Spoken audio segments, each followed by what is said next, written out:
G'day. Seems I'm live, but there's nobody around. What happened? Anybody around? Or am I just here on my own? Oh, there's 4 people. Did people get notifications, or is my connection stuff coming through really slow or something? Okay, Tom.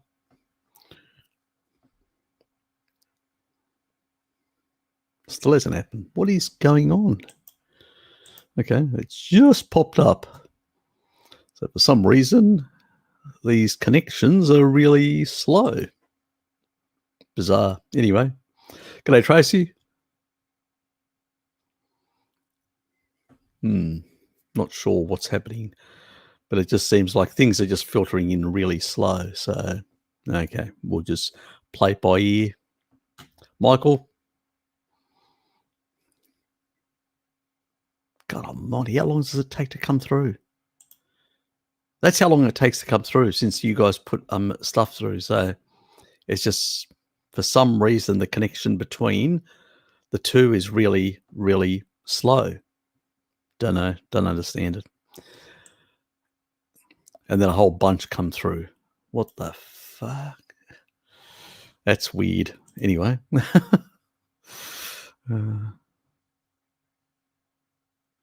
Okay. Fair enough. How's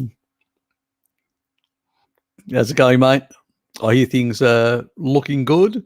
Hello Kitty mentioned that things are really improving at your end, which is good to hear. Congrats. Oh, that's the main thing. Notifications have come through. Yeah, it wouldn't surprise me. But I don't think it's actually YouTube. I just think maybe it's a bit of a internet glitch, potentially, you know. So, DJ Projectors, good. Well, it's evening for me. It's 6 o'clock, 6 p.m. Australian Eastern Standard Time, daylight savings. So, yes, in that regard. Oh, you're really doing well. 1 kilogram of meat each day and 10 eggs in the morning. Sounds good. I heard Hello Kitty, actually mentioned you've become ripped in recent times and transformed yourself. So that's the nice thing about when you're a young person like you are, you know, in your 20s, you're young and you change to a species appropriate diet, you really see the benefits rapidly. Where somebody older that's got a lot of mitochondrial damage and stuff like that, the shifts happen much slower. And it's because of just not enough being generated energy. That's why we can't repair ourselves as fast and all that, because we've done a lot of damage over many decades, you know. Particularly me, I did a lot of damage with seed oils and stuff like that. So it does play a big role. But yes, consider yourself lucky that you basically were able to acquire the knowledge from Hello Kitty in particular, in terms of, you know, what a better human diet looks like. Many people never get that opportunity and actually get very sick over a very long period of time. And by the time they realize or find out, they've done quite considerable damage, like in my case, cardiovascular disease, you know, and having my chest ripped open. Yes. Something that I don't wish on anyone.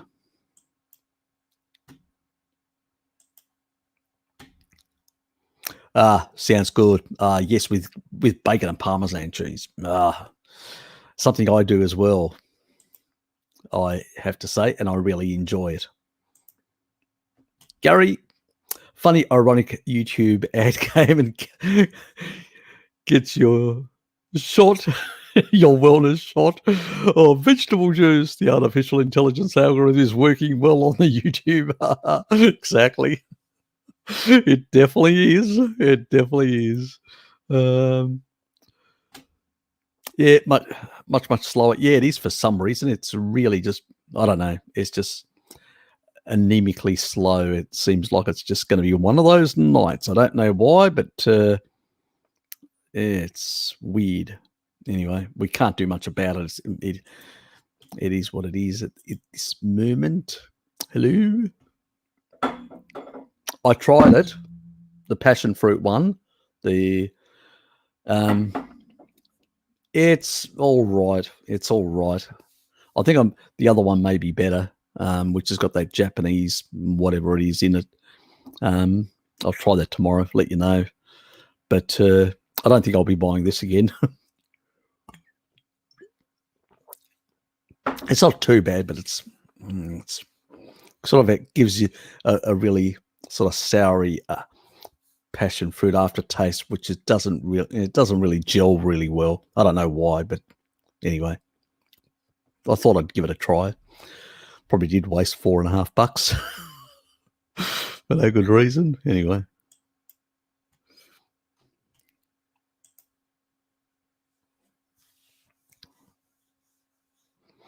I didn't eat veggies since I was 10. Yeah, look, tell me one child that actually likes veggies. I mean, none. You know, our design was to basically eat meat, and then seasonally eat sugar to fatten up, which was the fruit and stuff like that. Now, while it has high deuterium, we were only consuming it for 1 or 2 months of the year. So it wasn't really doing that much damage. So we were fattening up. We had enough fat stores for the rainy day through winter. Now it's all year round, which is a problem. It definitely is a problem.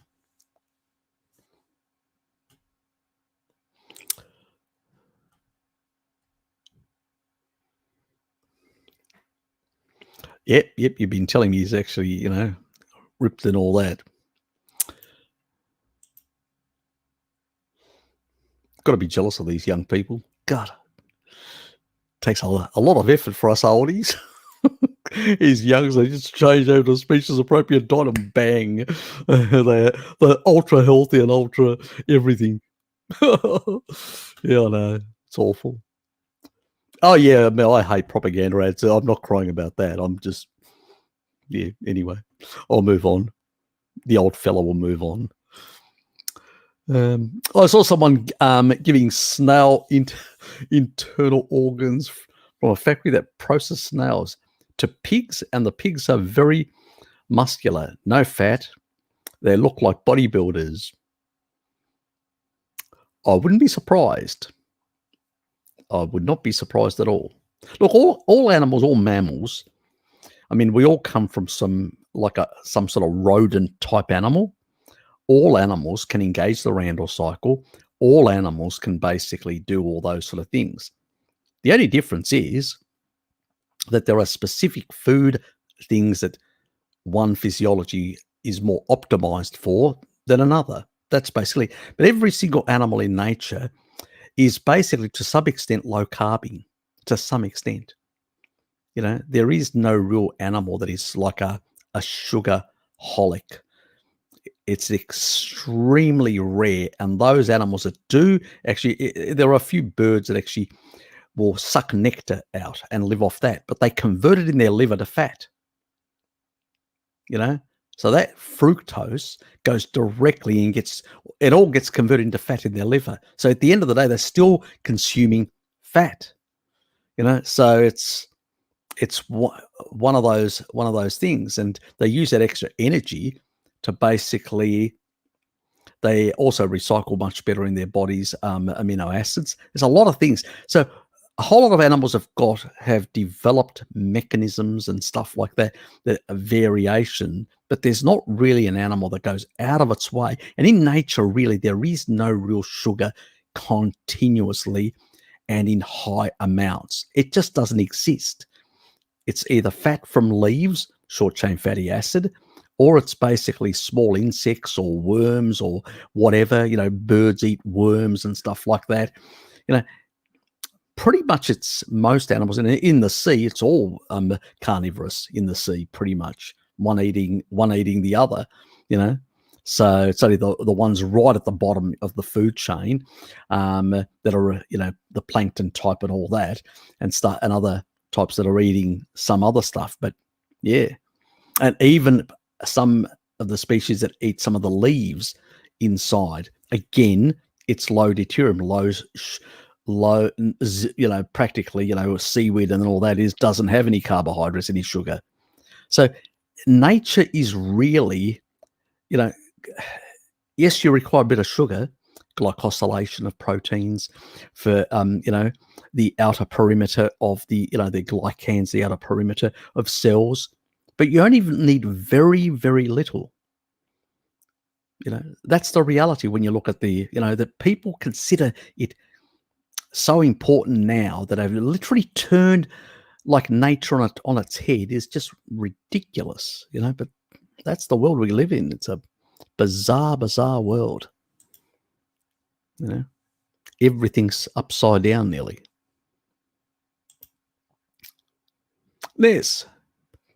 Is there a way to determine the temperature of local spring groundwater? Unless you test it, no other way, without a lab in my garage.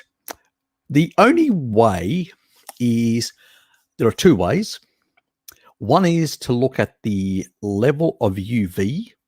So let's say about alpine water coming from, places like Italy, places like, and it's about 10 parts per million less than tap water, okay? Now, if you find spring water that originates from similar elevations, it's likely to be similar because of the fractionation of the water based on the elevation and how much UV it's getting exposed to, so to speak. So that's sort of the thing. So you really have to find out the origin of and the elevation that it's coming from. And if it's similar, you should have similar effects. And if it's a higher elevation, it probably will have lower content. Like the ones from the ones from France have got 146 parts per million. The ones from Italy have got only 148. The elevations are much lower. So the higher the elevation where the source of that spring water is coming from will be, due to the fractionation of water, will have lower deuterium.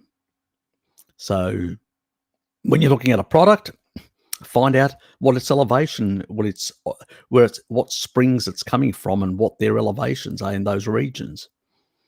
And so if they're as high as the French Alps or higher, yep, then it's going to be better. So that's probably the only thing without testing, but really that's very speculative, very unscientific. So you really need to do a lab test. But obviously it's not a practical thing that people can do.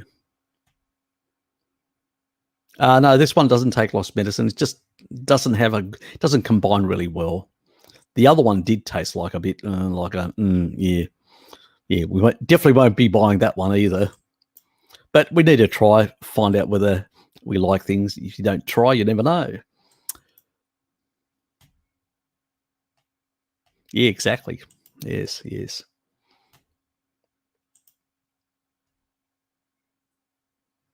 I bet. Oh, I bet you love the benefits. We'll move on because I've said too much in the past. Don't ask me. Haven't you heard? It's like Viagra. And for some people, even more. Anyway, move on. Match my mood. Rainy day. Yeah, it's been quite dry down here, which is good. Overcast but dry, which is mild. So it's not too warm, not too cold. It's just sweet, perfect. Well, we know that. Yep, is loot. Basically, sort of, yes. That's what we're really talking about. That type of water source. So that has much higher UV exposure. I mean, you notice when the actual, people that mountain climb, When they get to these higher elevations, they're wearing glasses and also protective stuff because the UV is much more intense.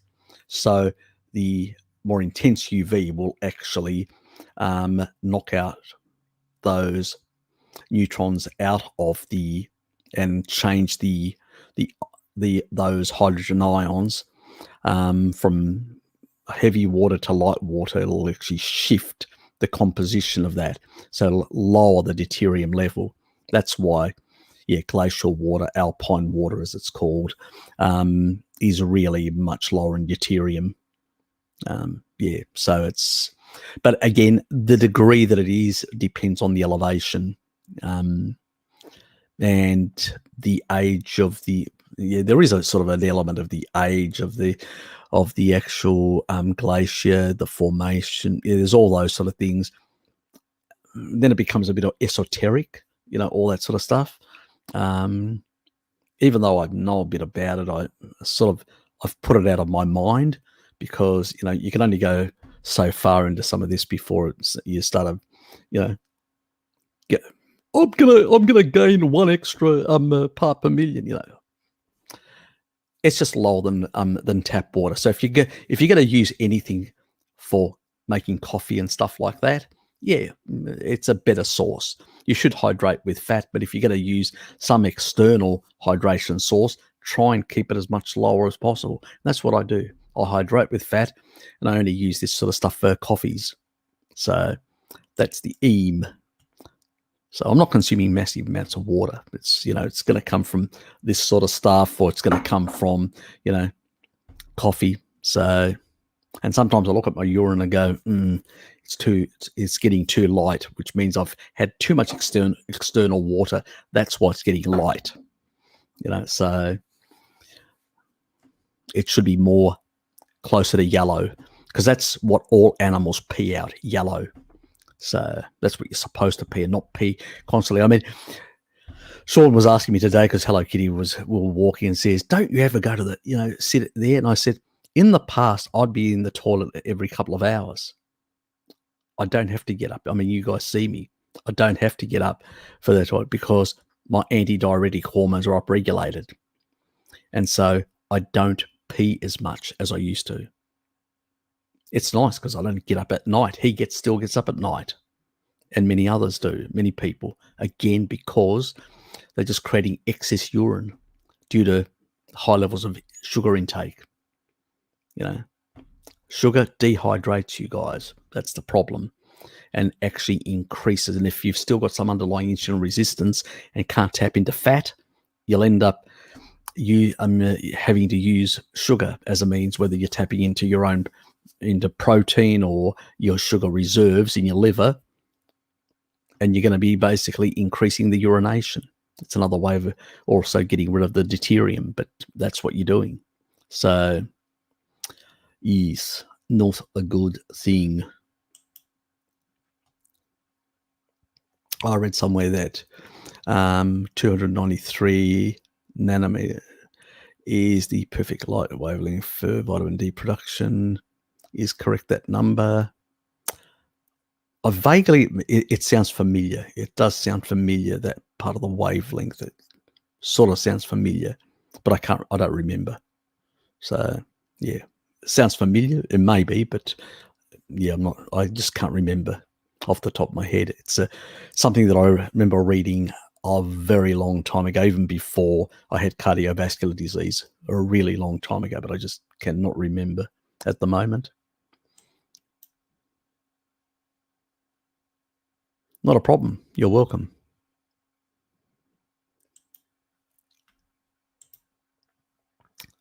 Tried looking at some wells that are famous for their healing properties. No data. Yeah. See, some of those wells are actually fed by glaciation water and can be also low in deuterium.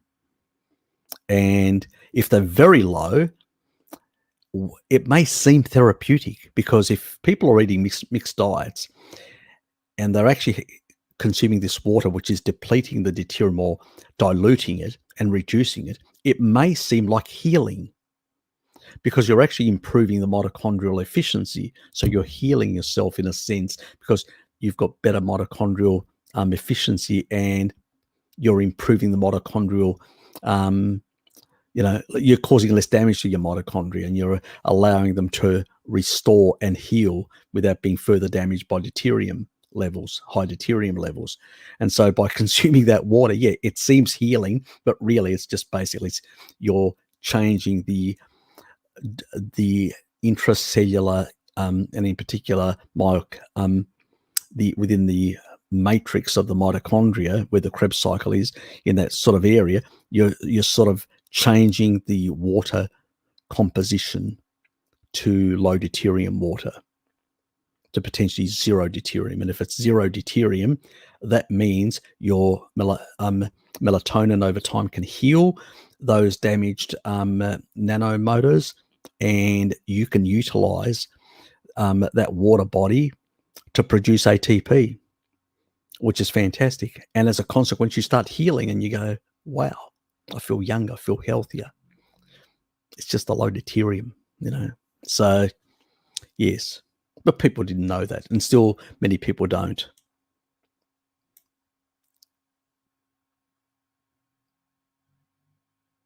Yes, comfort breaks.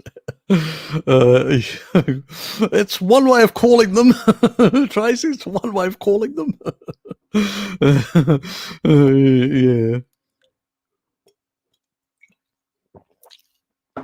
Yeah, it's a wild world there, and weird world.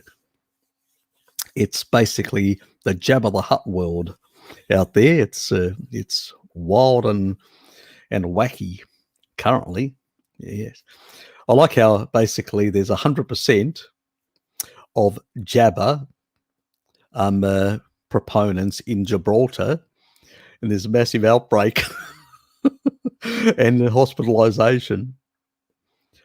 Why do people think that basically, that wouldn't be the case? I mean, same thing happens with basically influenza. Those, corona types, they just do not. They're too mutagenic. They just operate very differently than other type viruses. It's just simple as that. So why does it surprise people? It's just bizarre, to say the least. Yes. Nika, yeah, it's definitely clown world out there. It's definitely bloody clown world. It's just bloody crazy, the things that people believe or operate. As I said, your best protection is a good vitamin D status. That's what the recent research showed out of Israel. It pretty much hammered it. But unfortunately, we live in a wild world, in a crazy world, where real science is irrelevant compared to the expert opinion. Yes, those expert opinions. Yes, the friends of Jabba the Hutt. Yes. Now, all you good rebels, may the force be with you.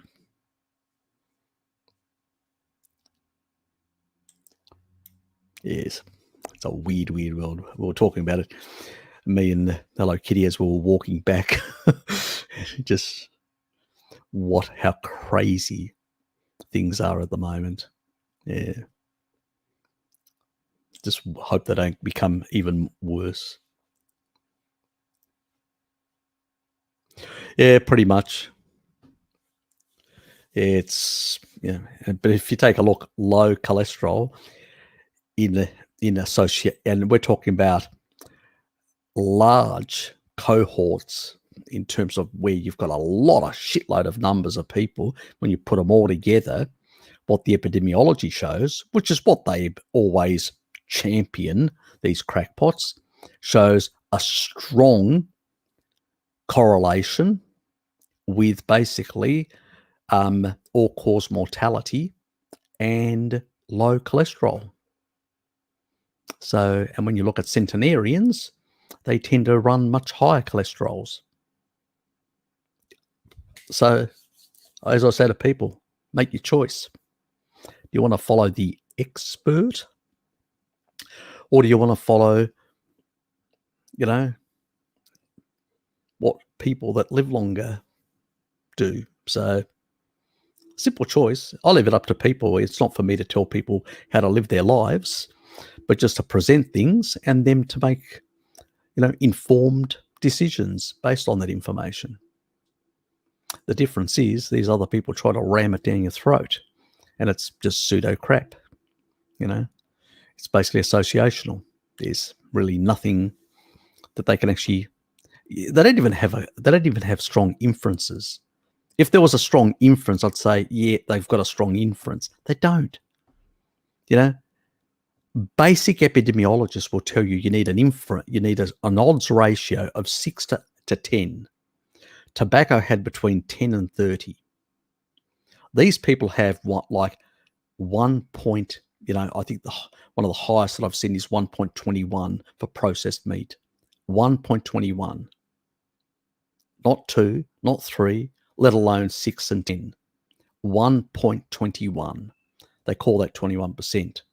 But in epidemiology, you need thousands of orders, hundreds or thousands of orders to basically infer anything.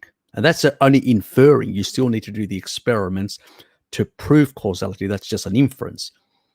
Most of the stuff that we've got, whether it's very high levels, are inferences. So it's just crazy. It's mad, to say the least. Anyway, yeah, that's the crazy world we live in.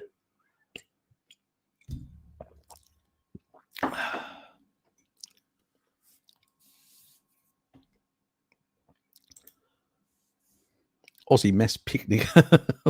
We all supported yesterday. Sounds good. We had one down here at Salamanca, or close to it.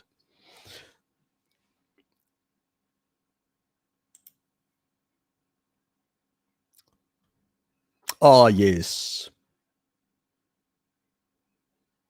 Follow the dark side. Yes. Make sure you embrace your Sith Lord. He's a good friend of Jabba the Hutt. Well, I might be around to see the release of the data in the world study. I'm gonna live till I'm 150. You never know your luck.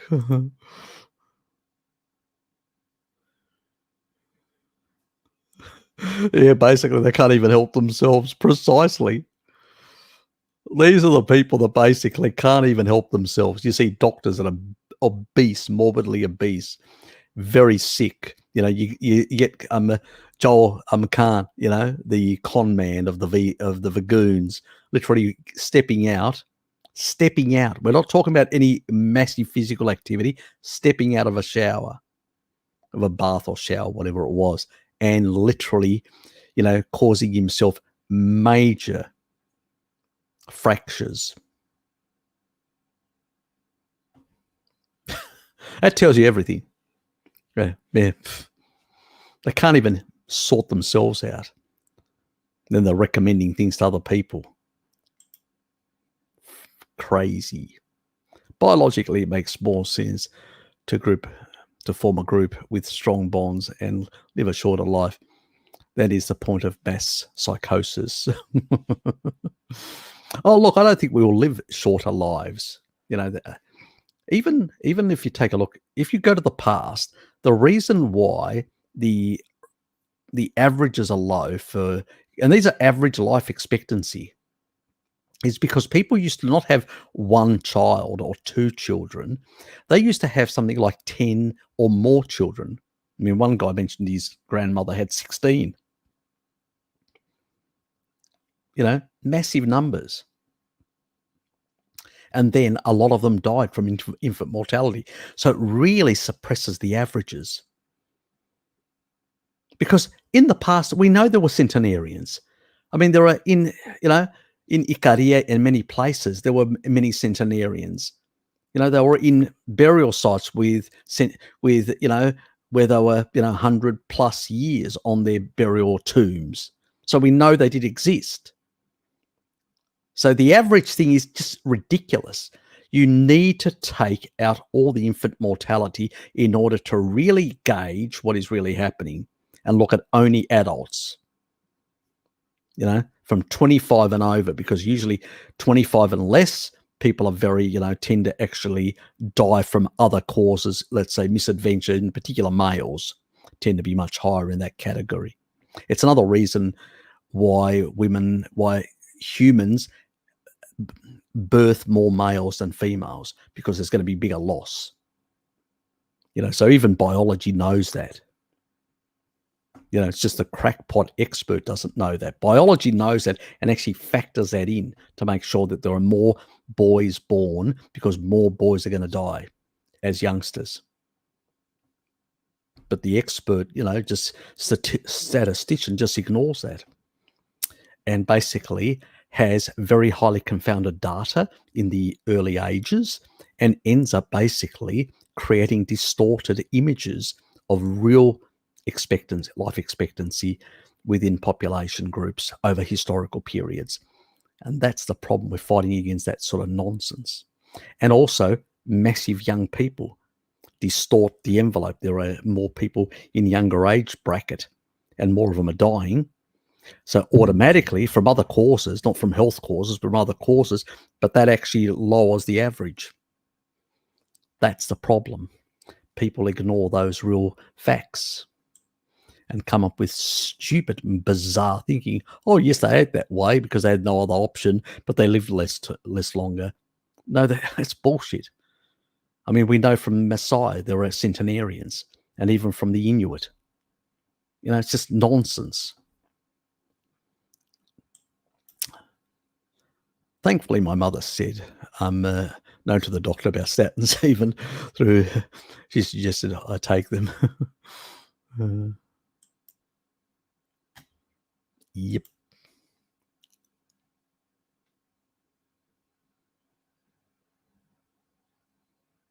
Yeah, look, it's a different time now. It's even financially, it's much more restrictive. The world has changed. Definitely not. People should have as much children as, they want. That's their business. It's very much so. Yes, yeah. At some point, you can't be doing it forever. But there is surprising situations where there's a number of older women that actually go back to carnivore or low carb diets and actually get pregnant in their 50s and are shocked by the fact. Tells you something, because in the past, women used to have children in their 50s. Even my grandmother had. So on my mother's side. That tells you, something that what women are actually, in their mid-30s not being able to have children is really, it says a lot about the modern diet and lifestyle. That's what it's saying, so.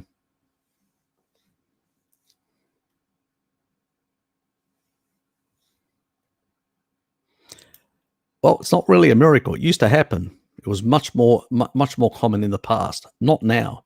And the thing is, in Africa, they've actually seen older grandmothers lactating when the mother has died and the child has been left with the grandmother. The female body can do wonderful, magical things.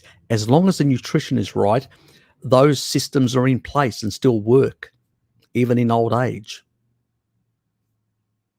But our grandmothers don't have that capacity. Young women don't have that capacity nowadays, in many cases, because of species inappropriate eating and lifestyles, and have massive problems. The old Pottinger's cat sort of syndrome that's playing out within the human race at a much slower pace, but it's still playing out.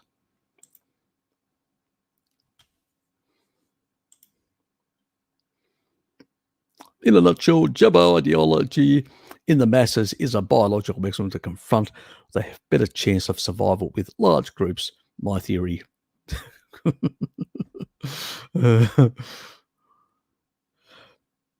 Oh, look, there are a number of people that are basically, it is really hard at the moment.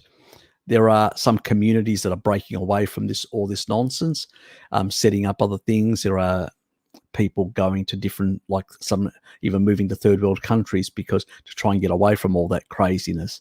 There's a lot of things that people are doing in that regard. I personally don't know how it's all going to play out. I've got no idea. It's, because there's so many things that are happening, so many moving parts at the moment on that front, and I haven't really looked into it in a thorough way to really, Gosh, I'm 46 and I think I could have a baby just fine, but do I want to?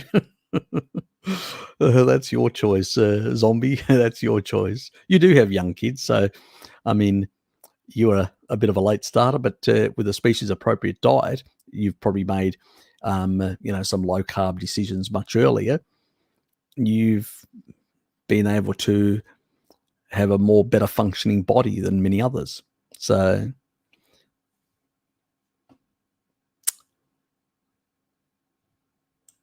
and as you said, I have 3 already. I'm good.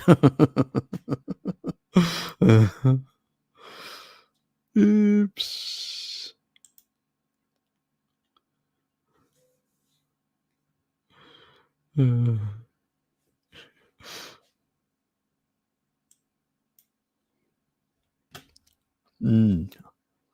It's Jabba time. It's the Jabba world. Jabba the Hutt controls the world. And his Sith lords standing behind him.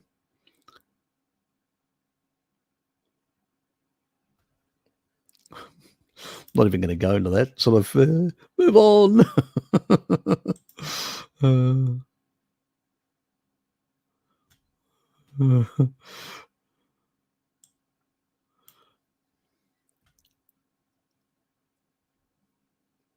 Oh, God. We're going to have a conversation, aren't we? I can see this happening. Do you see me making a comment, Ness? I'm just smiling. I need a bit of a kombucha.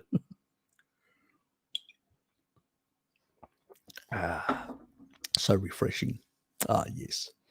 But the aftertaste is with this one. Yeah, it's an interesting time we're living in that regard. It's bizarre for a lot of people. I know Bart has been out and about. Well, it's going to be interesting to find out whether. G'day, Bjorn. Good to see Bjorn. It's going to be interesting to find out whether because he's on a protest car group. So a whole lot of groups with protest banners about freedom and democracy and stuff like that, and they're going to be going around at the moment. It's going to be interesting to see whether they get booked, arrested, or what exactly happens. So they're doing a sort of a safer form of protest. Technically, since they're not out physically protesting, they just got a sign on within their vehicle of their screen. They're just promoting some ideas. So technically, there's no grounds for them to be pulled over and all that. But it's come to this where people fear actually going out and protesting openly like we used to in the past, and you have to literally put a sign in the back of your vehicle and drive around to basically get the message out, but at the same time to avoid being arrested. It's crazy times, really crazy times that we're living in. Angela, Zoom call total treat. Thanks for all attention and information. You're welcome. Yeah. It's very different than this sort of, because this is more nutritional. This is more sort of standard, general sort of stuff like that. But we get into, let's say, the weeds with some conversations in that. And you guys sort of talk a bit about your own lives and other things, and we all sort of get into those sort of aspects. And yeah, it's interesting. It's a nice sort of friendly gathering and stuff like that. And, you know, yeah, thanks for being there. Appreciate it.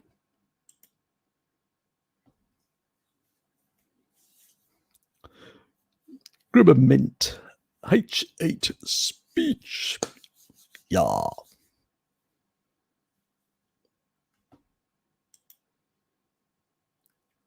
I'm not you're not against Jabba the Hutt, but I'm anti being forced to embrace Jabba the Hutt. Yeah, you wouldn't want to embrace him, definitely. You know, God, he's such a smelly thing, isn't he? He stinks to high, heaven. He really reeks, politically, that is. If we let them get away with this, then next they will ban, yes, potentially, yes, a species appropriate food like meat. So well said. It's just have to listen to some of the nonsense out there. You go, oh, crazy. Yeah, I know. Do mitochondria, let me just reread that. Do mitochondria make low deuterium water? It's really the Krebs cycle. So the mitochondria use the low deuterium water, but they don't make. It's within the Krebs cycle, within metabolism itself, is where those dehydrogenase, that's where the water gets stripped off, and that's also where those enzymes can exchange, so they can take out the deuterium ions and actually put back hydrogen ones, so they can be used for that metabolic water. But it's a rate limiting. There's only so much enzymatic processes that can actually happen every second, so to speak. So if you put too much, some will get into that water. If you put if there's very little, none will get in that water, because the enzymes will be able to strip and remove all that sort of stuff. And then you'll pee it out. Basically, that's what happens. You'll pee out the excess deuterium that the body doesn't need. So in that regard, and then the mitochondria will use it. If there's deuterium in that water pool that is used by the electron chain, then those hydrogen ions, the protons coming from those, in that protein gradients in the inner mitochondrial membrane, that, the outer part of the fold, in that part, that's when they come in through the ATP synthase, the nanomotors, that's rotating at 9,000 RPM. Those things can slow it down as they go through the neutrons. If you get too many neutrons coming through, then they'll bust those motors. And then you've just lost a certain level of energy production in the body. Gone. Not good. Because as you lower the energy threshold, you become less able to heal, less able to maintain your body. So you age faster, you deteriorate faster. Not a good thing. Does red light help that process? Yes, it does. Yep, it does. So does UV light. If you've got all your body exposed to the sun, you will deplete 19 parts per million per hour in terms of UV. Yeah. So earthing can help eliminate some of the reactivity that can happen, because you do get, when you get a lot of damage in the mitochondria, you can increase you can actually reduce those efficiencies and the sort of phosphate levels that increase. You can actually encourage a bit more reactivity in the cells if they're not functioning properly and all that. So, and increase some of the inflammation, because it all goes hand in hand. And so it's, red light will help with that. Things like that will help. It's sort of, you have to see it in a holistic way and interdependent. All these things are working together, not just reductionist way, going, oh, it's all going there and producing ATP. Well, it's a bit more complicated than that. There are repair mechanisms overnight, like melatonin. So you need to sleep well. You need to have good light sources. You can energize complex 4 to get more energy directly from UV, from the sun. So there's all these sort of things, and that increases the efficiency of the mitochondria to produce more energy, which can heal you and do reparative tasks. So it's all these complex interdependencies. Yeah, you have to sort of think it in those ways. Yes, you could explain it in a sort of a reductionist way of all these enzymatic pathways doing this, but you have to see it in this sort of complicated way things interact.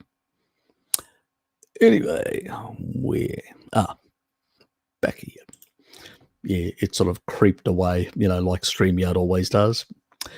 Hello, Harry. G'day, David. Yesterday, I saw your comment on Chris Master John's video from 2 years ago about riboflavin. It was the top comment. Okay. Yeah, I sort of wanted to point out that because I think in that video, it's a long time ago. I think it was pushing folate, which I'm really against. Let me put it this way. You can deplete and create a subclinical anemia.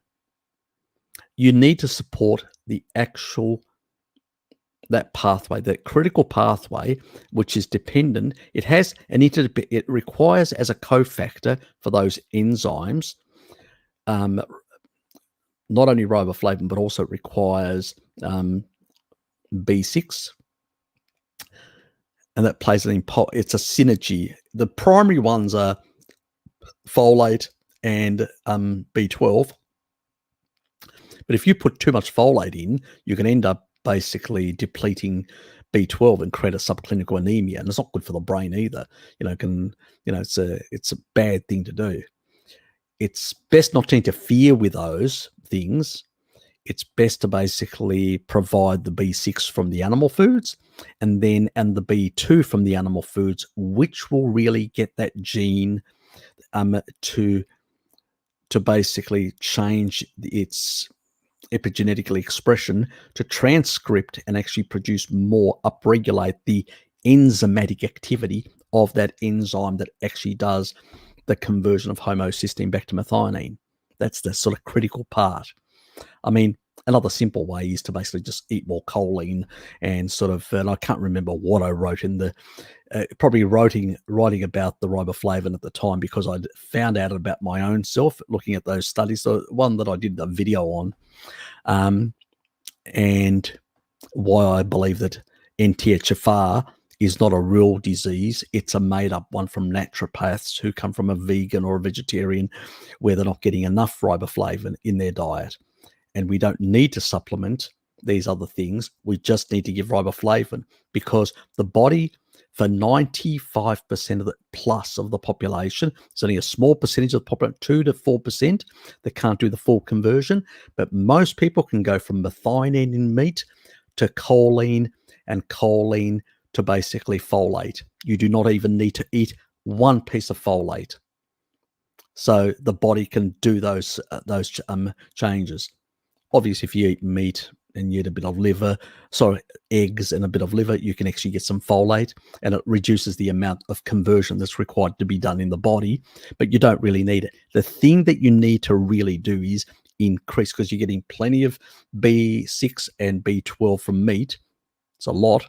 It's the riboflavin. That's the critical thing that does that little switch for those people who have the MTHFR gene, as if basically it's saying, you need more meat to make that thing work, because the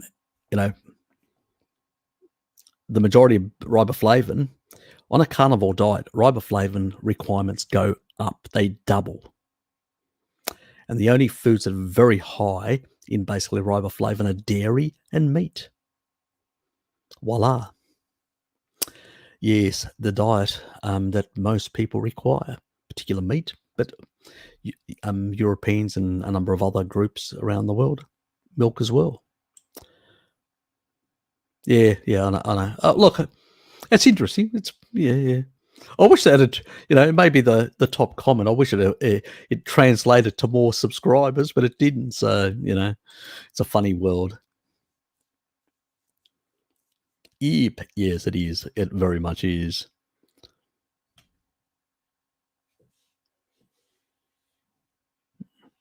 And one other thing that I did want to make, have you noticed he actually invites this lady who's, I'm not sure whether she's a naturopath or some type of doctor or whatever, and she promotes heavy use of folate, these sort of supplements. And I'm going,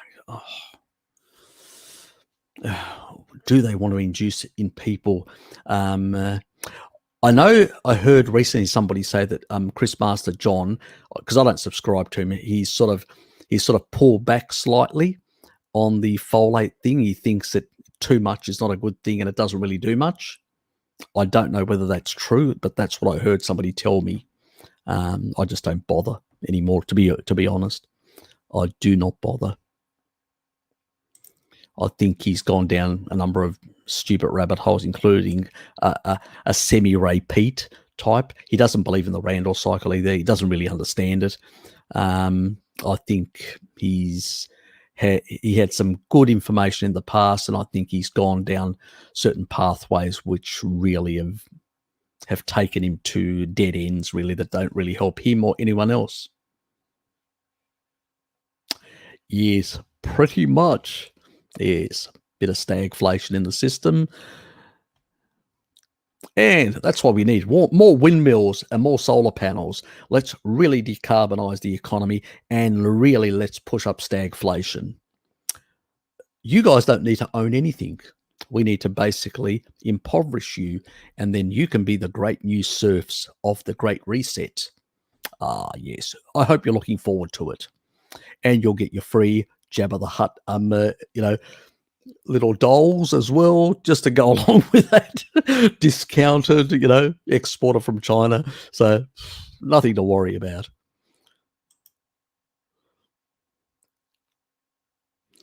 Yes, very much so. You are not me. I'm not. Please leave me alone.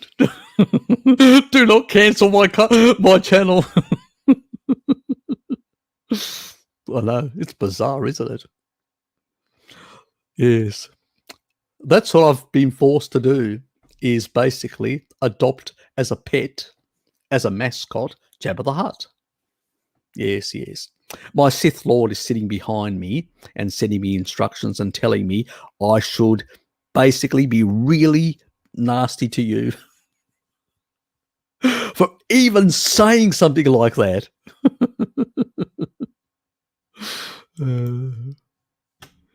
G'day, Kate. I'm being humorous, as usual. What's new? The government has no right to tell us what to do with our health. Apparently they do. Haven't you heard? They don't give a shit.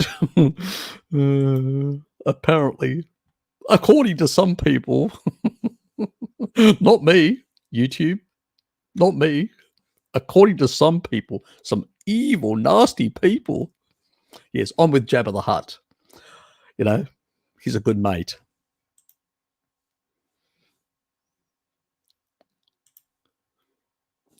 Recently upped my fatty fish intake. Cleared up some skin issues, been having for some time. Dry, flaky, itchy. Guess I was having an omega-3 deficiency for some time. Yeah, maybe. Sometime, look, I had that a while back, probably about 2 years ago. And what I worked out what it was is it was something similar.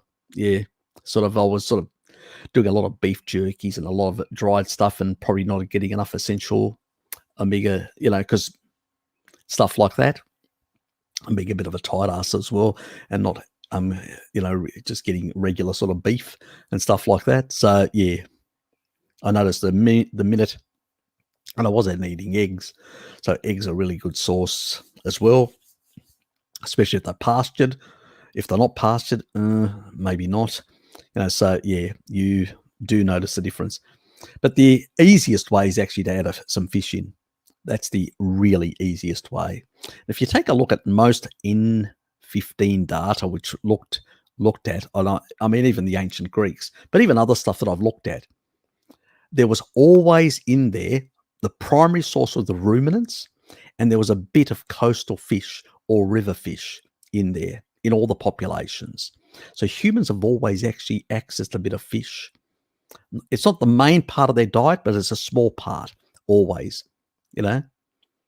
So yeah, I think that we do need to get a bit of fish in there. Not continuous, not massive amounts, but small amounts, yes. I think they're important. And especially in our world today, remember, DHA is depleted by non-native EMFs. DHA from blue light sources, and I forgot to wear my glasses. Talking about blue light, I better get my glasses. Wait.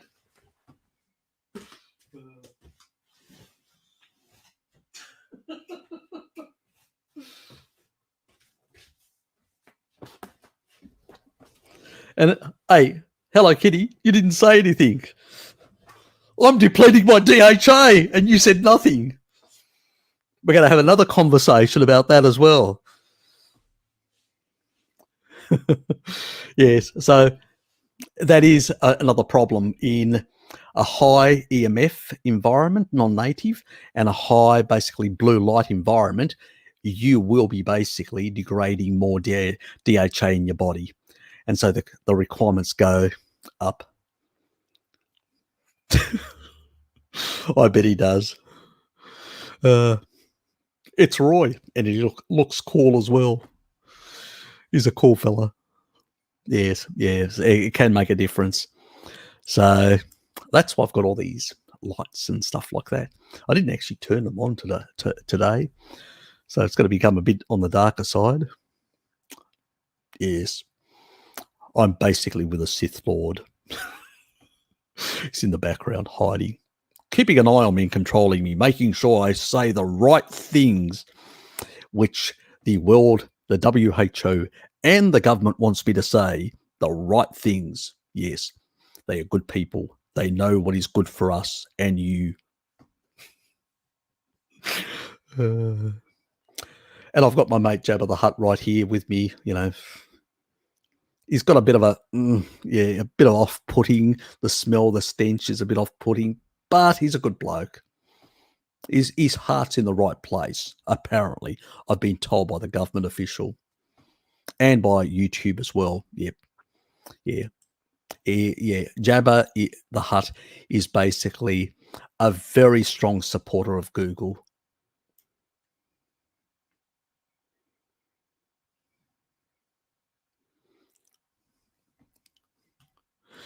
Yes. I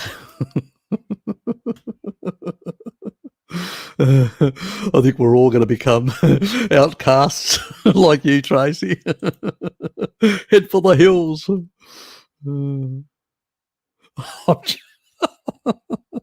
I expected that from Kate. Oh, bugger years all. I'm just an old lady. Leave me alone. Yes, you talked about eggs and meat.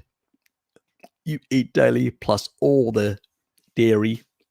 My dairy actually varies. I mean, I was actually just shopping a whole lot of brie and a whole lot of others cheeses today, and Hello Kitty goes, "Haven't you bought enough cheese?" And I put some back. She said, "You can always come back and buy some." Yeah, I said, "Yeah, I probably could. I don't need to carry so much because I'm already carrying a bit in my backpack." So yeah, so I was told off.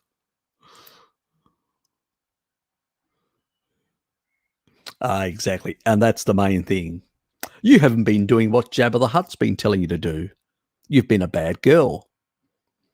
You know, you should not be so physically and mentally healthy.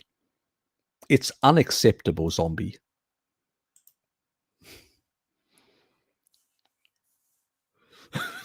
I hope I'm not delusional in thinking I was way younger than my age.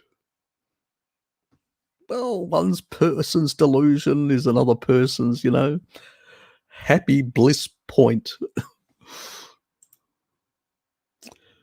All the sick, fat, Polly's so-called health professionals have no place to lecture anyone on health.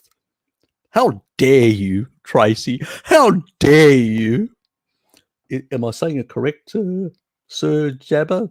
Yep, he agrees with me. I sort of agree with him. Yeah, I agree with you. It's hard not to be biased about ourselves. Oh, yes, highly biased. Us carnies are highly biased people. Very biased, yes. Completely unacceptable. I'll have to take some action against myself later. Not in public, It's just, it's too unsightly.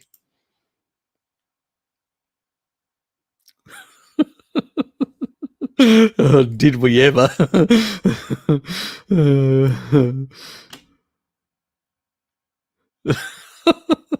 It's all she bloody does.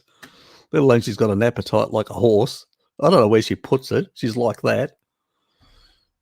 God almighty. She's even losing weight sometimes and goes, I'm losing weight. I'm going, oh, well, eat more. I don't know. Leave me alone. There's something weird about you. People are probably so dumb they get surfs and surf, yes, mixed up, thinking the future will be at the beach. Pretty much. Yes, they think that they will basically get a little payment slip by the government. Yes, you'll get basically your special vouchers to be able to go and buy your kibble. Yes, what a wonderful world it'll be.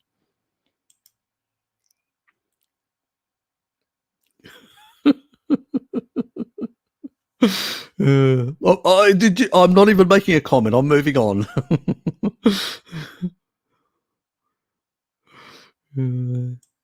Well, that's what those little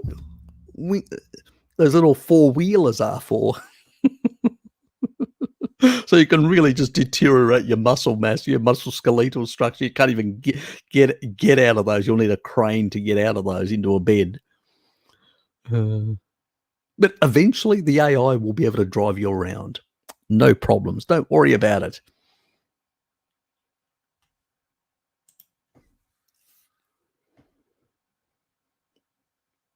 Me too.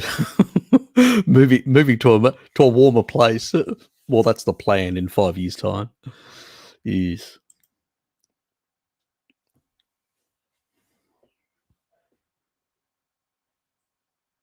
Good.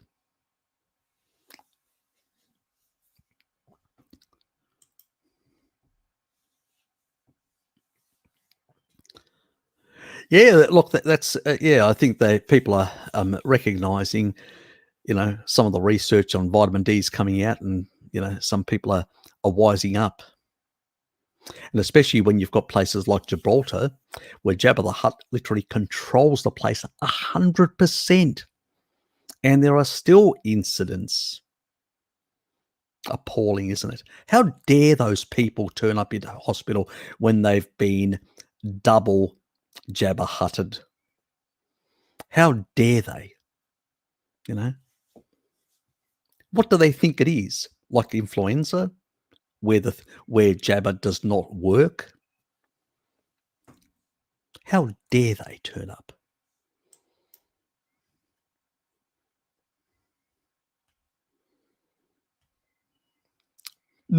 Yes, the dosh. Maybe we should give them a special donation. Pile of shit. Uncle Harry, I don't like the taste of goat milk. What's wrong with you? Any cow milk that we recommended? The made by cow. That one. That's the unpasteurized, cold pressed in that sort of pressurized system. That's the one which is raw milk. I'd go for that one. I think, yeah, Hello Kitty can let you know which one it is. She'll send you a link.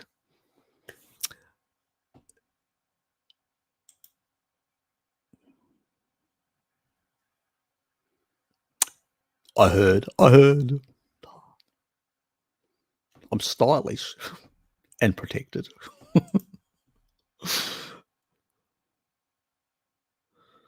Smells a 10% sulfur. Smells a little, but I guess it's ash soap on steroids. Yeah, probably is. Usually they're about 5% or something like that. That's a bit much higher, but actually really good for the skin. Really good for the skin. The more I usually get one from a place in the city. I combine it to be, I'm a tight ass.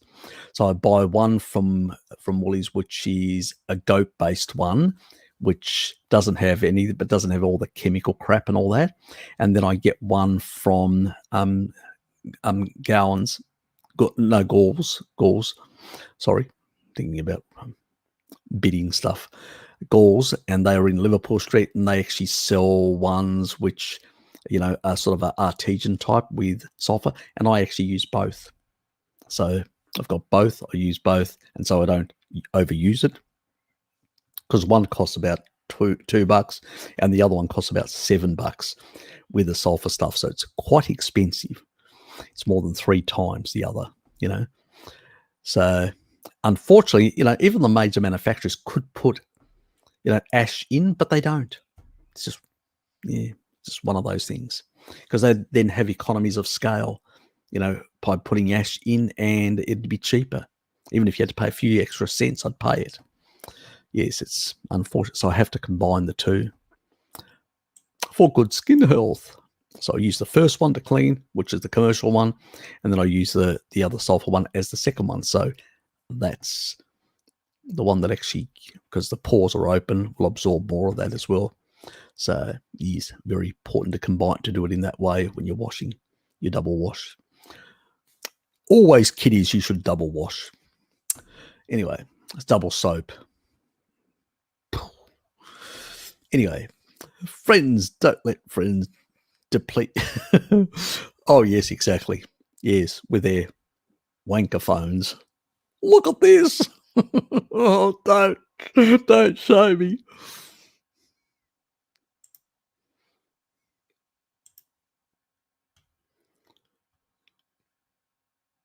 Oh, there you go. See, people appreciate style. As I said, people appreciate style. Remember your initial comments about my glasses? Any memories? Exactly. Say no more. Yes, they were very, yes, baby, they were very, very nasty and rude. And she was really taking the mickey out of me, teasing me like mad. Doesn't know what style is, This is stylish. First time I realised those glasses make you look like a hippie stylish rebellion by Harry. It could be a brand. Thanks, mate. See, somebody appreciates. Do you see that? Oh, you like a comment? And she laughs her head off. She's probably giggling up there at the moment. I wouldn't be surprised. But, Kate, if that picture is in date, you look good. Yes, she does. I have a friend. She's still using a 10-year-old photo, false advertising. Oh, I would say so. Depends on what sort of friend you're talking about. One in your neighborhood, or one on, one of those Tinder apps.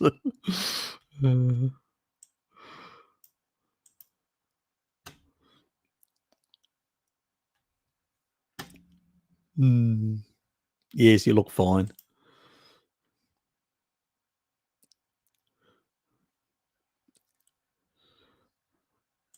And stop telling us she's great. Drives me up the wall.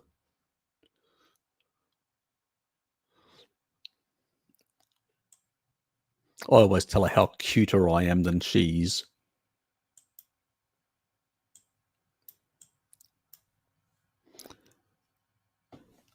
But your charmer. I am 48, but like Zombie, I feel way younger. Exactly. That's the most important thing. It's how you feel. I mean, I feel I've got, when I look back a decade ago, this is before that I was on a slab getting my chest ripped open, which is 11 years ago. I've actually got more energy now.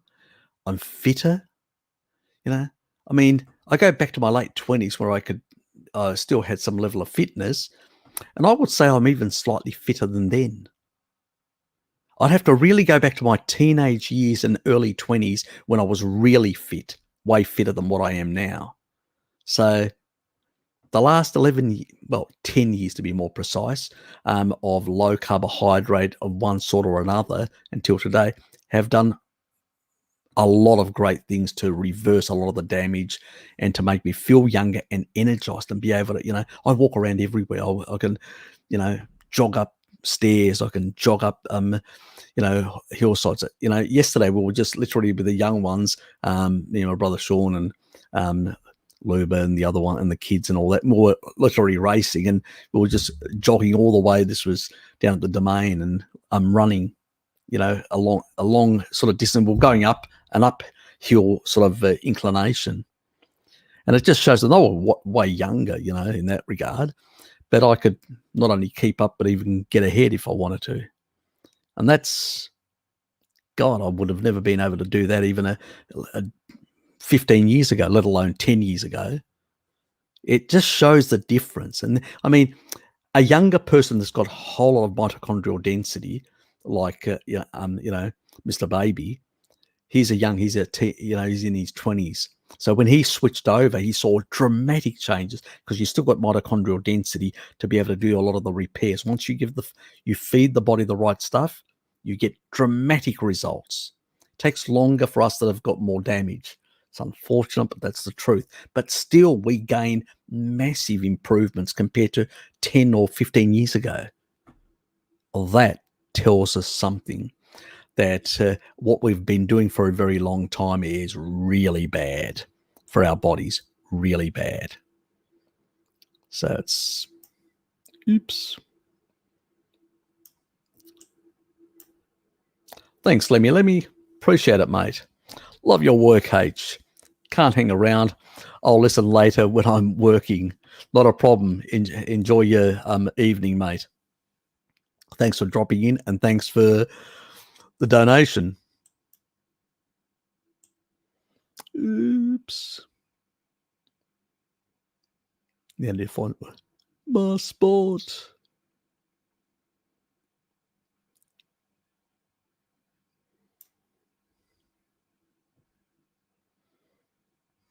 Oops.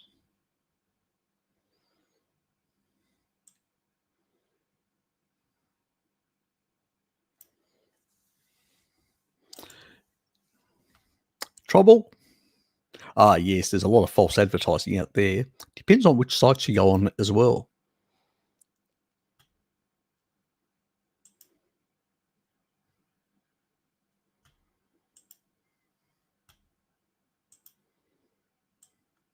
Oops.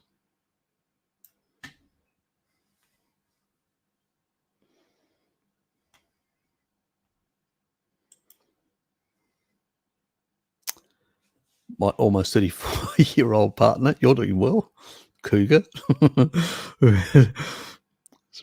Been with me for 6 years, is okay for my age. I'm moving on, as you realise. I'm a monkey. Expect me to comment about these things. You're a young soul. It's the way to be.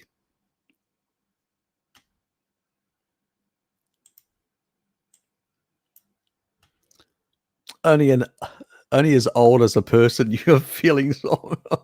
Hey, I'm supposed to say those sort of comments, Tracy. God almighty. Steph O'Kita, is the benchmark. I need to look more like more into high fat and hormones, perhaps adequate protein. High fat beats high protein. Nah. Look, it depends what you're trying to achieve. For women, I've always said they need to prioritize more fat, and for men, more protein. That doesn't mean low fat. No, it means more protein. It means basically a 1-to-1, where for women it's slightly more like a 1.2 to basically 0.8 when it comes to fat to protein. That's the sort of ratio I'm talking about. It's not massive, but it's slightly more because men have more protein requirements. Women have less. Women have more fat requirements. They actually do. They actually also can switch into ketosis much easier than men. Most men are unaware of that in the keto community. They think it's the other way around. No, actually, women can actually become fat adapted much faster. So, because basically they've always had higher fat stores. It goes right back to the chimps. If you take a look at one of my early videos that I did, a chat with Bart and talked about the chimps, I actually showed how the male chimps have very low fat stores, 0.005% of their whole body weight, where the females have quite a bit more. So fat requirements for women are much higher, the female part of the species. It's just the reality, let alone for bearing kids and the hormonal requirements and everything else. That's why high protein, when women do high protein, they put some of their hormones in the toilet. Not a good thing. For men, we actually lose much more rapid weight and build up more muscular size because of the high leucine that we're putting into the system, and we take the fat off our gut. So really different. We are different to some extent in terms of the way our physiology works. So you're a male, you require more protein. You have higher protein requirements. Goat milk can taste like socks sometimes. Wash your mouth out with water, Robert. How dare you? Oh, God. We love our goats, us Greeks. How dare you say that about them? Harry, do you know who deserves a wrench next to their name? Kate does. I thought I had. Have I given Kate? No, I haven't actually. Yeah, you're right. Yes, she's been around for some time and being a very strong supporter. I'll actually give her one. Why not? Why not?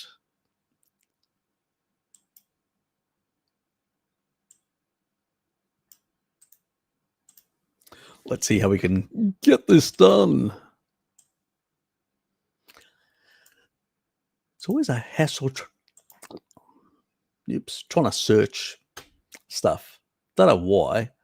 It's a hit and miss. I search once, I don't find it. Then I search exactly the same thing. This is on YouTube. And then it apparently appears. And you go, what is wrong with this? I don't know what the damn algorithms do. Their poxy sort of way they function. But they are very, very annoying, to say the least. Oops.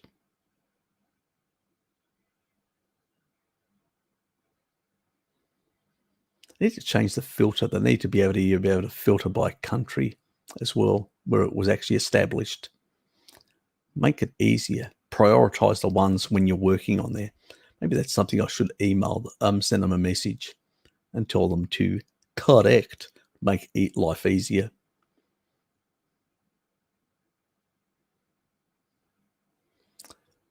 Way easier.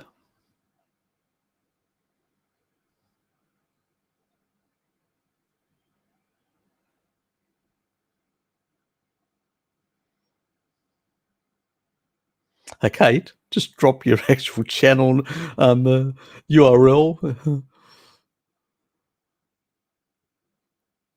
Oh, let me just, I'll do it again. Let me just see if this is weird. There's no space there. Okay, let me do that again.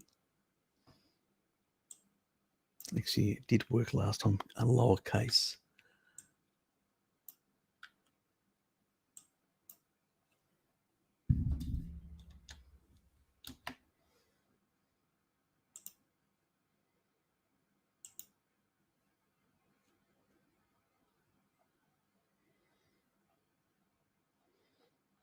That's a different combination.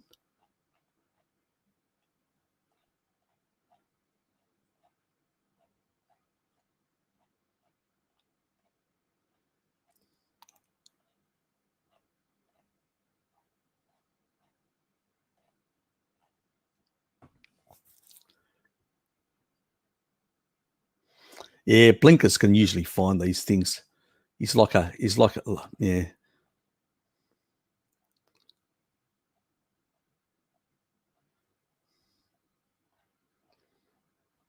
He's good at this.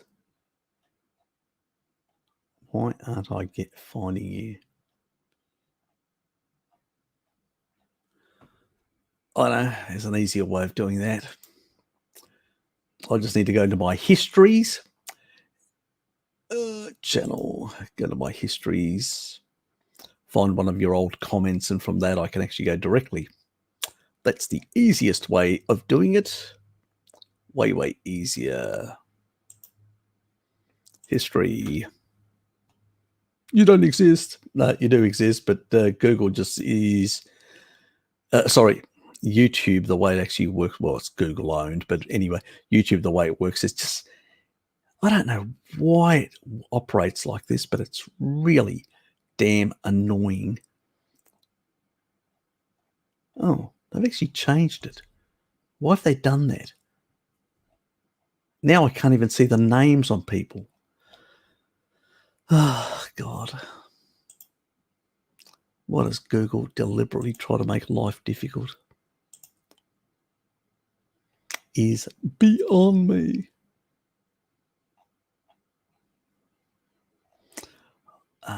One, yes. I think you actually did put a comment on this one. If you're a business owner wanting to build revenue... Oops.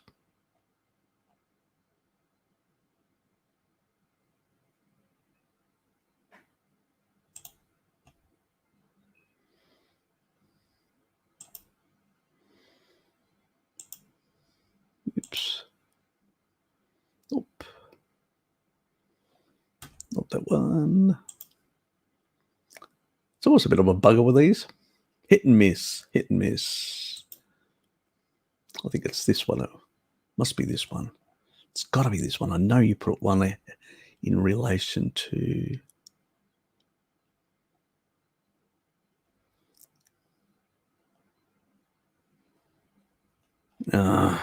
it's annoying.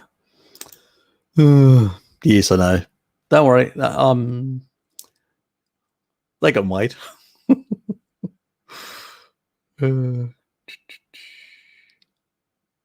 This is weird. Yes. That's the happy birthday. You definitely left me a happy birthday thing. It's true. Yeah, there you are. Oops. The happy birthday. Yep. Found you.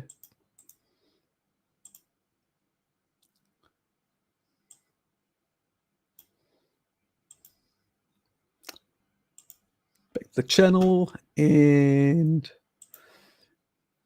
so many menus and sub-menus and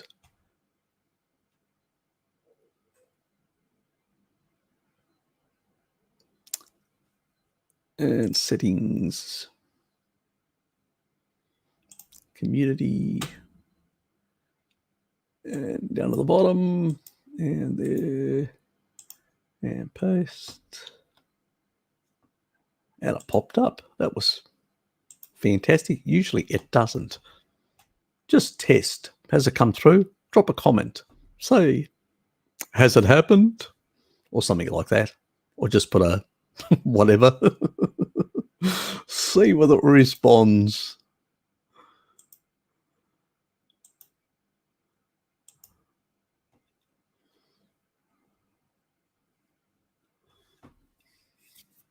Anyway, where were we? I suspect it worked.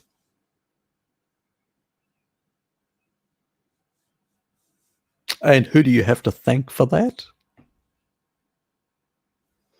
And what sort of comments did I initially get about goats? Yes.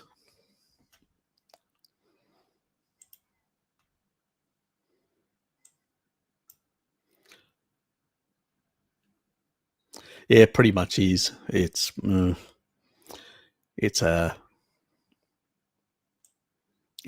hard to find certain items.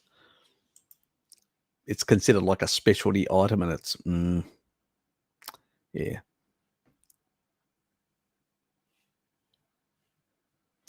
Men do much better with higher protein. Women do much better with higher fat.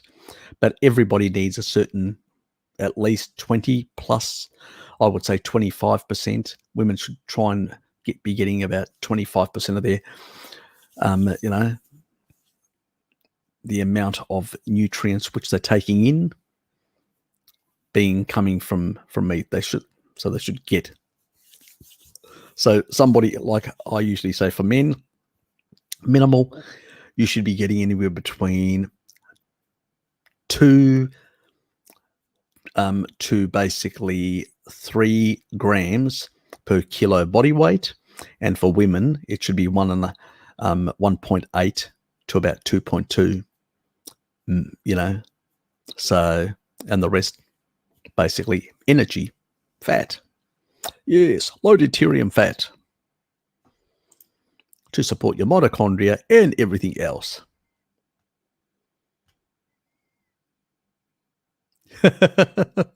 Nice one.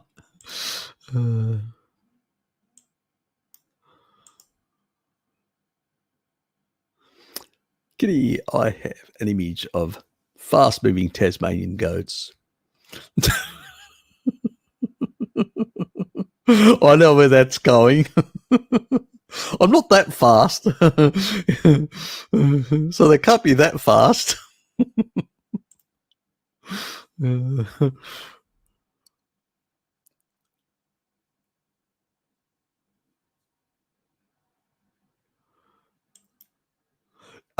Ladies, you can always network, or you can always come to the Zoom sessions and chat and become better acquainted.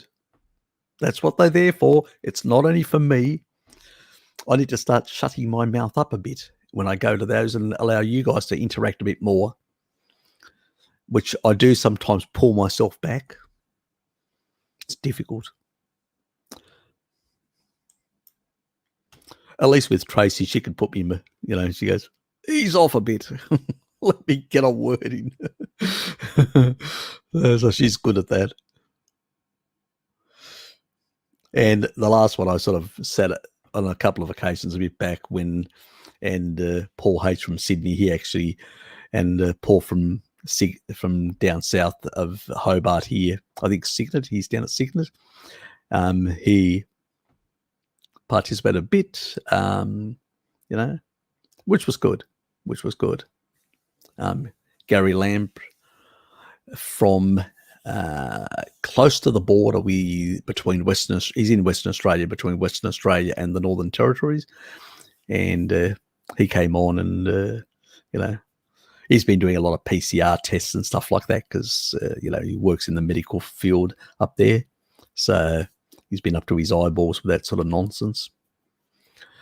So he's been having a bit of fun and doing a bit of overtime. So, but yeah, so we had a lot of interesting conversation about a lot of these things.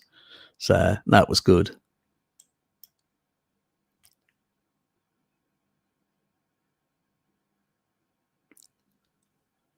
My appetite is out the window. Any suggestions? Yeah, it's I find when I get into those sort of situations where I just can't be bothered having food, and I go, okay, what is the easiest thing that I'm going to eat, but I'm still going to get some nutrition? Okay, what do? I actually use cream, which is really easy to consume, like in, so it's easy to consume that without even thinking. So you're going to get that extra energy. Plus, I use jerky, like, dried meat and cured meat. It's much easier to eat that, just nibble on it rather than actually do a steak and start cutting and all that and all the preparation and all that. So I find that I usually have one big meal, but when I don't like having one big meal. I can't be bothered eating it all for the day. I just snack for 4 or 5 hours on beef, on bits of beef jerky and stuff like that. Plus, have a bit extra cream to get some of that extra energy. And without realizing, I do get some of both the protein and some of the actual stuff that I need. And I usually also do a bit of a cheat, and I have a leucine supplement, and I throw a bit of leucine in there as well, just to maximize the muscle protein synthesis without having to eat a big steak. So I do one of those things that I recommend for the oldies who are in nursing homes that don't get enough protein. So yes, I do a few things like that, and that also maintains, your muscle skeletal structure in that regard. If you're struggling to get enough nutrients in, you sort of, so it's when I get in those moods, sometimes I can, and that's just one way of getting around it, because it's easy to consume those items. So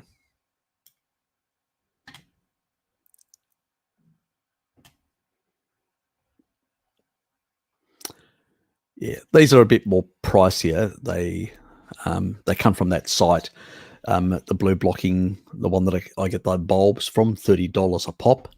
So these tend to be. They've actually come down in price, but they were over $100 before. They've sort of come down a bit now. They're close to the 100 mark. So sometimes they discount them slightly. So yeah. So you just have to check the site, blueblocking.com.au. So check to see. They do have connection to, which I think there's one a UK, there's a New Zealand site. I think there may be a Canadian one as well. I think now, can't remember. They do have at the bottom where you can actually pick the different regions. Yeah, me too.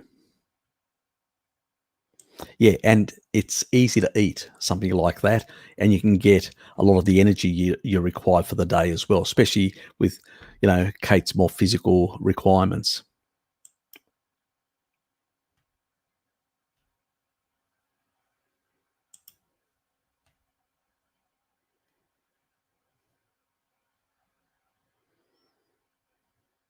Yeah, I keep hard-boiled eggs at work, and I do keep them at home, and I use them as a snack when I don't really feel like cooking anything. And I go, okay, I need a quick source of fat and protein. Eggs are the easiest thing. So yeah, I do that as well. I just have hard-boiled. I usually do 12 each time. I boil them, and then basically usually take 8 to work. And so they stay there, and I'll have basically 4 and 4, or sometimes I don't feel like 4. I have 2 only. It depends, and play around with that, depending on what other things I have. Sometimes I won't hardly have any. I'll just have 1 or 2, and then I'm going to have quite a bit of other stuff. Especially if I've had a big massive steak, I go, I just usually take my choline supplement, and I just have 1 or 2 eggs, because I've had a big steak and I just don't feel like getting any more protein in at that point.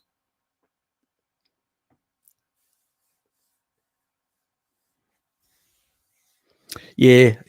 Look, it depends which part of the world you are in as well, which part, and the sort of in Tasmania, when it comes to pork and all that, we're pretty much good stuff down here. I think that we've actually even got a ban on, you can't even put them into those pens, those metal pens anymore. So it's a bit different, the situation in Tasmania. It's slightly different in other parts of Australia. So yeah, so there's that. but I try and get most of my pork from the IGA stores, which get from the Signet. And the majority of stuff that I get is because I love it, which is bacon. You know, I'm very much a bit of a, yeah, I just love bacon, you know, just the crispiness. Yeah, it's just, and I've got into the habit now. I used to make omelets just like that. I really enjoy omelets now with bacon in it. And I just cook up a whole lot of bacon.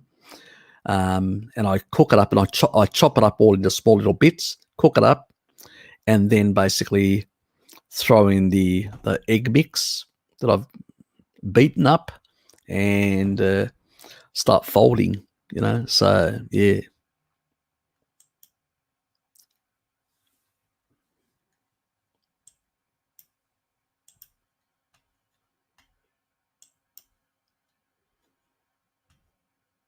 Yeah, it is pretty good. Yeah.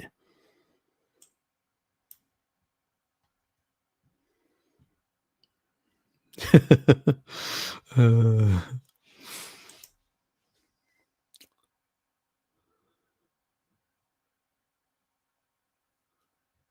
okay, so basically foraging pork.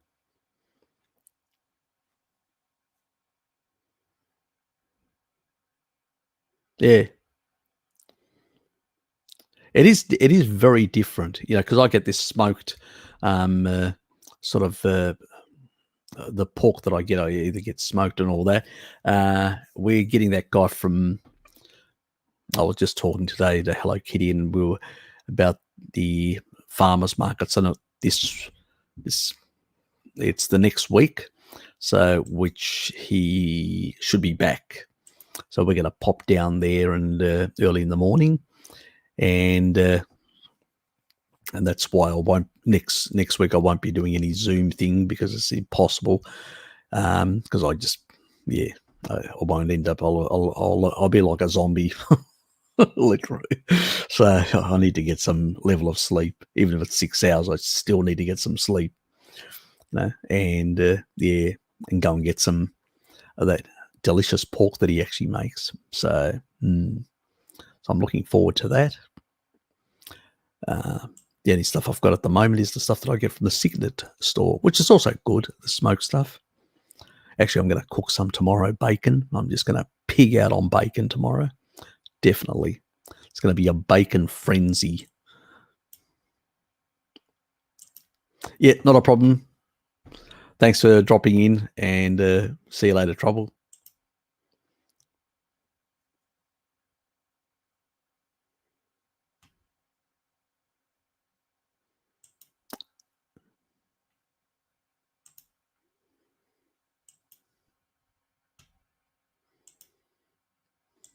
Quite a few fans here.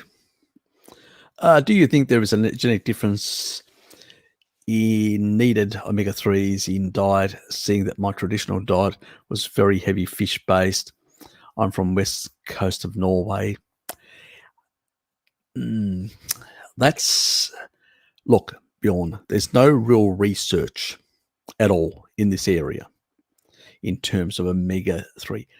I do know that people that consumed a lot of fish, in particular fish, have like heavy fish consumption, have extremely some of the lowest conversion capacity in ALA to DHA. Now you have to realize animal foods don't like beef and stuff like that don't only have a DHA and EPA. They do also have some ALA as well, which they get from the plants. So it's a mix where fish is quite clear DHA. There is none of that ALA sort of situation.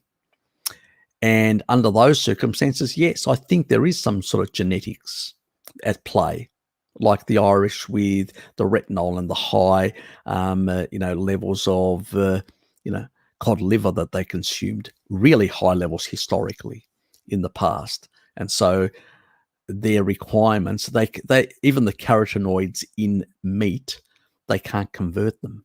they really need to get, you know,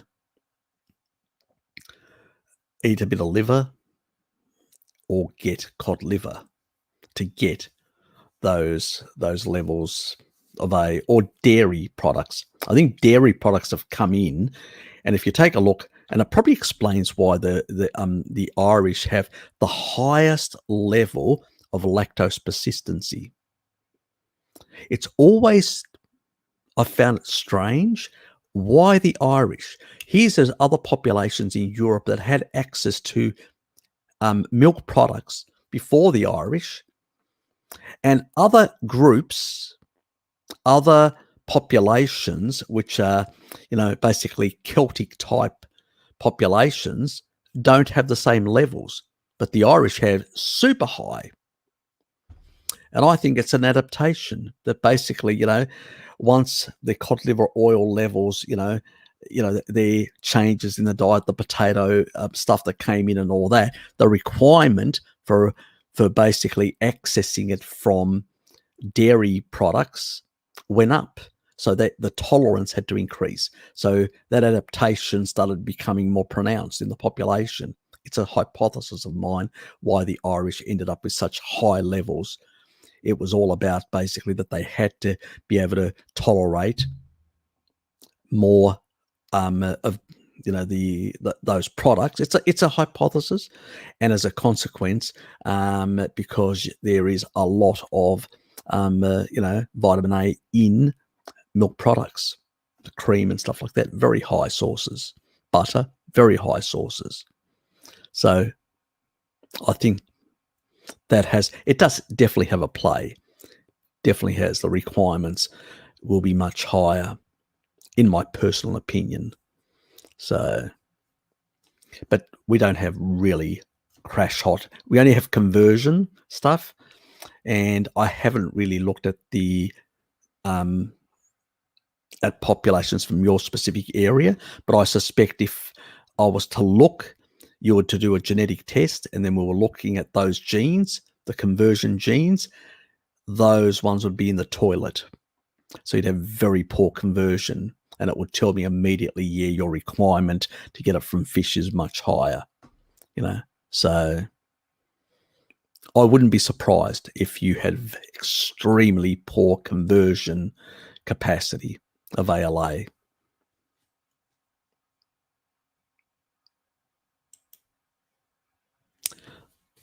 I wouldn't walk up a hill without lying when I was 20 now.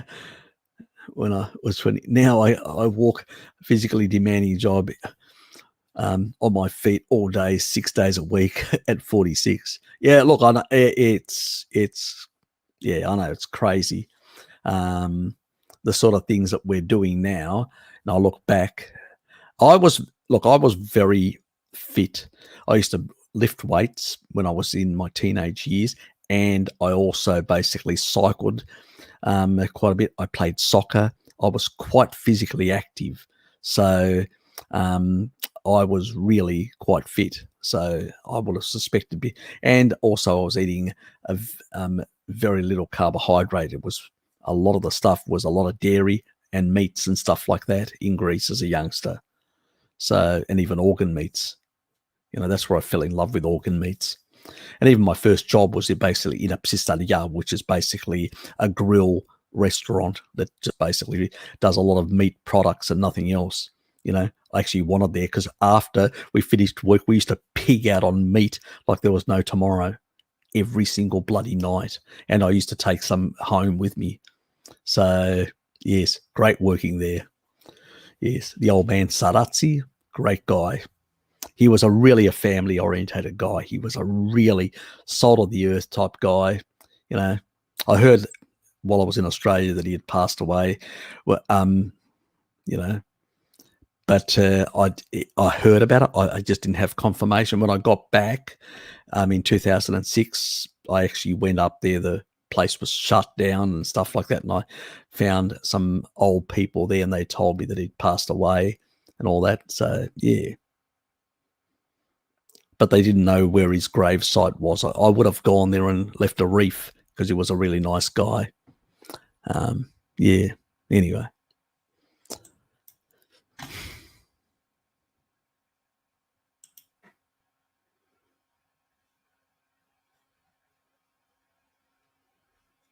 Definitely is. You're a baby. I feel younger. Next, you're going to tell me you're a toddler. Well, if you hang around Hello Kitty, you'll probably end up a toddler mentally. I think she's gone. I'm safe. Because I looked here and I couldn't see any of her comments, so she's probably gone. Do not say anything. She'll be knocking on my door, giving me a hard time. Talking to my grandparents about what they were used to eat growing up. It was a lot of fish, especially herring and mackerel. Yeah, I'd say you probably do have a higher requirement. I'd say. Oh God, she's still here. We're doing a live stream though, so you can't interrupt me. You'll have to do it tomorrow, but you'll be at work, won't you? Oh, you poor thing. Oh, how awful for you. You'll have to wait until much later in the afternoon, won't you? I'll have to hide. Good morning. Sorry, I had to sleep last night, mate. Don't worry about it. That's not, at the end of the day, sleep is important. Good to see you here anyway. If the water wasn't so mucky up, I'd eat seafood nearly every day. Yeah, that can be an issue. You can always buy from the Southern Ocean, snap frozen. So that's a good source as well.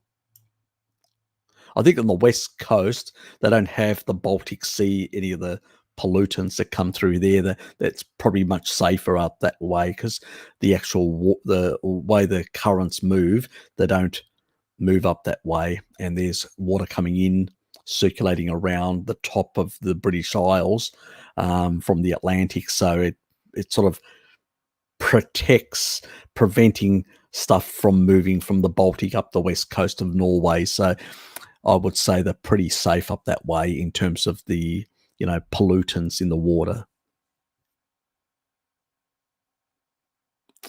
Yep, doesn't surprise me.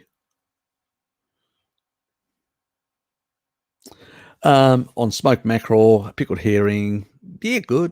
Yep, both very popular. Yeah, even in Greece. Yep. We call some of that stuff arenga, and it's basically smoked fish. So we do have it in Greece as well, and it's very popular. My father still likes it. Yeah.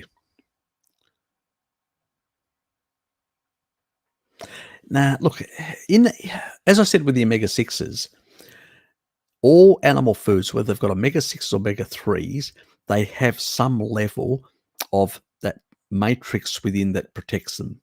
Now, obviously, omega-3s will become slightly more oxidized than omega-3s because of the extra bond that they have. It's a triple bond, not a double bond, but it's only minor. It's only when you extract the oil when it becomes a problem. The other thing that's really important is you eat the fish with the skin on, because the skin, under the skin in that middle part, there's a red little line. That's astaxanthin. That is an antioxidant, a potent one, way more powerful than vitamin C, vitamin E, CoQ10, and many others. It is an extremely potent, but it has two properties. One, it's a really powerful electron donor, which will stabilize those fatty acids. But the other thing that it also does, it has like a refreshing. That means it can correct, repair those fatty acids to such a way where it sort of reverses them back to how they were originally before they were damaged. It's not magic. It's just basically it has the capacity to do that. And it's a protective mechanism that the fish have to protect themselves, in a very stressful, environment they find themselves in. And the way they move, they create a lot of tension and stress. There's a lot of pressure on them, on their tissue, and they creates more oxidative stress, and that damages their lipid membranes, and especially their omega-3s, and they need to basically refresh those, rebuild those in a sense.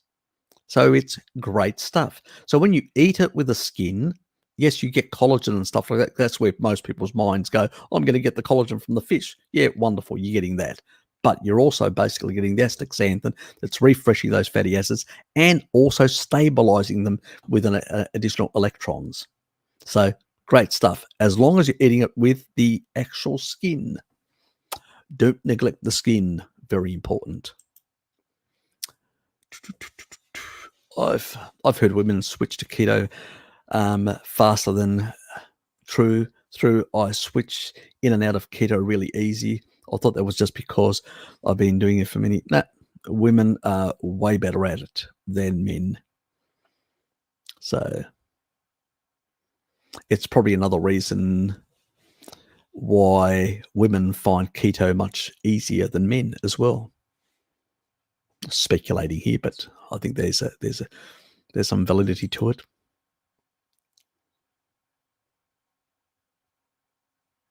Yeah, I like mackerel. I actually really like mackerel. My father and myself, we've done a lot of mackerel fishing. We used to actually prioritize mackerel more than other fish. I know some people don't like them, but yeah, we used to go down to we had a favorite spot close to Eaglehawk Bay, and I better not say. And we basically used to catch shitloads of mackerel. So yeah, but we also used to go to the Eaglehawk Neck area to actually get some octopus. Yes, that great stuff, octopus. There's on the other side. I'll give you locals that probably don't know about this, or some of you may. On the other side, there's a jetty, and that's in Pirates Bay. And in Pirates Bay, that jetty gets a lot of mackerel. And on top of that, it also gets, in the seasonal period, shitloads. I mean, shitloads of calamari. They come through there. And the reason for that is because on that little island opposite, on the where close to where the cars are parked, opposite from the jetty, there's a lot of like seaweed right through there. They go in there and spawn. So all you need to do is have a float right there, closer, like a couple of meters from the actual island. So it's a long cast, and it has to be about down 1.5 meters down the water. So you have to lengthen your float to be 1.5 meters. Perfect location, just on the top tip. And they'll come up and they'll think that's fish flying past. They'll come up and grab it. You have to sit back and then just pull in. Anyway, yes, the magic. When I go fishing, people are shocked. I turn up, nobody's catching anything, I catch fish. The reason why? Because I know how to do it. It's all in the how to do it, actually. I never use, if I'm casting shallow, like there are a lot of like Australian salmon and stuff like that that are closer to the surface, or whiting or stuff like that. I actually use very like a really small little ball just to get the casting. So the weight is very tiny. It drops down very little. Still maintains some tension. The bait is completely immersed within the actual hook. And at the same time, I move the rod down so it's closer to the surface. So there's good tension, and I tap. And it's just a very light tap. And it creates vibration. And it's like a fish in distress. What happens? The other fish run in and bite. Yes, you got to know the techniques of fishing. Yes. And there is specific techniques for different fish in terms of the tapping. Tick, tick. They sort of, to indicate different sized fish. That's a bit more nuanced and a bit more advanced school. But yes, it helps to have a Greek father to teach you these little tricks of the trade, how to catch fish, and also be criticised when you don't do it right.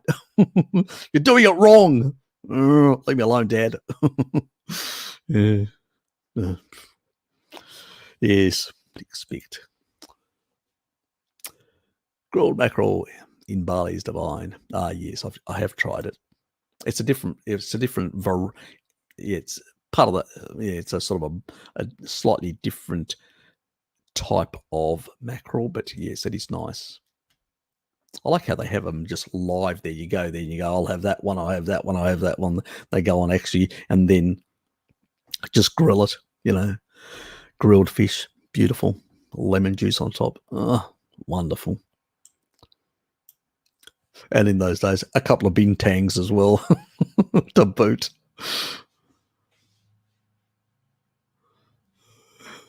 Oh, God. Thanks, mate. Harry, when you interpret information, you seem to look at what would have happened in our natural environment. Is that something you have always done, or do you have to keep reminding yourself to do? I would say it's not something that it's something that I have to sort of remind myself in a sense. We don't have the same connection. Now, I do have some connection. Now, the way I was brought up hunting and doing other things and all that, I do have some connection with actual slaughtering animals, hunting animals, and doing things. I do have some actual experience in my life. I've both hunted with other members of my family, friends, and all sorts of different people. And I've also slaughtered with my father and with other people. So, in that regard, and all sorts of different animals. And they do have different ways you have to slaughter an animal, because of the, getting the skin off properly and stuff like that, or,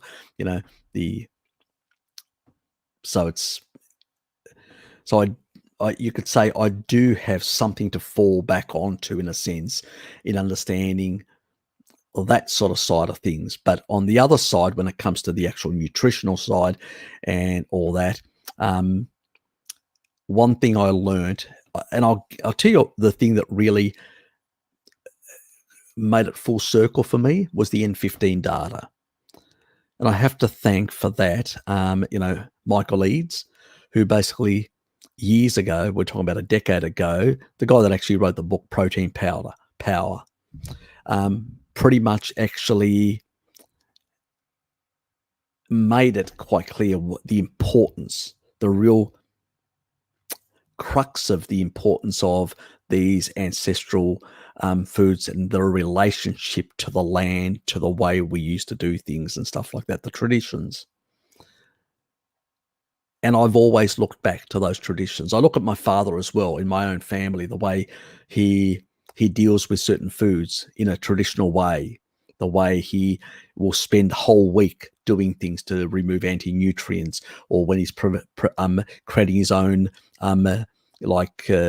homemade cheese, and the way he actually gets the moisture out, and the way he actually coats it on the back, around to basically help it mature and all that sort of stuff, and then tied in a dry place and all that. So I've lived in an environment where I've actually been part of tradition in a sense. So I have some connection there, which many people don't. And then the knowledge comes from just researching and making those connections. So I've got a lot of information that I've been able to bring to bear and combine in such ways. So there is both that information, that side. So both of these things are sort of valid, what you're asking or what you're stating, or asking a question about. And it's a sort of a combination of the two, you could really say, in a sense. Yeah. But sometimes we all sort of have to, you see me sometimes I talk and then I go, then I remember, oh shit, there is that other relationship that I'm missing. I need to have completeness, because I don't like to, because I think even though it's not reductionism, what I'm saying, it's still valid. It comes from very good analysis and all that. completeness plays an important role, because when you're listening to something, you're going to go and saying, you may get a skewed understanding of something. So I need to basically provide completeness so it's more clearer why. And that's why I give you an understanding from an ancestral point of view. I give you an understanding why, when we're talking about, people eating slightly mixed macros, but they were eating a more impoverished diet, less energy in there, but more physical activity, depleting glycogen, and why we didn't see the same characteristics. And it wasn't optimal. And you explain all those, and it's really important to nuance that, because once you get it, it all clicks, it all sort of stitches together and makes sense. Because people sometimes go, oh, well, people did that mixed thing. You talk about the Randall cycle, you got to explain all these other nuanced relationships of the past, why, and I give examples of my father that basically was a Boilermaker welder, never changed his diet. But when he started working in small business, because he was less physically active, he started putting on weight, even though he was slightly even eating less than what he was when he was a Boilermaker welder. When there he was ripped and big and muscular.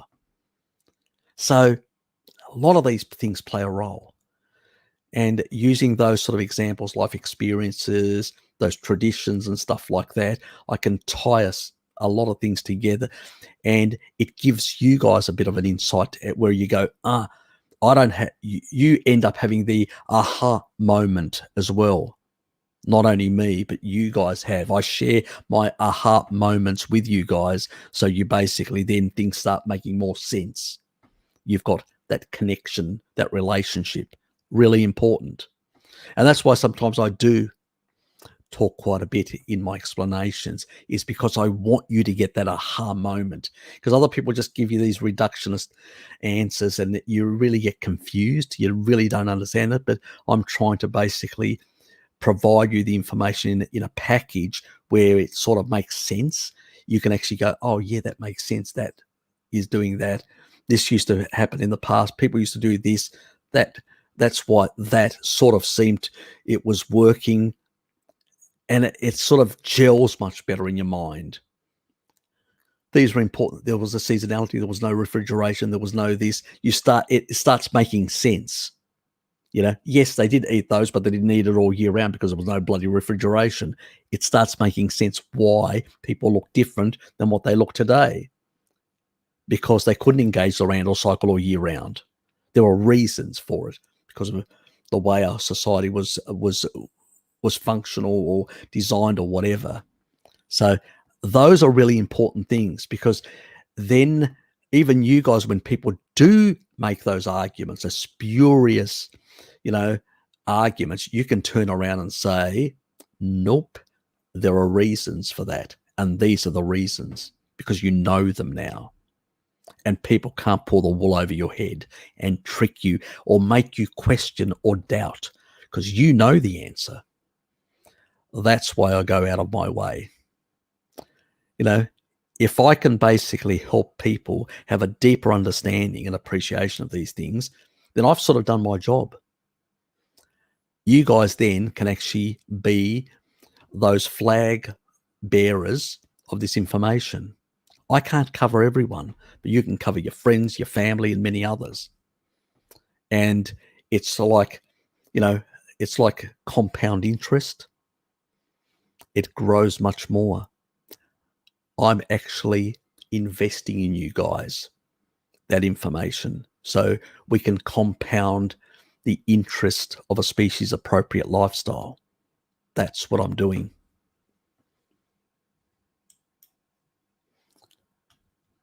Yes, do we not? Yes, we do. I like whitefish as well. I get hockey as well. I do like it. And we also now do what we do.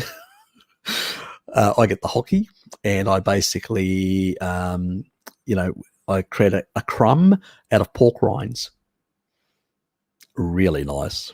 Yes. And I know Hello Kitty is actually doing it, because she actually started doing it first and told me, give it a try, and I go, really nice. And we get from iHerb, the unseasoned, the plain, right? So then it's much easier to play around with.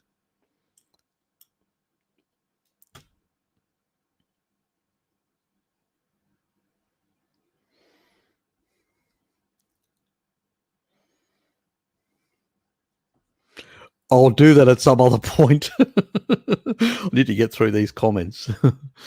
I'm a community support mod. Gonna have beef based. Good to see you, mate. Yeah, you can actually. Well, no, probably not because he's a mod. Where is the little bugger? Oh, that Westie. I wonder where he is. He's probably out there, you know, groping some sand.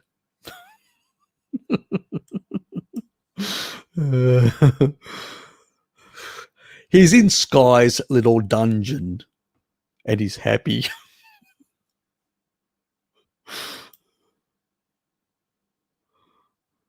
He came to one of my live Zooms and I did. We had a bit of banter in that regard. He's good. He's good fun, but I don't know what he's doing. Maybe something's come up with his life and he's actually prioritized that, which is fair enough, you know. But let's just spread the rumor that he's basically in Sky's dungeon. Sounds like a good rumor.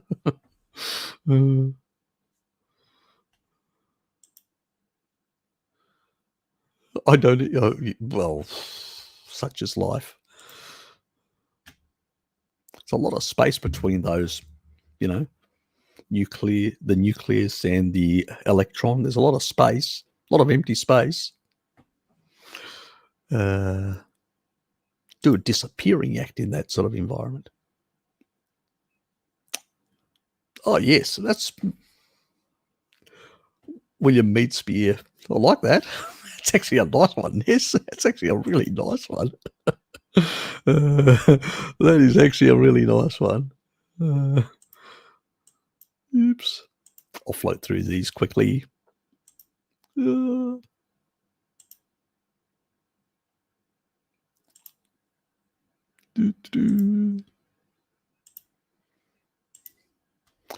too witty in that regard. Do you know anything about volcanic water, Harry? Just found some info on the special local water. Minerals. It's basically really good in terms of minerals. That's the thing with volcanic water. And because it's also warm, it opens up the pores. So it seems that the skin can take that. And there's also more salt, like sulfur in it, which is really good for the skin as well. You know, sulfur amino acids, you know, really good stuff. So yeah, it does have some benefits. Obviously, you can't pile down a whole lot of fructose and all such, and then expect the water. It's just that extra little thing that you know, you can get from it. But it's actually nice doing that. Actually, just lying in some volcanic warm water. Yeah, very nice. Some of it, if it's got too much minerals, you literally struggle to keep yourself in the water. You tend to float much easier. Probably not to the degree like you would in the Dead Sea. You know, sort of there it's very mineralized and very high levels of salt as well, and you tend to literally float. You can literally float on water. Yes, probably not. You know what I mean. Anyway. Zoom in the morning. Yes, Zoom in the morning. Yes, 10 o'clock. So, which is a reasonable time, but it covers all the North Americans. So I tried to actually sync it. So having it 6 o'clock Australian Eastern Standard Time daylight savings for the Eurasian one, plus the Eurasian Zoom the day before, but at the same time slot. And then the next one down on the Monday but I'm going to have to think.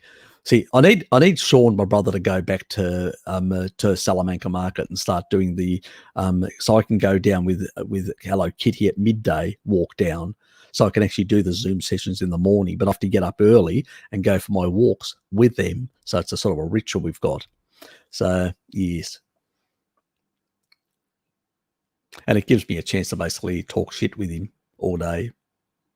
So we catch up, and talk shit. Oh, Greece, where the men are men. Okay, Spartans. Oh, we're a bit weird. And the goats are nervous. Definitely. I'll drink to that. They should know their place. Got a bit of be careful what I say. Could be up for charges of animal abuse. But you know what I'll claim? If I'm going down, the whole of New Zealand is going down. As simple as that. Is Richard around? He's probably gone to sleep. I was looking at an article on the Rotterdam study. The rats were on a very high K2 MK4. I guess that is why a low inflammatory diet is essential with your K2 protocol. Yes, it is. And the Japanese, all the Japanese studies and all the studies in the Netherlands were done, like the one you're talking about now, were done basically using minoquinone 4. I wonder why.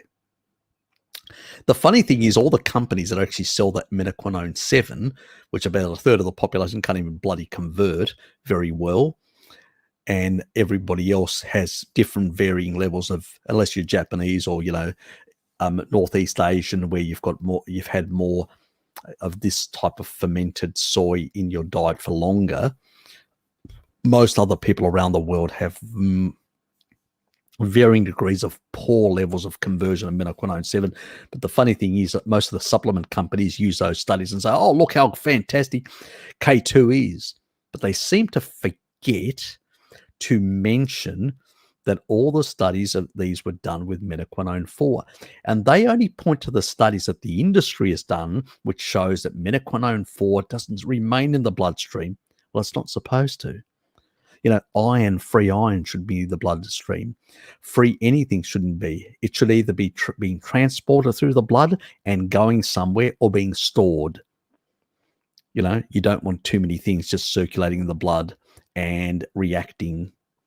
So no, I don't consider minoquinone 7 and high doses a very safe thing. That's my personal opinion.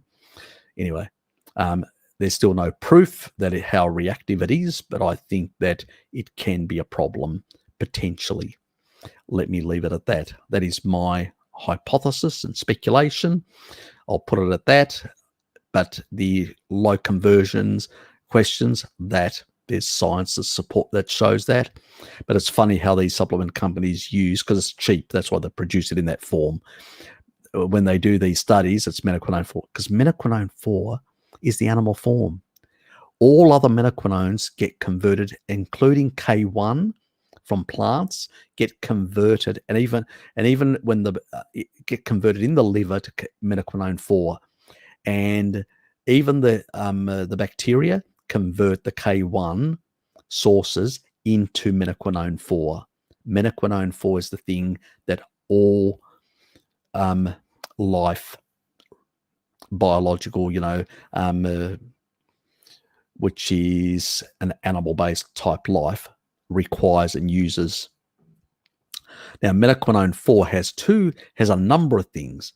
One, it can activate a whole lot of different enzymes. Fantastic, to do a lot of good things around the body. Plus, it's involved in bile synthesis. Most people think, oh yeah, it takes calcium from and puts it into the bones. Well, the other minoquinones can't take it out of. They can take it out of the bloodstream, by activating certain types of proteins to basically take it out of the bloodstream, but they can't take it out of the soft tissue. What MK4 does, it actually directly influences the sort of the structural, the protein folding structure of those enzymes, which means that they can go into soft tissue and rip out calcium from soft tissue, like the heart or the lungs where you've got calcification, or the kidneys where you've got calcification, and remove it and put it into bones and teeth. And that's the great thing about it. It can also determine some of the things that get transcribed by the genes, because it's the only menaquinone that directly talks to the DNA. All the other menaquinones do not. Neither does K1. So, yes, it's magical stuff. So, really important. So, bile, your gallbladder, health. I wonder why we have this explosion of gallbladder problems nowadays. Yes, low fat, and this is a fat-soluble vitamin, low MK4. Now, is it the fat or the lack of MK4? Anyway, we've never done the experiment, so I would suspect it's an interrelationship between the two, but I'll leave it at that. But we do know that MK4 is required for bile salts. And if you don't get enough bile and you get too much of cholesterol and stuff like that, you can actually get stone formations.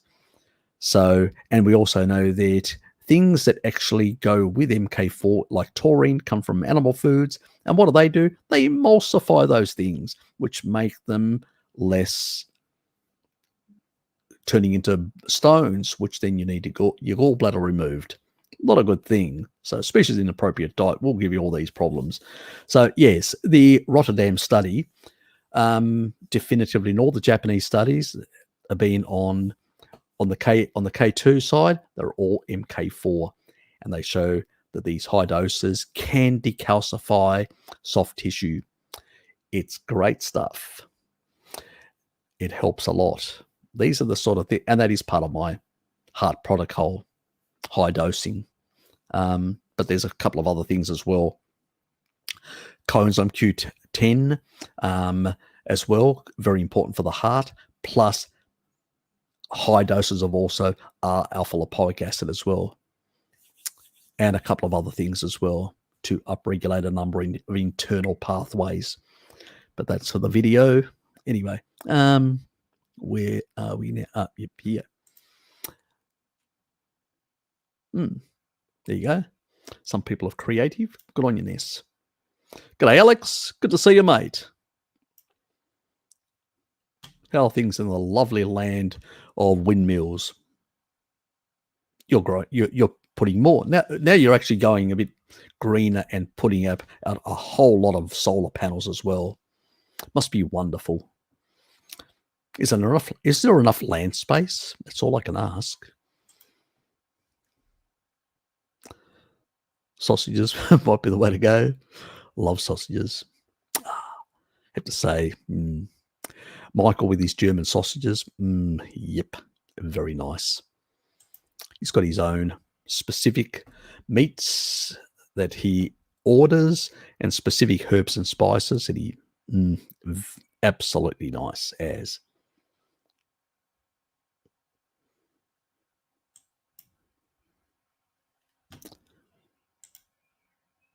Oops.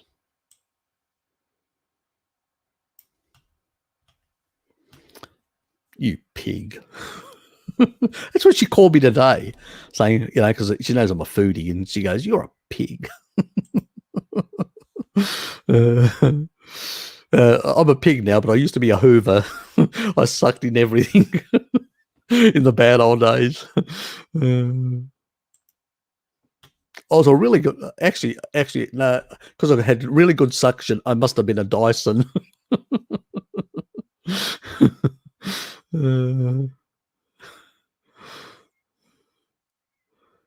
Eggs that make me feel ill lately.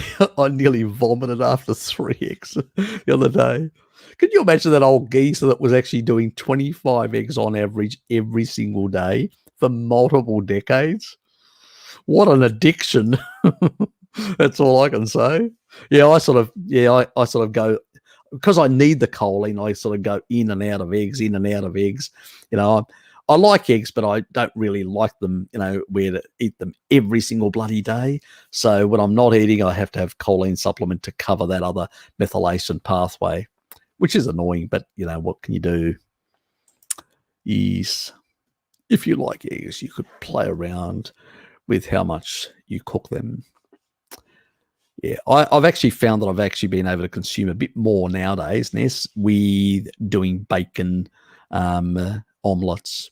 Yeah, I actually find those much. I just find the egg too bland, you know. So I've been, putting bacon. I've been putting rosemary. I've been putting other things. I've been trying to spice it up a bit, make it interesting.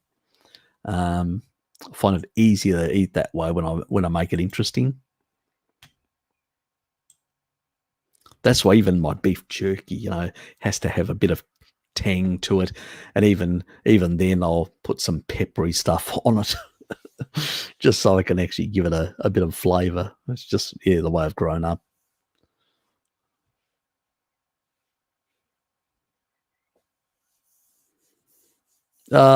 Many different ways. Poached, I like it on top of a steak, like just dripping all over. Raw yolk with raw meat, I'll have it like that, but I have to put a lot of pepper when I have it in that way. So there's a lot of different ways. And I don't like rosemary on that sort of raw stuff. I just want the pepper, or anything, or any of the other stuff. But yes, a number of ways. Not a problem. That's okay. See you next time. Take care, Kate.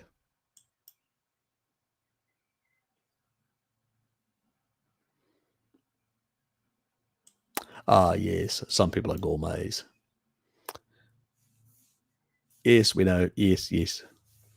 Homemade keto bread with, yes, I know. I know you still make that, yeah. I know you feel guilty about it as well. And I know I give you a hard time about it as well. Oh, well, you give me a hard time about other things.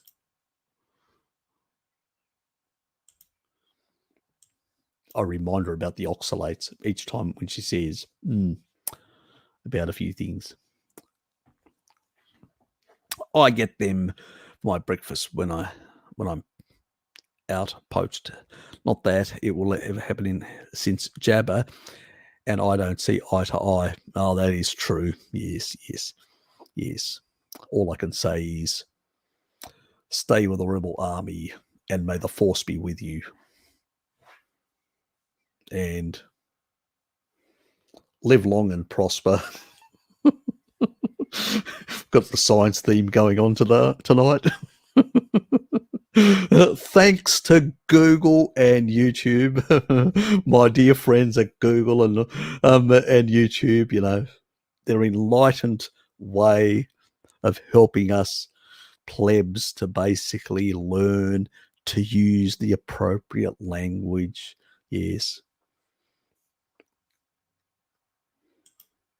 They've been such a blessing to me, such friendly, loving people. Their guidance is, it just brings a tear to the eye.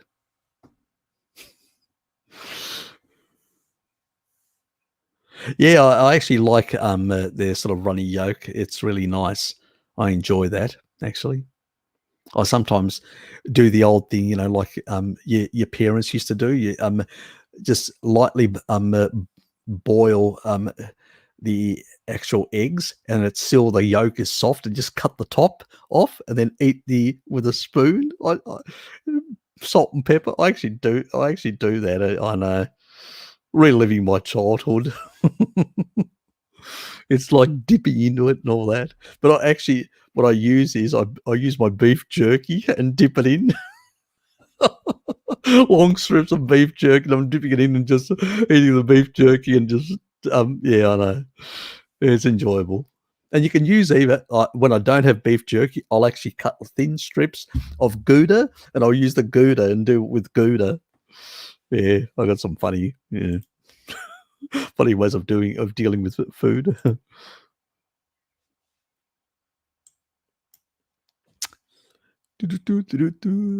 For the whites, I have researched a bit. Fully cooked is best for most protein.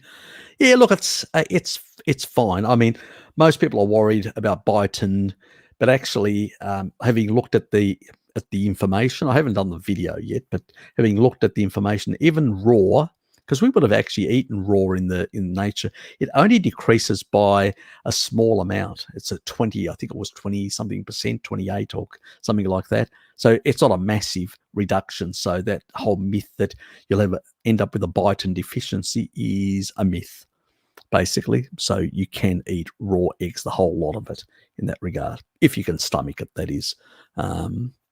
So yeah, it's yes, we've busted a lot of myths on this channel, and there are still more to come.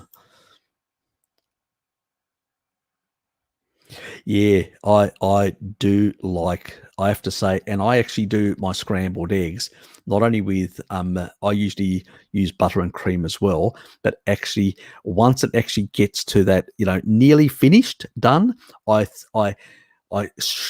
grade a whole lot of cheese into it. Different types of cheeses. Sometimes I'll use feta cheese. I'll break it up and just mix it up. Sometimes I'll basically use, Parmesan, or I'll use some other cheese and combine it. So I do different variations. You can try different cheeses, see what you like, So yes, very much.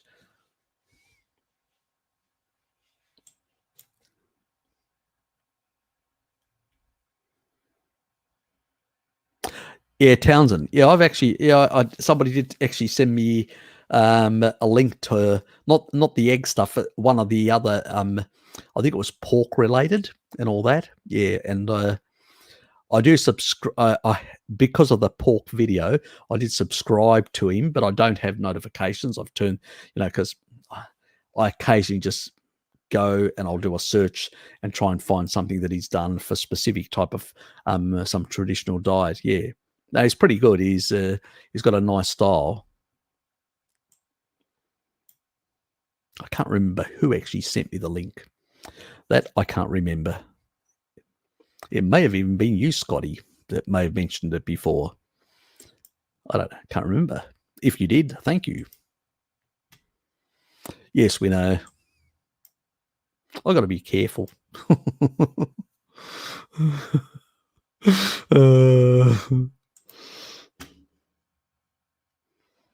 Yes.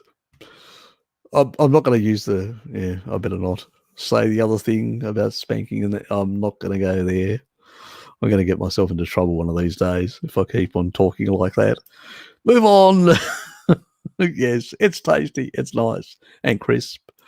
Is astaxanthin one of the very, very good for vision, preservation, or protecting the eye condition? It seems to have benefits all over, including in the when it comes to the eyes as well, but because there is a lot of DHA in the eyes and in the melanopsin of the eyes, so yes, it is very protective in that regard, but it can bioaccumulate. So get it from the fish.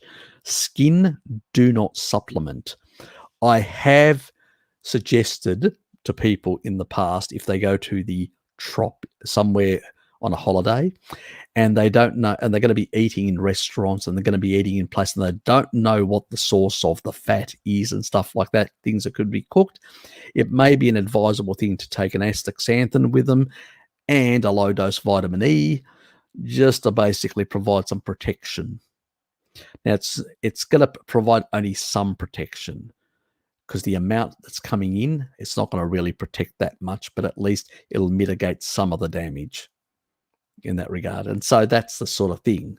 But also, I think, the whole fish combination, you're getting the omega 3s, the DHA, plus the astaxanthin, which is protecting those things and keeping those in a very good, stable state, the actual omega 3s, and that means they will go into your eyes and be used by those eyes, and in particular also the melanopsin in this case, in your eyes, and it will basically maintain the integrity of that DHA much better than normally.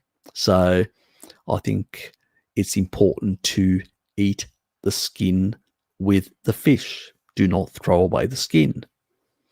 even if you have to sort of clean out, like cut it in half and just take out the bones and snip off the sides, that's fine. So you don't get, some people just can't handle bones and all that, but you still got to basically get the whole skin.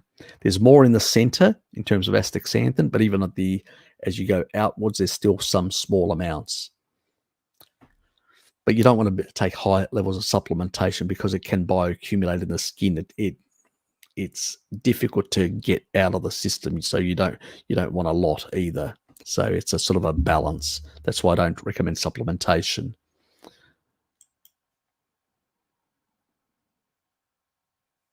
Because you'll end up with a funny coloured skin in the long run if you do that, and it's really hard to get rid of after you've done it.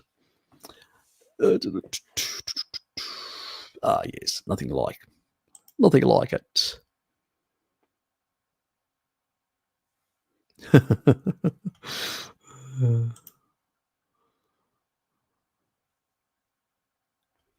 Yep, I think it's one of the best. Even so, a lot of people sort of don't look unkindly towards it. Skin on smoked mackerel is hard as paper. Yep, I never have eaten it so far, only because it was in contact with the plastic packing. Do you anyway recommend to eat it? Yes. Yeah. Oh, look, we used to catch our own. That was the difference. And my father used to when he used to cook it in a tray, he also would put a bit of water in there so it would maintain some sort of steam effect while it was actually cooking and baking, and it would create a bit of a steam effect, and that steam effect actually maintained a softer skin. So I think that was the trick that my father used.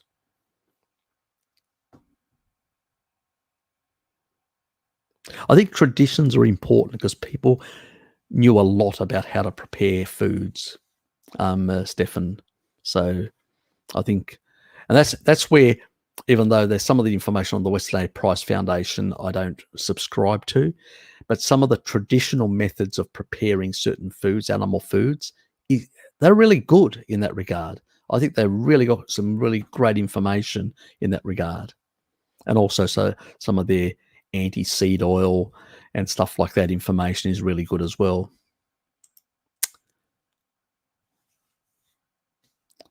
I'm on my way. Mackerel fish. You'll be spending all the time down there.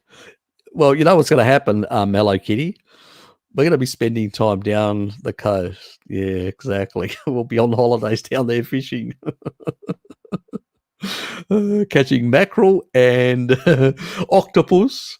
I'll have to get Dad's whole, because he's got a whole bodysuit that zips up to the top, so you can actually walk in the water and look for, I've got all the paraphernalia to hook the actual octopus and everything. Anyway, don't worry about that, John. Worry about my copyright lawsuit. You guys are characters. Roy, since I eat more brie, my eyes are getting better. Fantastic. MK4 is looking after you. It's brie and basically Gouda are the best cheese sources of MK4, hands down.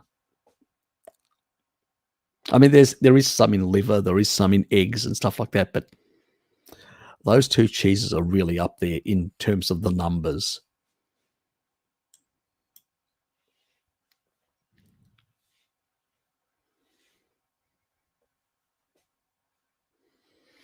Oh, it's just you cook the whole fish, you don't take the skin off. The skin is on the fish. You cook the whole fish with the skin.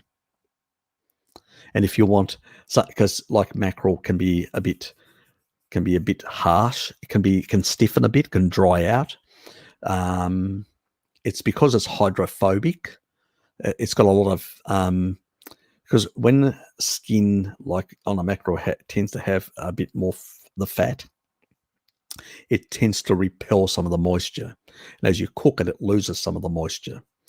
So it's really important, whether you're using butter and some water, stuff like that, is that will the fat and the water will sort of provide some hydration to the skin of the fish, you know. And yeah, that can be important. I mean, in the past, they used to wrap it in leaves, and the moisture from the leaves used to go into the fish and around it, and make the skin very soft. Remember, if you look at old videos where in traditional in Asia, where they wrap around and they cook it, and then when you open up the leaves, the skin literally peels off. It's so soft because of the hydration that has come, and it's low deuterium as well, the hydration from the leaves that have gone into the actual skin and softened it. So you try to replicate something similar. So you could actually basically take baking paper, put it in with butter and all that, like butter it on all the sides, and then turn it over, so you actually get this, try to create a similar effect in the baking paper. So you've got baking paper because you don't want to use aluminium foil, because you don't want that sort of stuff. But you use the baking and wrap it, and then just tie it with cooking sort of string, and literally cook it in that. And it'll actually create a bit more steamy type effect. So it'll actually even soften it a bit more. So there are a lot of ways of doing things in that regard. Dad used to basically, because he used to put them, and he used to basically put above and below a whole lot of, like vegetables, and basically there would be cream and olive oil, and basically some hydration that would come primarily, put a bit of water, but not a lot. And that would really soften the whole thing and cover the top, and it would create this steam-like effect. So it's like baking and steaming at the same time a bit. So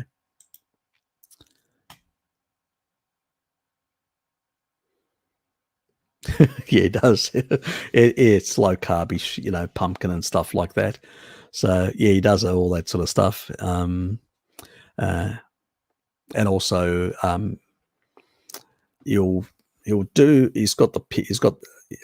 nowadays he buys pickled, but he does buy organic, unpasteurized pickled cucumbers. But he used to actually produce his own in the past as well. He's just getting too old. He says, I just can't do it anymore, because he actually produces his own Lebanese cucumbers every year. So those little small ones, but he just can't be bothered pickling the stuff like he used to in the past. But he does all that sort of stuff. And zucchini and pumpkin are really big in his sort of repertoire. He actually also grows both pumpkins and zucchini, and actually makes zucchini and pumpkin pies still, with a lot of dairy, so. And feta cheese, shitloads of feta cheese. It's like it's drowning in feta cheese and dairy cream. Yeah, I go, where's the pumpkin, Dad? Don't worry, it needs more cream. And I'm going, okay. Like a couple of liters of milk and 1 or 2 liters of cream. I'm not kidding. It's just like it's called a pumpkin pie, and it's called a zucchini pie, but it's basically like most of it's actually dairy. It's a way of actually combining dairy. You must have, back in the Second World War, it must have basically, because he was starving, he's probably still got that mentality from that time. Eat everything. Nothing survives the mouth. Yes. How to optimize, Luke. When it comes to protein, is the trick. Protein is the main thing. At the end of the day, protein is what, but you still need sulfur. Sulfur is a binder to keratin. And so you can, because when you consume more meat, you're going to get also sulfur amino acids like methionine and taurine in larger amounts. But there is a bit of a biohack as well, because we do have situations where, because we've been on species inappropriate diets, we've got more. You remember that video that I did showing how oxalates can get into bones and really deform them and really cause collagen problems? So as you lose that, you need a bit more sulfur to basically clear out, but you also need the methylation. You need more choline. And you've got to be careful with too much sulfur, because you need choline to prevent it from bioaccumulating as well. So it's a bit of that's why these foods work synergistically. But really important to basically get the sulfur to bind the keratin. And you also need things like, menaquinone 4, really important in this, vitamin D, all the fat-soluble vitamins, and a number of the B vitamins that play a big role as well when it comes to that. So it's a combination of all good nutrition, good animal nutrition. And sometimes when you're trying to repair, you need a bit more in that regard. So I'm not a big fan of collagen supplements. There's a lot of experiments where they've done collagen supplements and they've given massive amounts and it doesn't work. Because at the end of the day, you still need leucine to drive, and the other components, phosphorus. To get more phosphorus, you need more meat. It's just one of those things. You need more protein. That's what that old experiment where they were intravenously putting those things in, and they noticed protein, phosphorus, and salt, sodium were the key things. You exclude one of those, you don't get good enough musculoskeletal growth. You get slight atrophy loss. They were measuring these in a clinical setting. So they were seeing a dose response. That's mechanistically proving something. You lower those, you lower the build-up of that. But remember, all the collagen also is regulated by fat-soluble vitamins, because all the collagen-degrading enzymes, the matrix metalloproteinases that are produced in your liver, are regulated by fat-soluble vitamins. So taking a whole lot of collagen and protein powders and sulfur amino acids like MSM and stuff like that is going to do fuck all, nothing, if you don't have the regulatory, good fat-soluble vitamin levels in the diet to basically regulate all that stuff. Otherwise, you'll get derangements and you'll get spurs and all sorts of strange collagen structures and protein structures. Getting the material is important, but regulating how that material is put together is also very important. So, yes. Hope that made sense. And other factors, digestive issues and all sorts of other things, malabsorption, all these other things can cause issues in this regard. So that's why I always prioritize fixing those problems first before focusing on the other stuff. For the hog, for another hog. No, it's real pumpkin. He grows the stuff. Dad does basically a low carb diet in general terms. So, that's sort of what he does. He grows his own vegetables and stuff like that. And it's all like now, it's all spring onions, it's spring onions, kosh lettuce, and spring onions, they're low oxalate foods. So it's all this sort of stuff. He's got his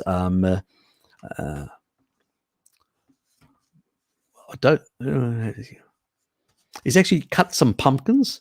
I know he's got he had a big pumpkin that big. I mean, quite wide and all that, because when I went over to put his light bulbs in, and he goes, I'm just waiting for it to mature a bit more, give it a few more, a week or two, and then I'm going to do a pie. I go, great, Dad, good for you. So just started fishing in the winter cod. It's traditional to get fresh cod Christmas here, nothing beats fresh cod fried in butter. Yeah, it's great. There's actually giving a lot of people a lot of information. There's a jetty down at should I actually anyway, Dunalley it is. The jetty is not on it's on the left hand side, and between on the left hand side as you walk on the jetty, it's about 3 meters upwards. If you cast out about 2 meters down there, there's actually a deep gully. If you actually dive in, you'll actually see it, that goes really deep through that pass. And usually when the cod are around, they usually run through that. And you can, if you drop it right in there in the right spot, you'll get a cod. I had one night down there with Dad. I literally filled the jetty with cod. I couldn't believe it. Dad just freaked out. He looked at me and said, "What the fuck? How can you be this lucky?" Because other times we've gone there and caught a couple of cod and all that. And one night it was just wall to wall. It's just crazy. I couldn't get it fast enough down there and hooked and back up.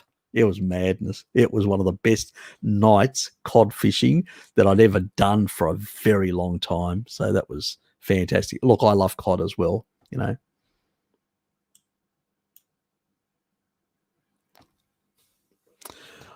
I used to tickle trout.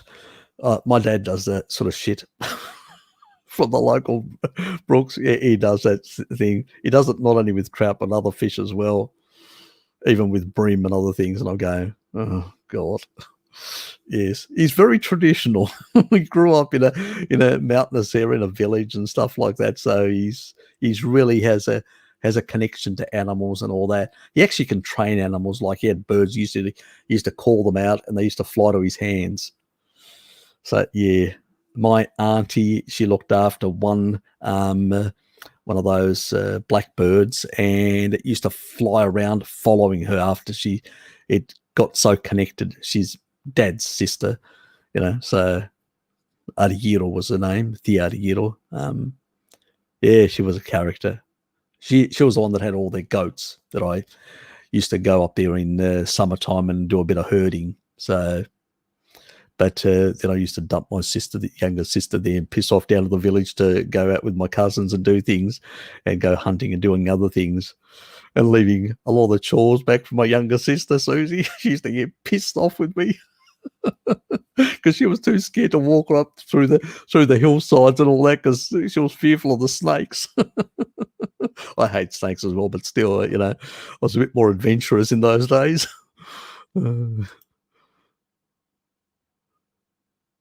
Yep. Oh yeah, full of eggs. Yeah, we love.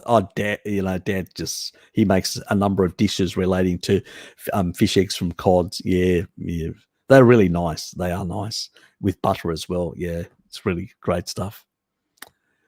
Yeah. As I said, a carnivore or species appropriate eating isn't as boring as some people make it out there. Just have a steak. You can really spice it up. And I think there is mixing and providing the body with a very mixed repertoire. And I think we need a bit of fish. It's not, I do think we need, and if you take a look at our hunters and gatherers, before we developed civilization, they were close to rivers and coastal areas. They weren't inland. So that should be telling you something. And the isotope analysis show very high amounts of ruminant, but small coastal or river fish. So they were getting some different varied levels, but still getting some. So I do think they have fish have a place in our diet. Fagoons think their diet doesn't kill any animals, kills shitloads.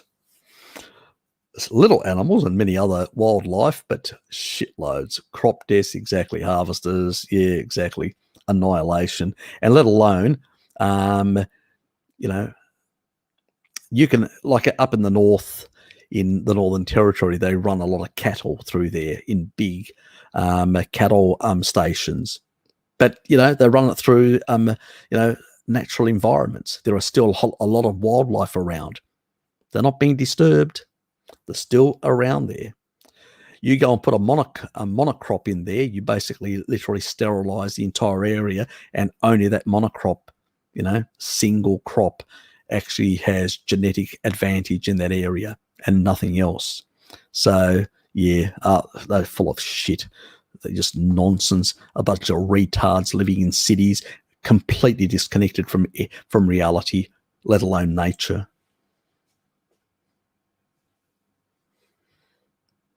Do you?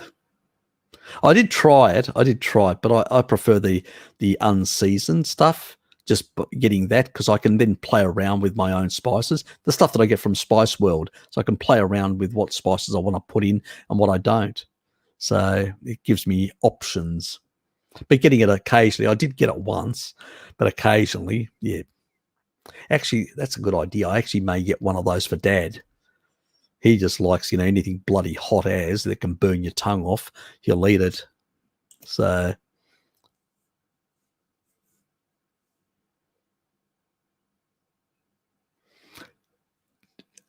when you're asking me, I'll tell you it's not species appropriate.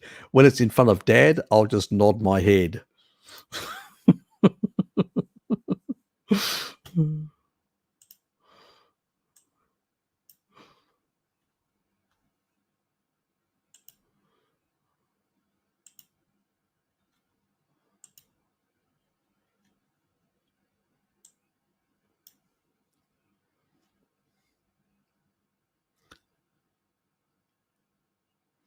Yeah, I know. Yeah, I would. I think it's the time. It at some point we need to basically take our money where people are basically not going to violate human rights of other people. You know, if we truly are Democrats or truly believe in the rule of law and truly respect people's sovereignty over their bodies, yes, I'll leave it at that. Otherwise, you know, the YouTuber, my dear friends at YouTube, may get very upset with me.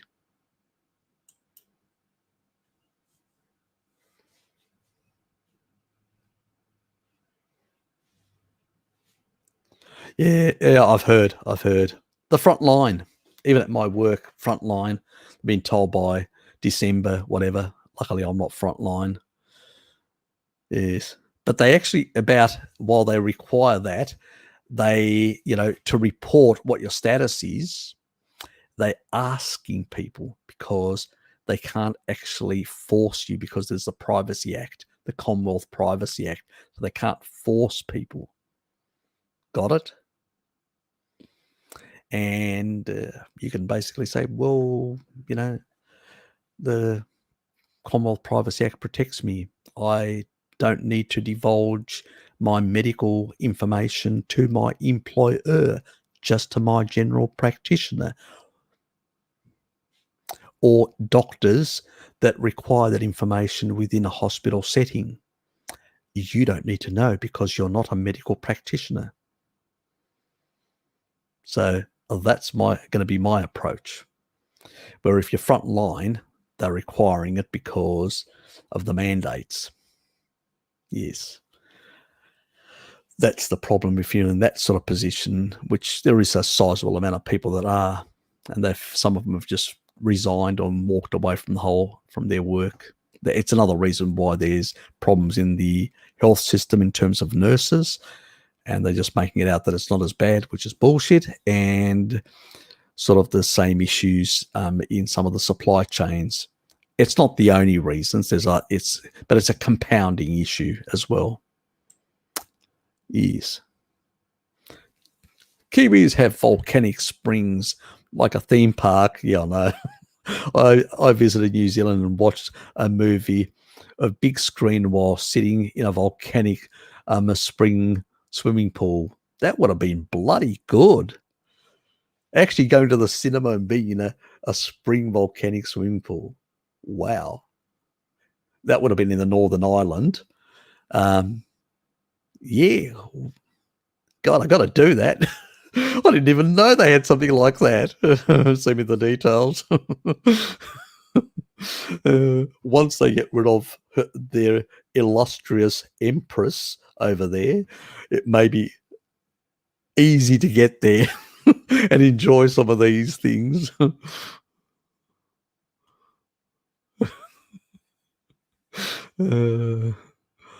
Yes, very much so.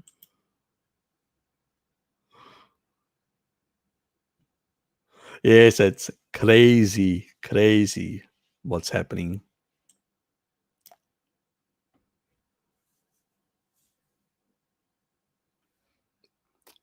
Perfectly. As long as you got your nappy on.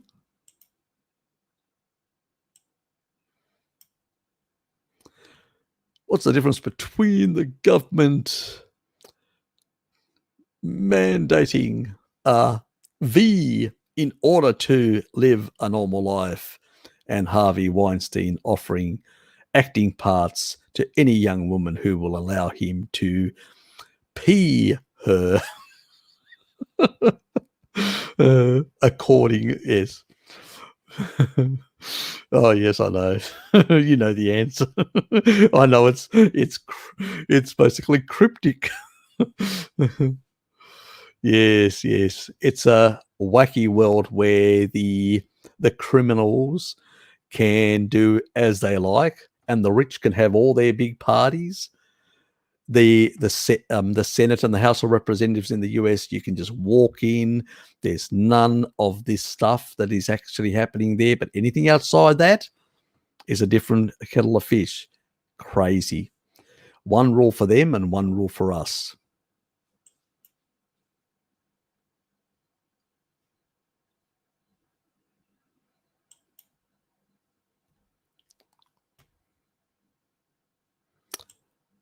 Yes, bit of a problem.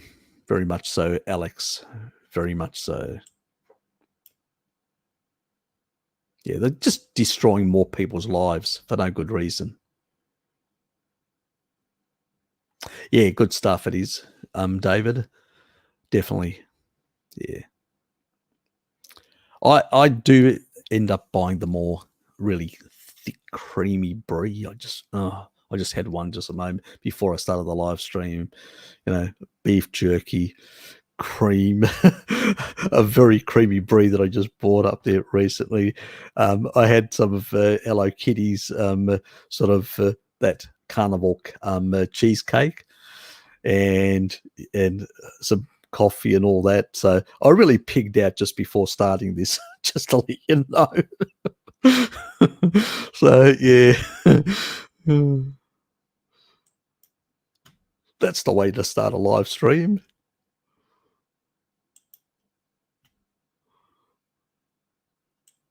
Oops. So it's Australia at the moment.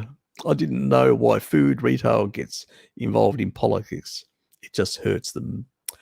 Yes, the funny thing is, before,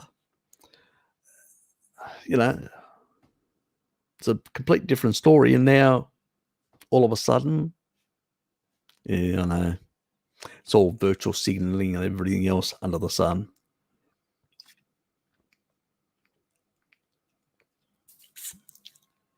It's ridiculous, but yes, it's a funny world. But do come to the Zoom session because we can be very outrageous there. Yes, beef-based. Oh, I like the name, beef-based, yes.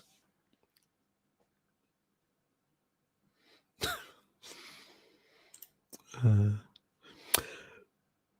you sleep grounded? No, I don't.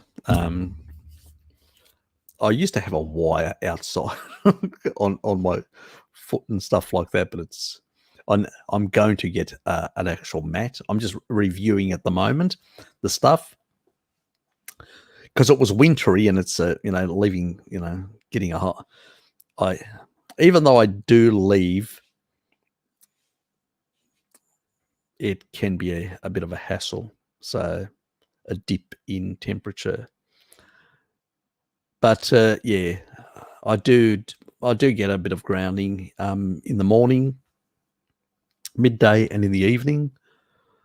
But yeah, I need to basically get some grounding stuff, you know, because having a wire outside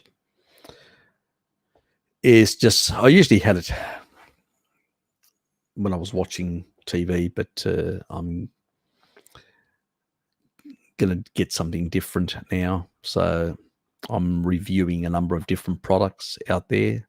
So occasionally I do stick it out there, but primarily I need to get some products to basically do it in a more, without having to do all these complicated things, you know. So that's the thing. And dirty electricity. Look, you got the wiring around your home that's creating dirty electricity, non-native EMF type fields and stuff like that.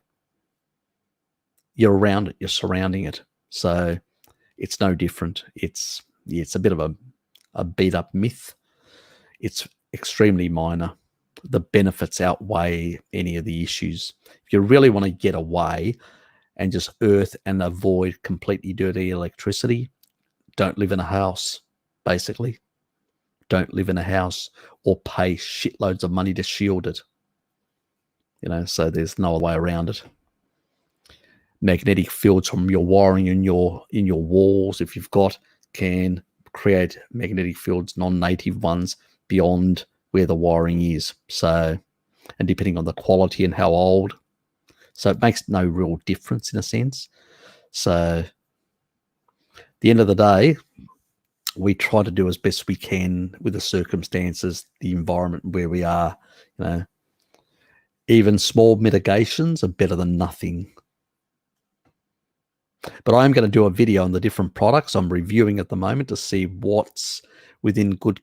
You know, you get, because there's some crap out there. So I want to just promote products that are well priced, but actually work and are not problematic. So that'll be probably early next year. I'll be doing that, and I'll have probably ordered before that some of these products.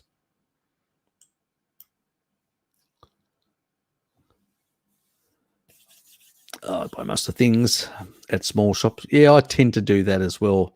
A lot of the smaller specialty shops, like, you know, cheeses, because you can only get raw cheeses or cheeses that's got just the animal ingredients without any, as Hello Kitty will say, without the numbers, without all the preservative numbers, all these numbers. So we look at our cheeses, and when we see a number on it, we leave it. When we see just basically the cheese, salt, and stuff like that, and animal rennet and stuff like that, we go, yep, we'll grab that, and that's how we do it. And if it's pasteurized, we always look for cheese that actually has also where they've put back the culture, you know, and it's a bonus when they put the enzymes back as well.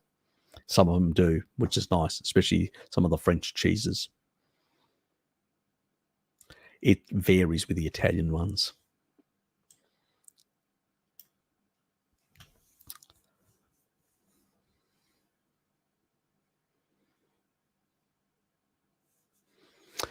Yep.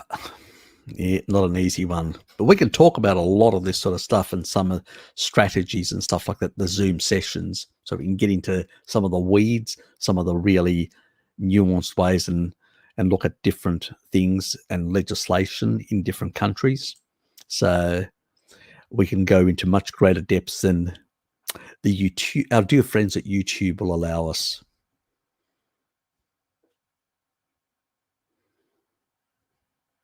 Shit. The butcher's burnt down. God almighty. Yeah, look, there's a lot of small businesses that basically just went to the bloody wall. You know, so no, it wasn't good. And I know a lot of people in the Greek community, some of them that suffered and still are, and some people that lost a lot of money as well. So yeah, not a bloody good thing. Yeah, and yeah, you on top of that, you got idiots to contend with as well. But I think these sort of things that government have done have really caused a lot of problems for a lot of people. People have built whole life, decades have built businesses and their whole careers and stuff like that, and within a small amount of time, all that is being destroyed. So yeah, I'm pissed off about it, and I'm pissed off with these people, and it actually angers me even more. Even if all this stuff was perfectly safe, it's not a problem, and all that, it still fucking pisses me off how they went about it. So yeah, I got very little fucking respect for them.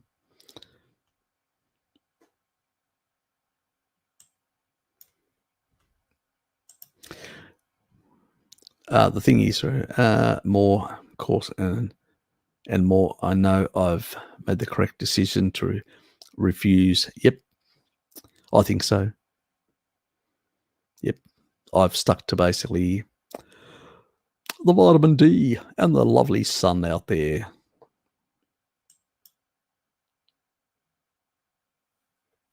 Yes.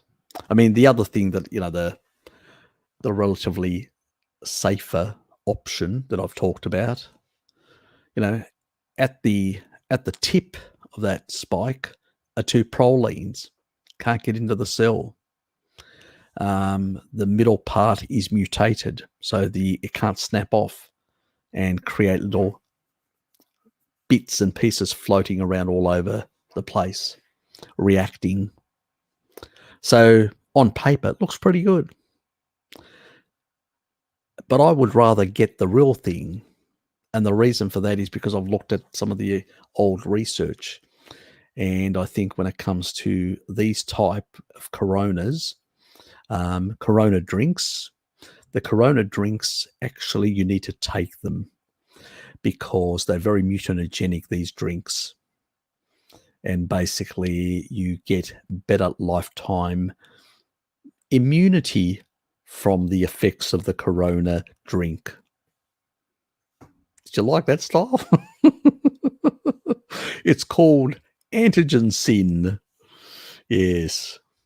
And the word is sin, S-I-N. Yes. We need really the immune system to recognize the foe, the real foe, and nothing but the foe, not the fake foe that Jabba the Hutt presents. Have you tried a spicy soup with bone broth? Yes, I have. Multiple times, multiple variations and things. I know my father does some stuff. Boy, does he put some chili in it. Can burn your tongue off. I mean, literally. I can only eat it with yogurt. He looks at me and says, "You're fucking soft, aren't you?" Damn parents.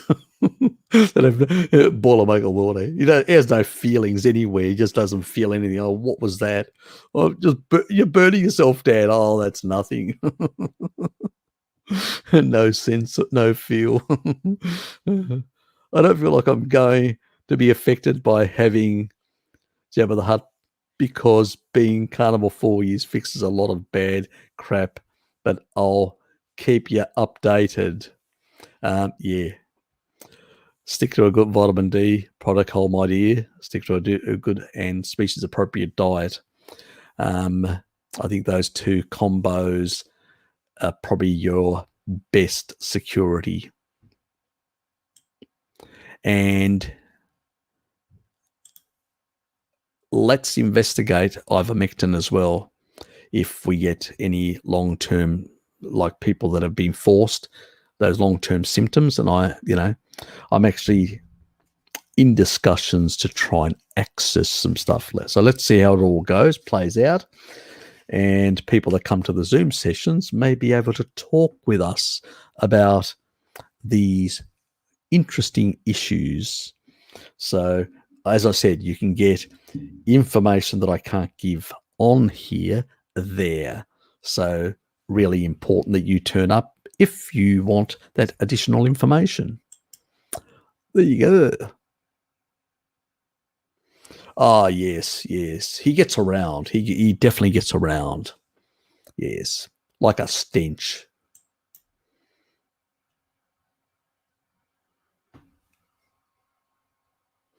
Good.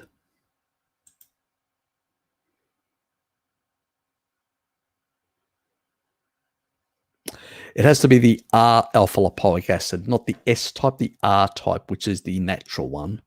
So it's a bit more pricey, but yes, it's really, really good in that regard, especially if you've got a lot of damage, like a lot of seed oil damage and stuff like that, a lot of inflammation around the body, like shitloads of inflammation, and you really want to soak it all up, sort it out very quick. Mega dosing alpha lipoic acid can really do that. So taurine, I usually do use a combination of that and taurine, because taurine also has an antifibrotic effect, plus it also acts as an antioxidant as well, in different degrees in different tissue. So it has also some indirect roles in all that sort of stuff. So it's the combo, and I use that sort of combo with my heart protocol as well in that place. So yes, really important. HD. Hi Harry. G'day Mike. Good to see you, mate.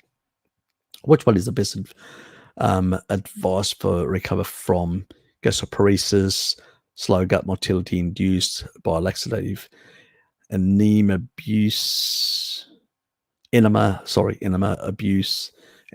anorexia? Sounds crazy, but it's real. Okay. Let me investigate it. Ask me again. I'll look into it, because I do not know enough about enemas. I've never recommended them. I've never used them. I've considered them risky. I don't think it's a natural thing to do. And I do think when it comes to, I need to work out what exactly is happening in terms of structural damage and stuff like that to work out what the best approach. Obviously, fat-soluble vitamins play a key role within those, but I need to work out how it affects specifically, and I do not remember the exact matrix metalloproteinases that are affected, because there are different types in that part of the area. So I need to go on back and check that research and just go through and actually check which MMPs are affecting that specific tissue. And then I can sort of come up with something better. So do ask me next time, and I'll have something for you.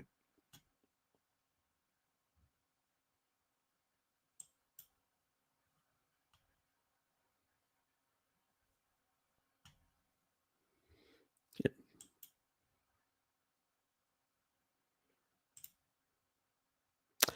Harry, has anyone ever said you are like a comprehensible Jack Cruz? No, you're the first one to say that. Thank you, Angela.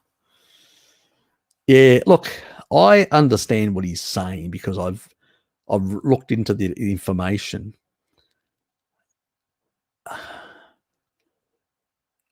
I mean, Bart's idea about Jack is that he remains a bit elusive, because he doesn't want to basically have to, if he fully explains exactly, there's always a possibility that somebody could want to argue one of the points that he's making.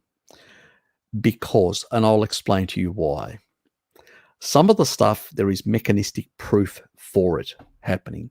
Some of the stuff, the information that he's talking about, there is good biophysics. That means physicists that became biologists and have looked into this actually have found proof. That means testable experimental proof for these things. But there are some esoteric areas of this sort of information as well, which is being extrapolated, like I do, from this additional information, and some of it there hasn't been fully tested or validated or verified. And it's basically an extrapolation in a sense. And I think he fears the potential of criticism or somebody going, well, what about this and what about that and what about that? So he doesn't want that. So he basically, you know, so if you become part of his crowd, then he'll basically give you that information in a more digestible form. But if you're outside, he's a bit more cryptic. That's sort of understanding that Bart has from what he's told me. I don't fucking know why he's so cryptic. You know, it's a plausible reason that's the reason why he is. But I don't get it.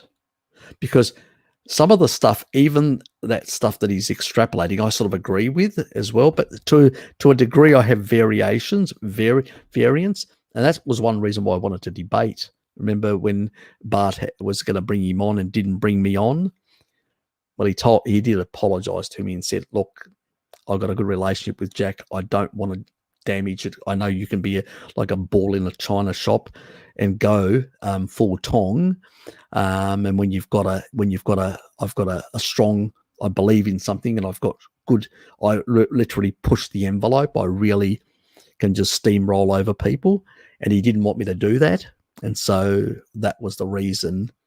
And I have a tendency, if I really disagree with something, that other person's really going to know it. And if they don't have a credible argument, I will steamroll over them. It's probably one reason why people don't want to debate me, for that reason, because they know I will steamroll over them.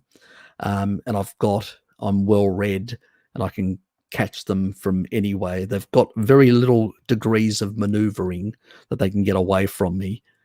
Yeah, but maybe that's the reason why he's so cryptic. I have no fucking idea whether it's that or some other reason or a combination of that and a few other things. But it doesn't help anyone. Yes, okay, he's got his little group of groupies around him. It's like a cult, Jack's cult, people groupies around that he will, like, Scientology, I will give you the enlightened information because you're not going to criticize me. You're my groupies, fuck that. I mean, I've got a thick skin. I don't give a shit about criticism. If I fuck up or I say something, or somebody's got some information, it may not be necessarily right, but challenge me, I've said to people. Challenge me. Prove me fucking wrong. Because information and knowledge does not advance. Science does not advance if you don't challenge existing paradigms and existing knowledge. Even my paradigms, they could be wrong in some respects. They need to be challenged, because sometimes we all have a tendency. We've worked things out in our head in a certain way, and it says, wow, I've worked it out. I really know it. But do I? See, I'm a questioning bastard. My biggest critic is me. That's why I don't really fall into that trap like many others. Because, you hear me when I say certain things. I say, oh, there's a hypothesis. I'm speculating here. I'm very clear. I'm not even confident myself in the stuff when I'm extrapolating or speculating. That's what a true scientist does. They challenge themselves and question themselves on every bit of evidence. It's crackpots to do the opposite, or people who can't cope with criticism. It's a great thing that I actually, as a youngster, got into student politics and really grew a thick skin, especially Greek politics. We're quite lethal with each other when it comes to politics. You think politics is bad in Australia or a place like that? God, Greece. Bloody hell. It's like basically people, yes, it's like you feel like a knife's gone into you and literally scraped your skin. That's Greek politics. So it's a great place to basically learn to acquire a thick skin.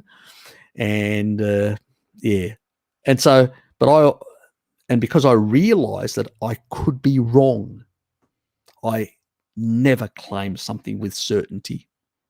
unless I have really good empirical, mechanistic studies showing, and it's something that is replicatable truth. Time dilation is replicatable. You can do the experiment at any time of the day, any time, now or 1,000 years from now. You're going to get the same similar result within the same area of space. But I can't make that claim about everything. And that's the difference. And that's why I like Bart. He tells you there's no fucking science. We've got the N15 data, which we can rely on, millions of years of adaptation, but we've got no other experimental stuff because we can't lock people up. It's unethical. That is a true scientist and somebody that talks honest. And then whenever they are extrapolating or speculating on some stuff, they do it and explain how they've come about that thinking. And they lay it out for you. And that's the proper way. And it's like he's trying to explain. Look at Bart. Complex stuff like statistics and other things. He's trying to simplify it. And he's trying to make you guys understand it. So he's trying to basically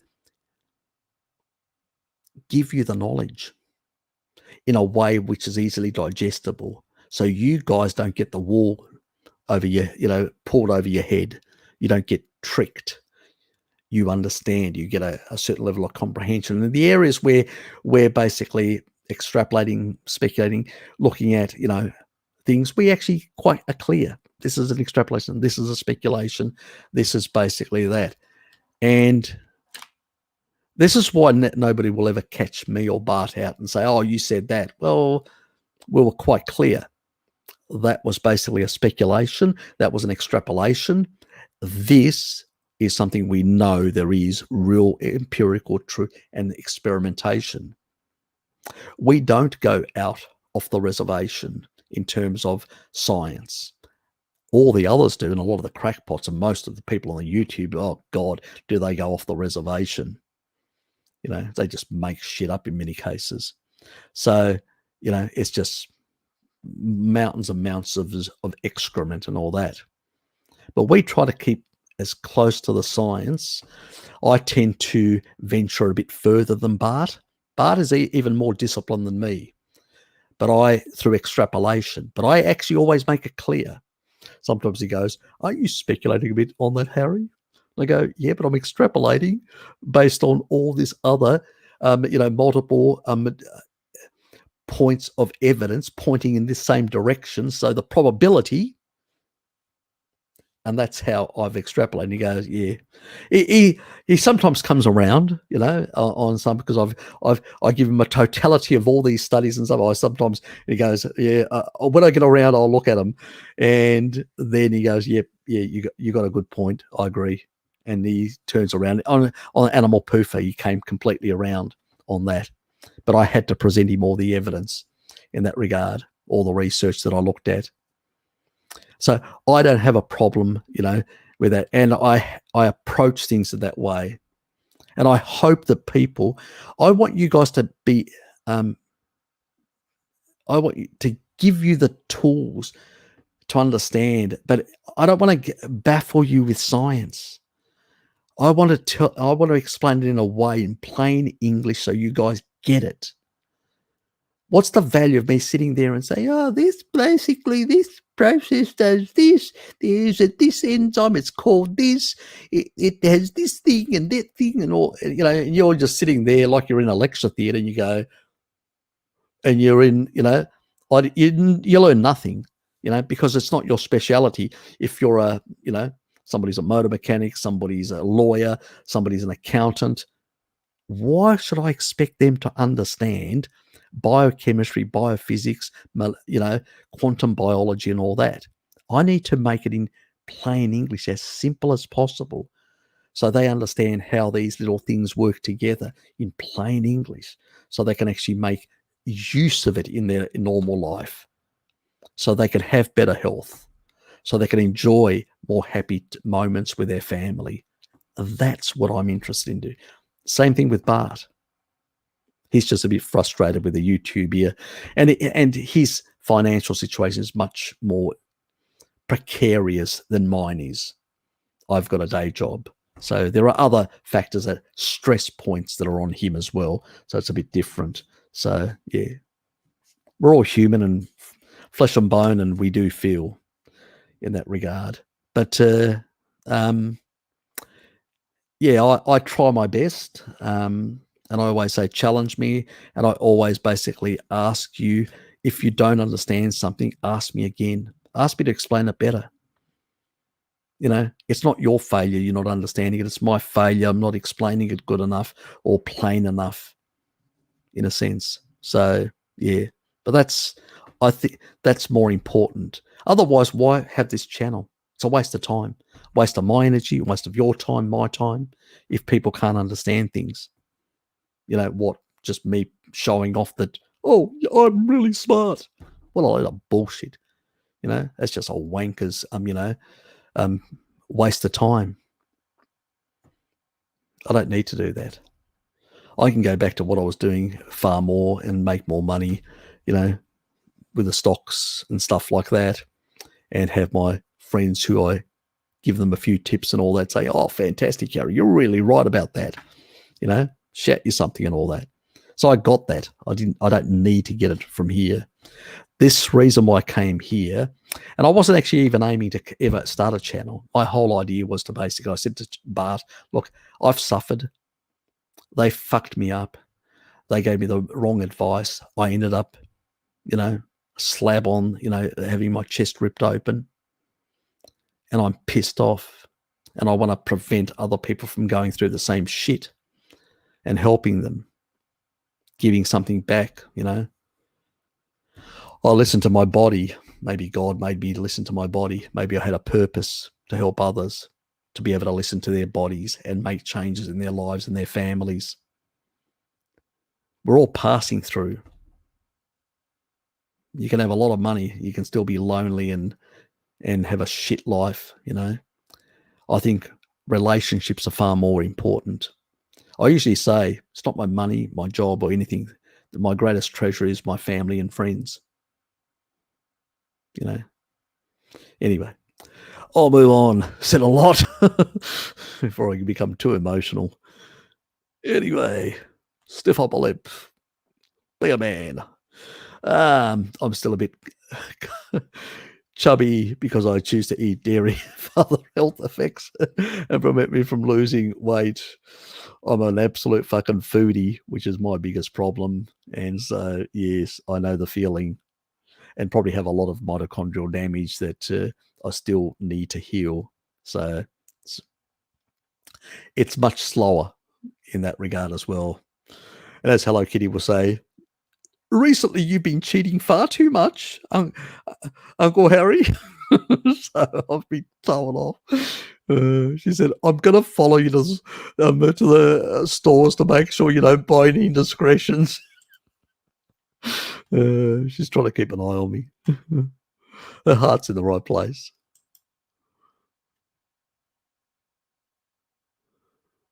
Yeah, I do eat quite a bit. That's true. Me as well, you know.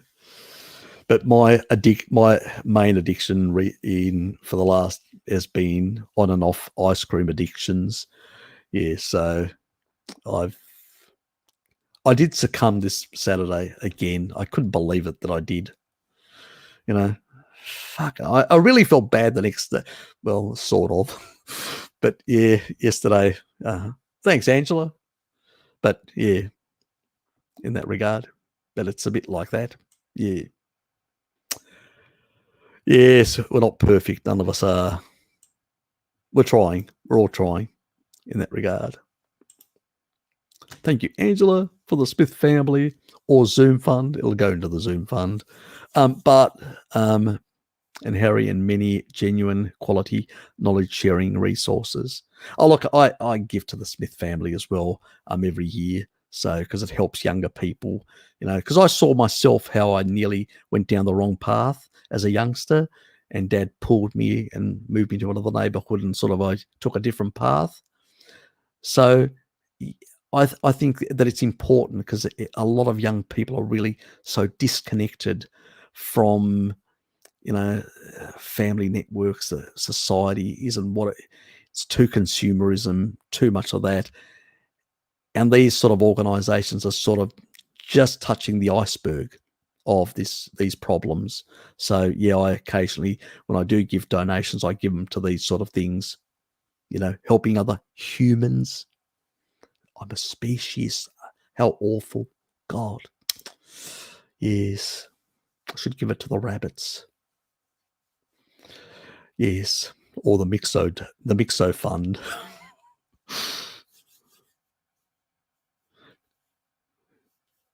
Yep. Thank you. Appreciate it. Now, I need to find my space, my spot. Go back. Where were we? Oops.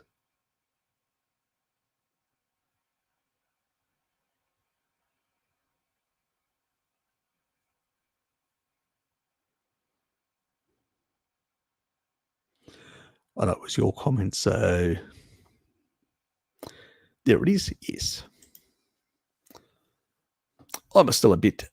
Yep, that was the next one down. We further that one, and then it was. That's right, and it was Jonathan.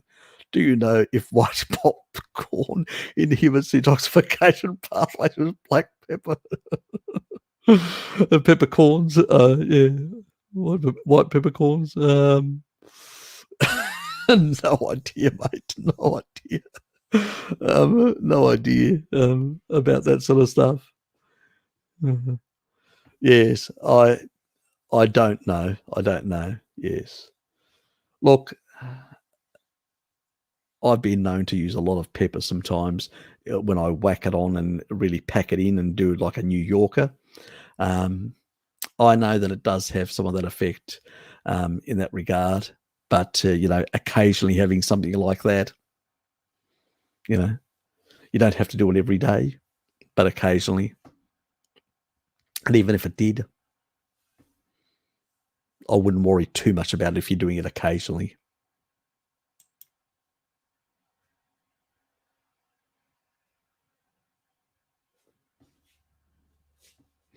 I just really trigger my Randall cycle.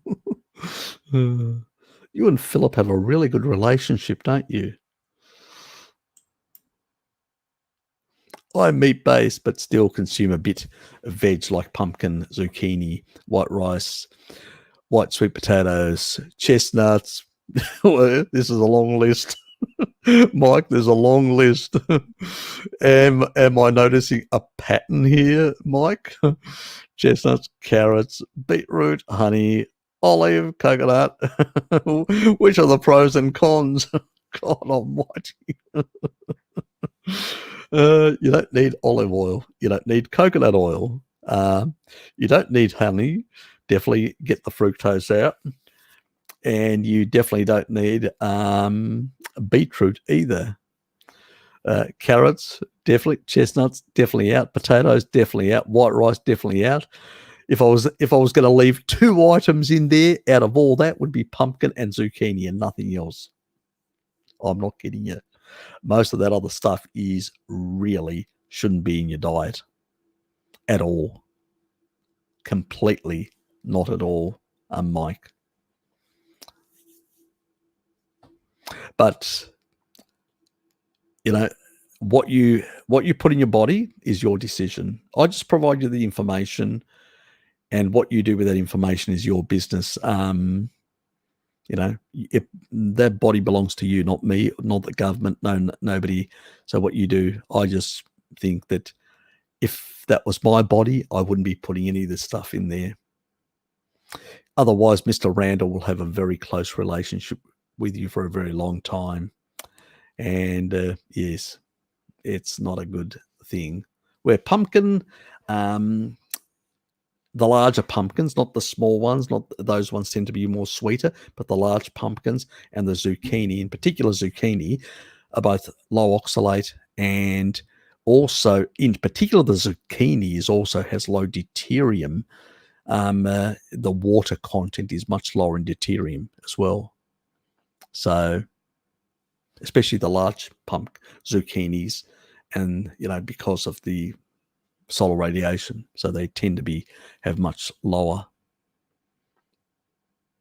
compared to other sort of vegetables, so to speak.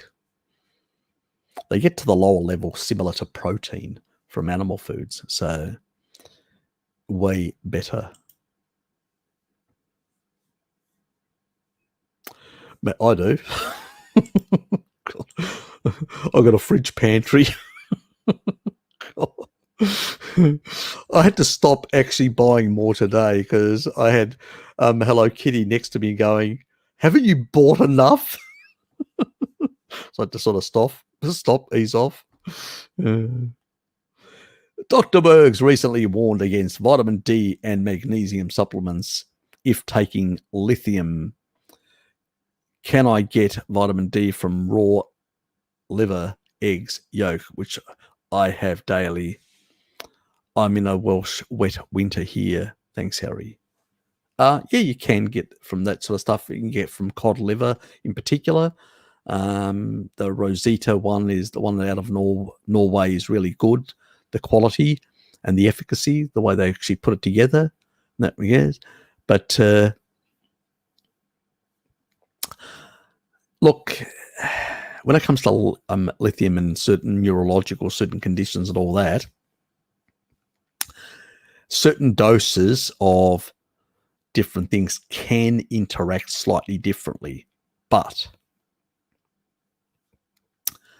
what I've noticed some of the literature is that taurine may mitigate some of those effects in terms of, but a slightly higher dose, like 5 to 6 grams. There's always, remember, you have to always keep in mind the low blood pressure effect. So if somebody's on meds, they've got to keep that in mind always with high doses of, you have to take it slowly up and reduce the other side down slowly. Seems to have less of a mitigating effect in that regard.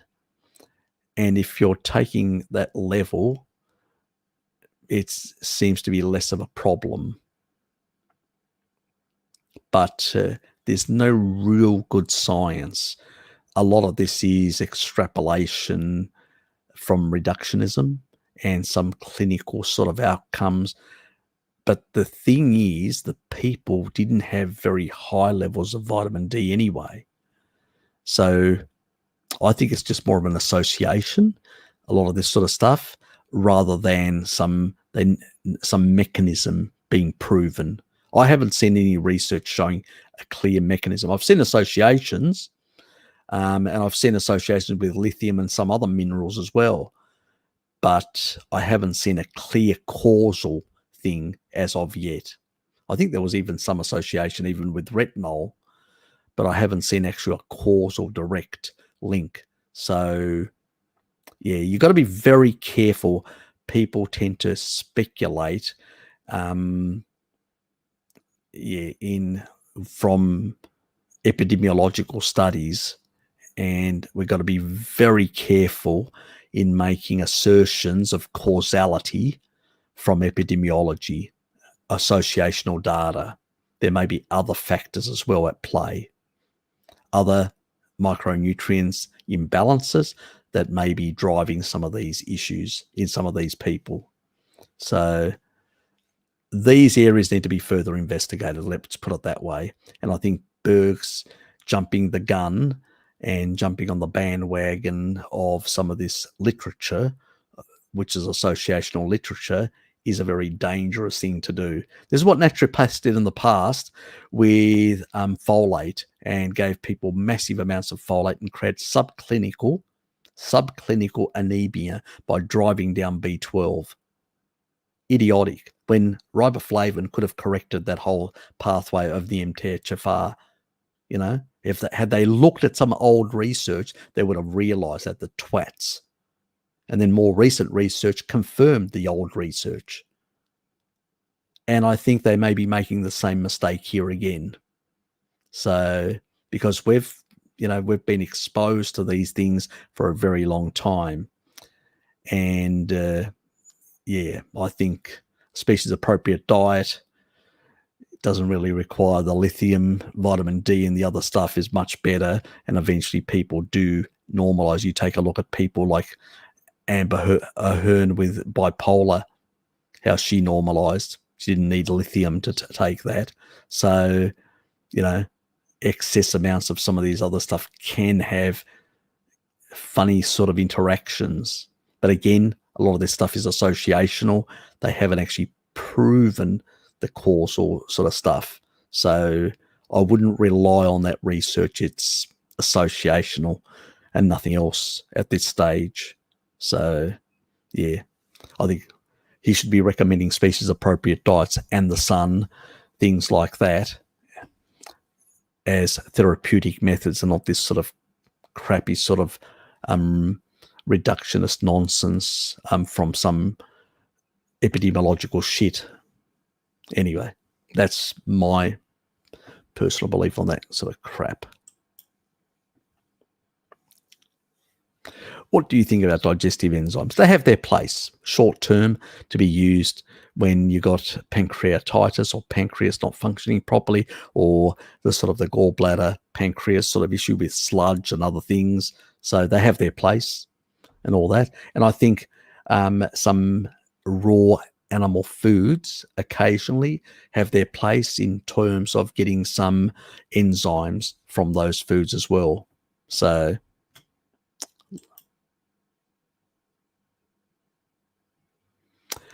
some are marketing, some are actual real stuff.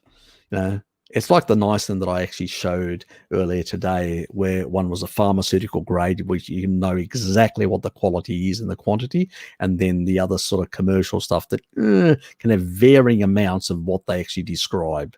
So yeah, there can be differences, and that's why I try to locate the best sort of stuff for you guys, and then say, oh, these things I recommend. This stuff, no, this is the stuff that I get, and only this. So that's how I approach things, and it depends on the situation and all that. Depends on people's status and what we're trying to sort out. So when people email me, I'll email them back and I say, well, you may need to get this, this, and this, and take it for this period of time, and then stop it. It's been fun, but big day tomorrow. Fair enough.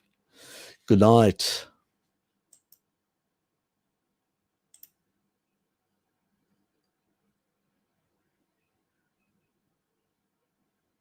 Yeah, probably. Yeah. Where for me, not even blood sugar doesn't rise. You can ask Hello Kitty, because I've actually shown her plenty of times, because I actually was showing her right through a whole week, sending it. It was in the fours, mid fours and all that. And I'm eating dairy and all sorts of egg and stuff like that. And my blood sugar just like flatline. And she got annoyed. She said, stop sending me those SMSs with your blood work, with your blood sugars are. She can confirm that. You can confirm it. Please confirm it. You're still there, Hello Kitty? Yeah. So, but yeah, genetics, yeah, can be a bit of a problem in the way some people react to certain things. There is a bit of truth with that sort of stuff. There are variability issues. I had some cod today. It's been a while. Not my preference for fish. I like salmon and the skin on the best, or raw tuna. Fair enough. I have to say, if I do like cod, I do like tuna, I do like mackerel, that sort of stuff, and barramundi as well. There are a number of fish that I really like, and it varies. I don't mind salmon, but I'm not a big salmon eater. I'll tell you, I'm not. It may surprise you, but I'm not. I don't mind a bit now and then, especially if it's spicy, but I'm not really like raw salmon. Sometimes I can eat some. I don't mind eating some, but it's not something like that I, would die for or really want. Nah. I'd rather have tuna. If somebody put a tuna steak in front of me and a salmon, I'd take the tuna steak any time.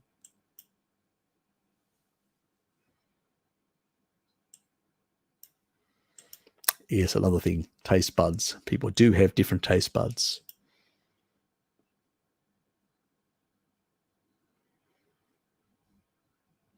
Yeah, people react differently. There are genetic variability, how even they react to different foods. Yeah, it's there is that variability has been shown in the literature.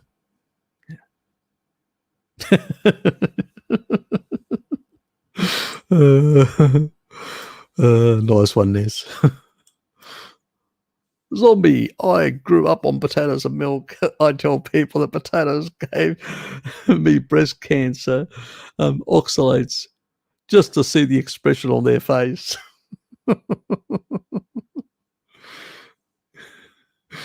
Lilith, yeah, what can I say? You got a warped sense of humour, my dear. You do some of the things that I do a few of those little pranks myself. It excites the natives. That's all I say. And then they look at me, some people at work, and they go, oh, okay, Harry's pulling my leg. Yes. Nothing like a bit of mucus. 100k blogs I read daily advocating including tubers to people. I know, it's just crazy. I mean, you go and search sometimes certain nutritional things, and then all these things pop up like that. Oh, you need this, or you know that. Oh, this is the greatest things, and you go, oh, God Almighty, switch off. Yes, yeah, I know the feeling.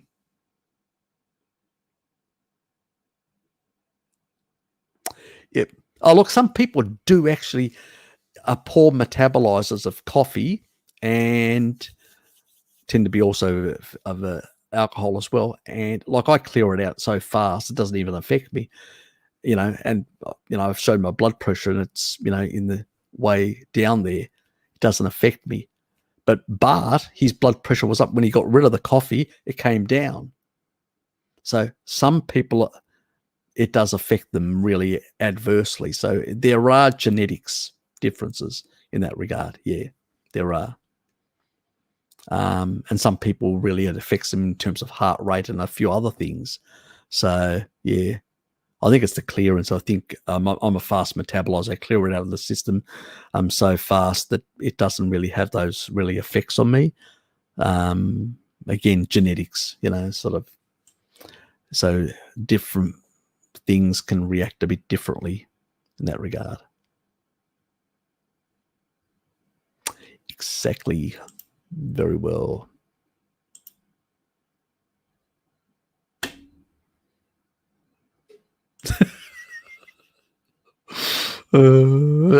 Actually, you're wrong, Ness. You're wrong. They're carnivores. Ruminants are carnivores. Yes, they are. Sorry to bust your bubble. You'll have to start hating them. They're carnivores. or loving them even more. I don't know. No, they are carnivores. They have multiple chambers, and what happens is the bugs are the things that go into the last acidic chamber, and that is what gets absorbed by, and all the stuff that the bugs have been feasting on gets spat out the back as feces. Yes, it's not what they feed on. It's the bugs that feed on that crap, and then the bugs are the things that are eaten and consumed in the acidic fourth chamber. Yes. Sorry to bust your bubble. No animal lives off fiber, period. Even other animals that use massive cecums to take in and ferment it to build up all these short-chain fatty acids, which are saturated fats and stuff like that. Again, and extract certain proteins. Again, the bugs are doing it. And then the rest gets pooped out.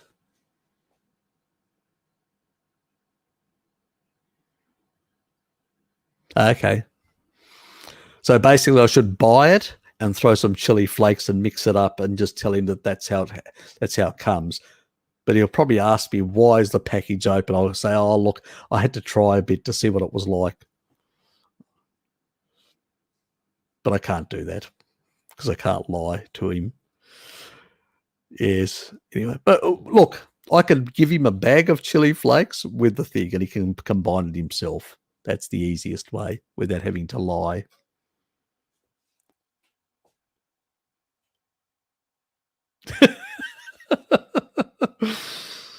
I really like your sense of humor, zombie. I really do.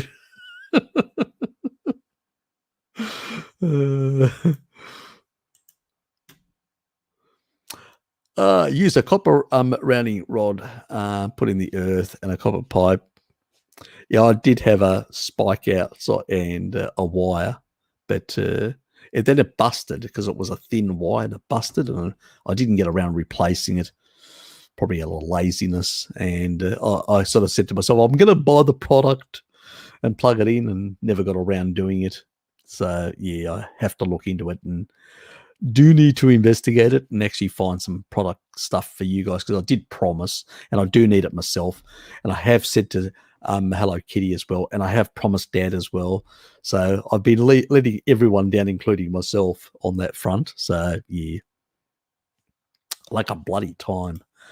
It is, but still, don't make promises if you can't keep them sometimes. And I did make some promises. Bruce, you can also hook a wire, yep, to the water pipes. Yeah, that's true. You can. Actually, you can. That is true. They are sort of grounded in a sense. Yep, that's true. We always forget that sort of stuff. Yeah. Good point. Good thinking.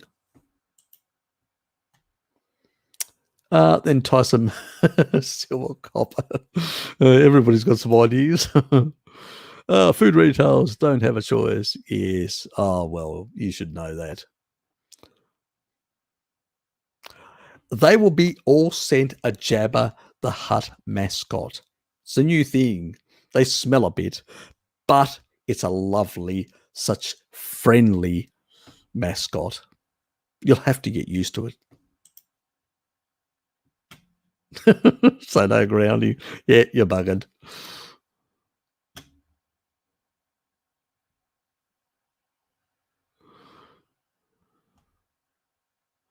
Yeah, they should. They should, generally speaking. Yes, they should be. That's true. They should be copper pipes. But yeah, some places do use plastic pipes, even for the inflow. But generally speaking, it's usually the outflows that use plastic, and the inflow is copper, because it's less likely to leak and create. It's more reliable, where plastic is not reliable. It could leak and break and cause a flooding. So yeah, you're right, Bruce. It reductionist to blame businesses now that would rather be able to serve everyone for max profit, but they are tied up in legalities too. Yes, very much. I wouldn't call it reductionism, but I would call it basically short-sighted stupidity, government stupidity. There's a number of other beautiful expletives which I could use that, I think Ted says it so well. Are you retarded? Yes, that should be directed to those experts in, yes, where, places like Canberra.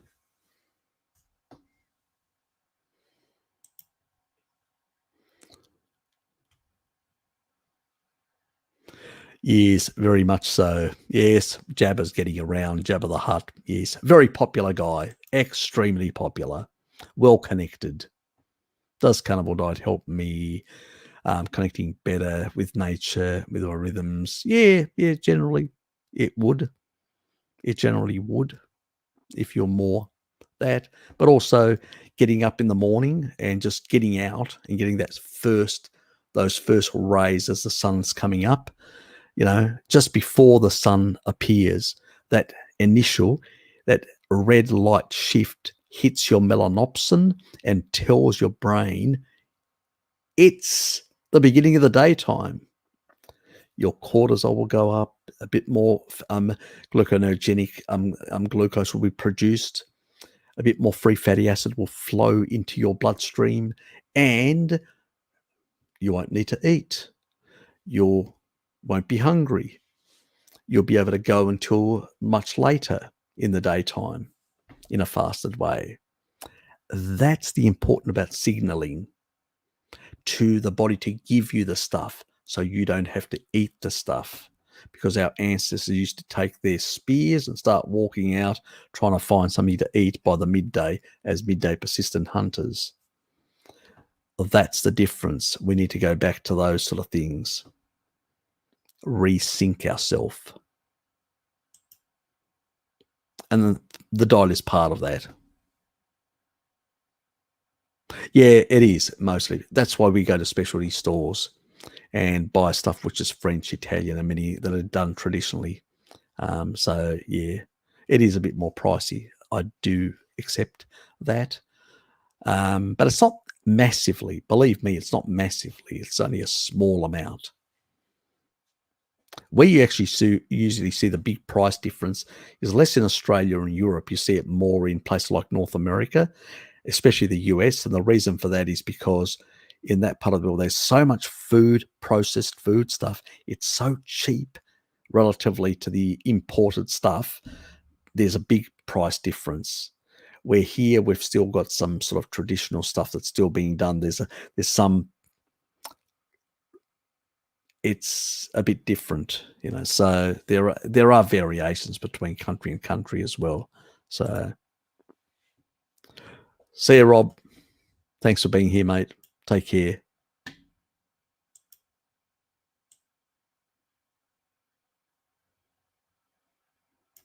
Ah, yes.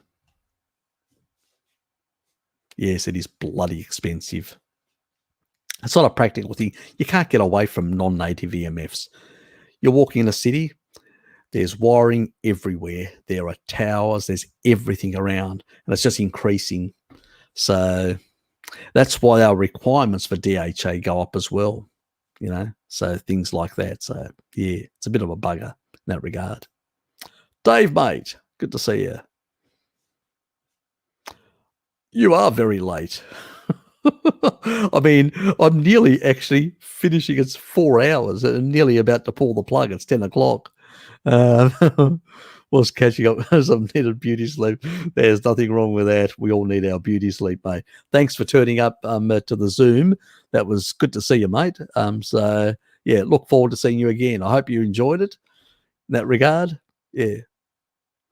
Let me move it literally rapidly through all this sort of stuff. Let's Nova Hut. Oh, yes. Nothing like a...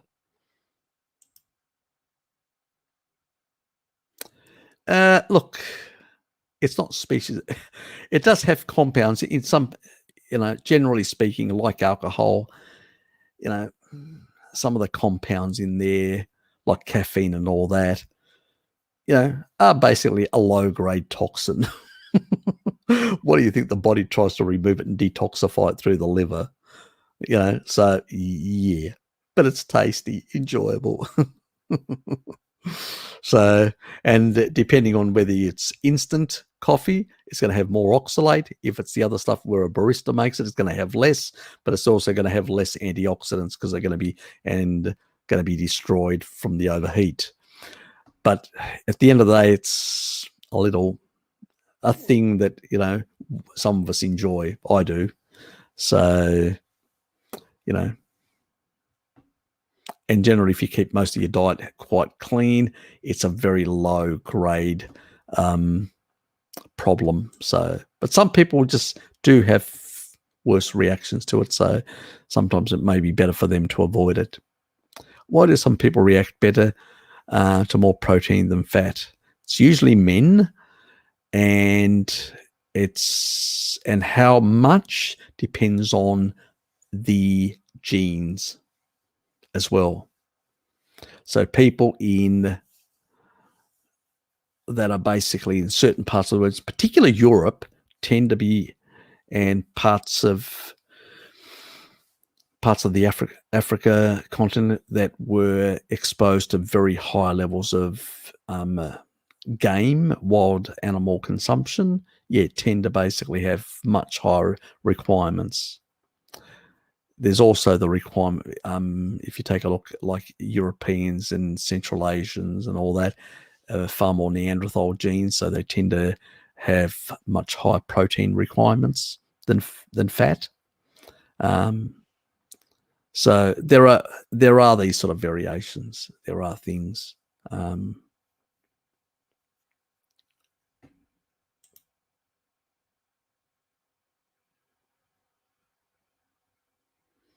Yep, they definitely do. Some will actually spike insulin even more than raw sugar.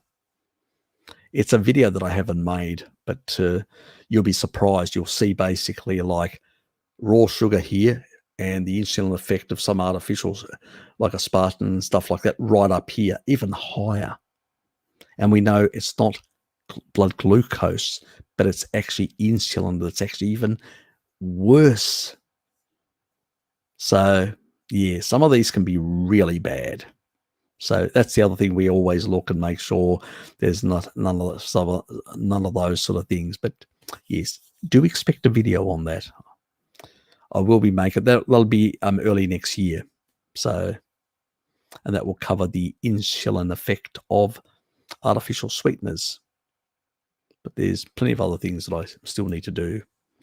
Sean has an interview with Sally Norton. Oh, she's the oxalate, the lady doing the oxalate stuff. She's really good. The other day, really worth watching for any crucial, curious about oxalate issues.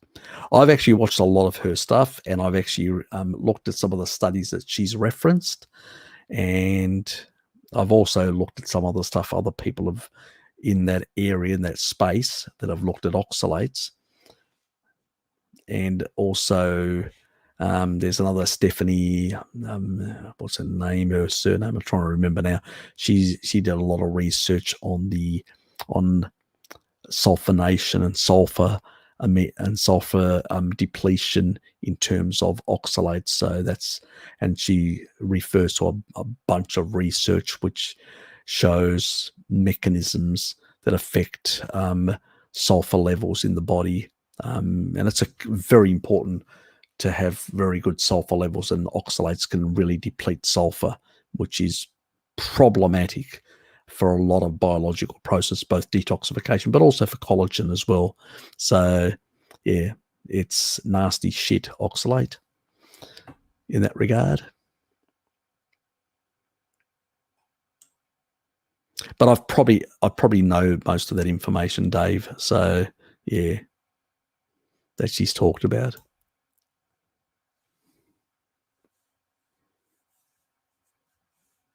Yeah, she's pretty good.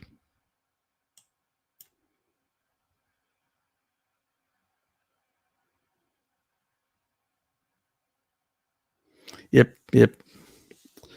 A good dose of human fallibility always grow.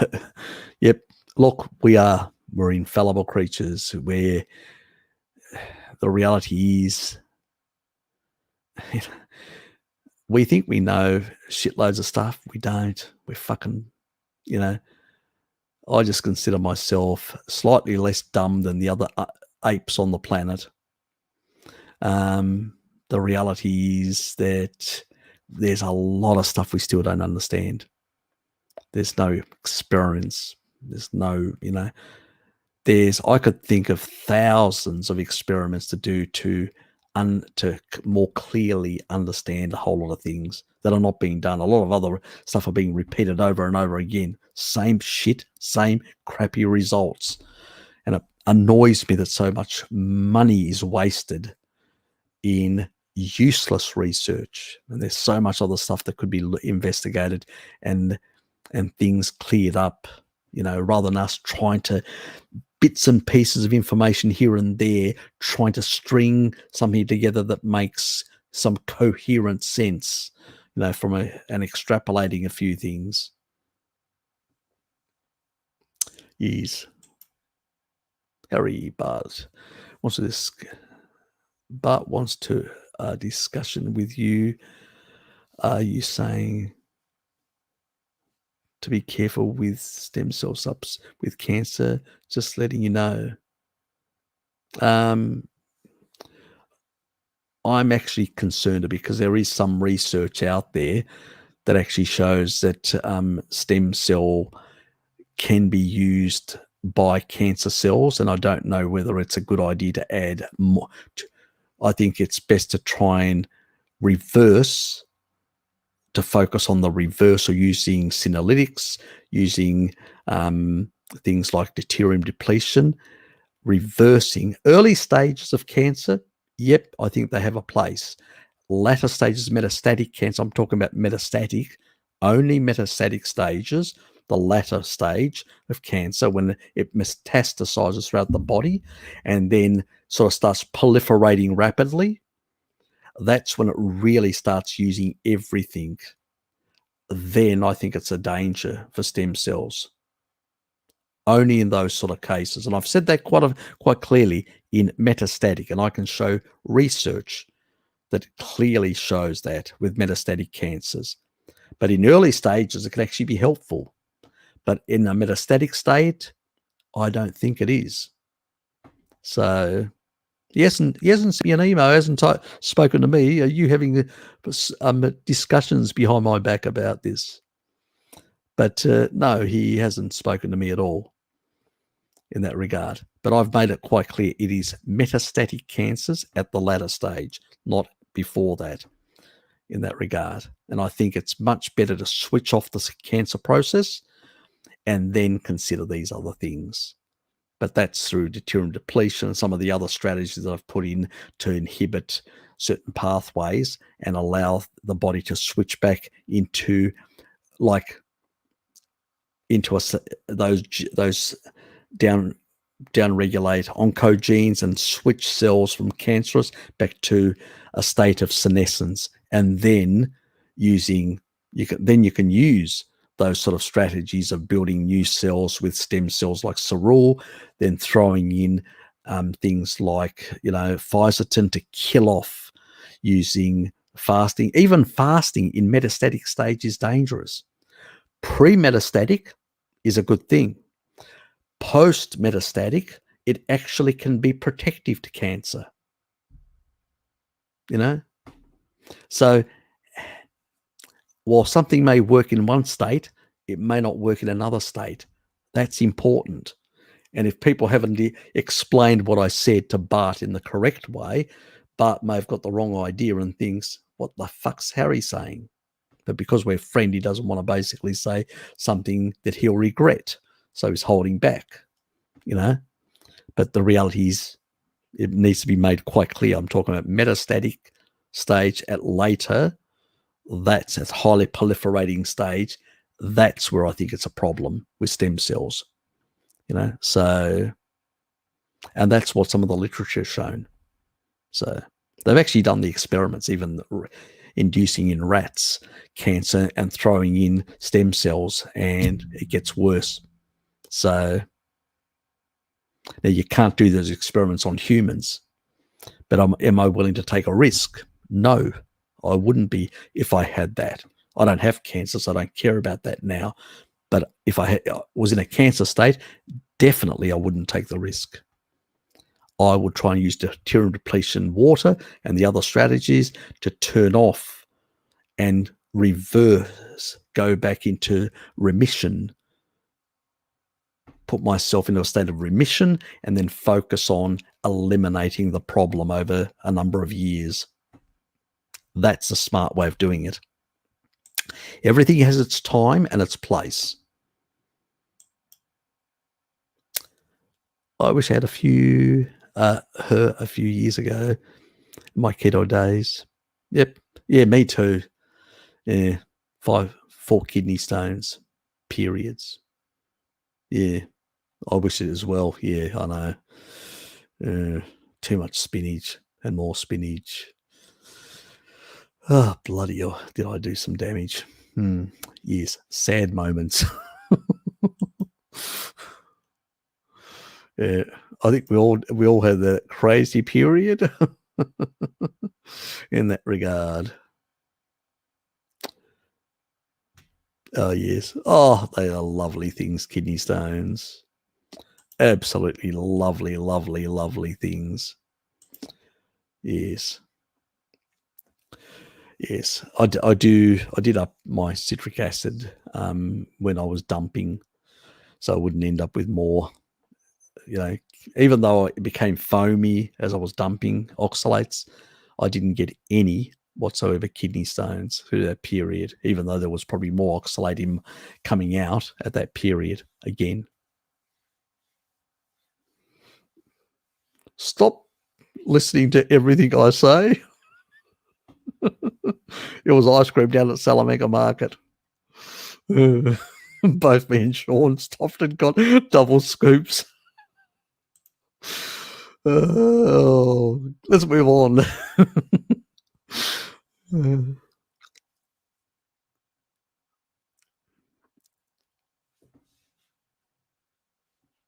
Yeah, very good for fibrotic tissue. Really good. Look, it's done wonders for my lung, wonders for my heart, fibrotic tissue. So, yes, all, even liver fibrosis, across the board. With liver, you probably need a bit more help, like mega dosing of alpha lipoic acid, which is another thing I recommend for liver issues, reversing fibrosis, a combination together with MK4. So,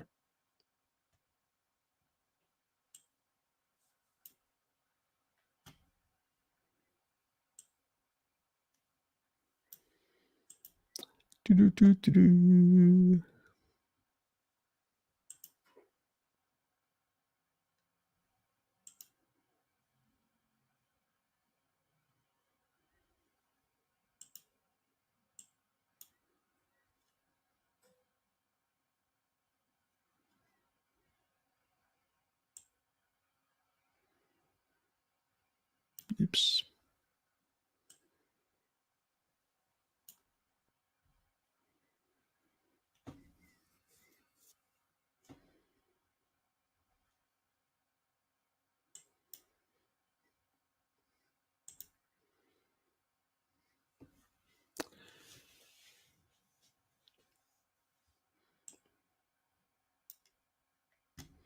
More about brands and stuff like that people get.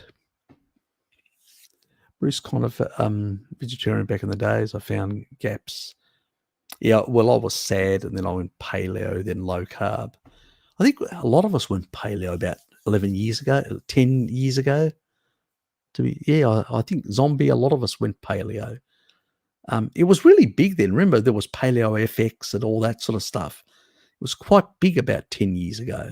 It was bigger than low carb community. Paleo was just way up there on neon lights, big.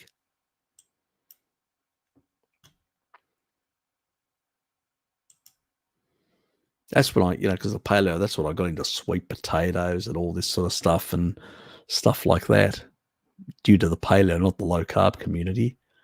So, I do powders, not capsules, and it's clear stuff with nothing else in it.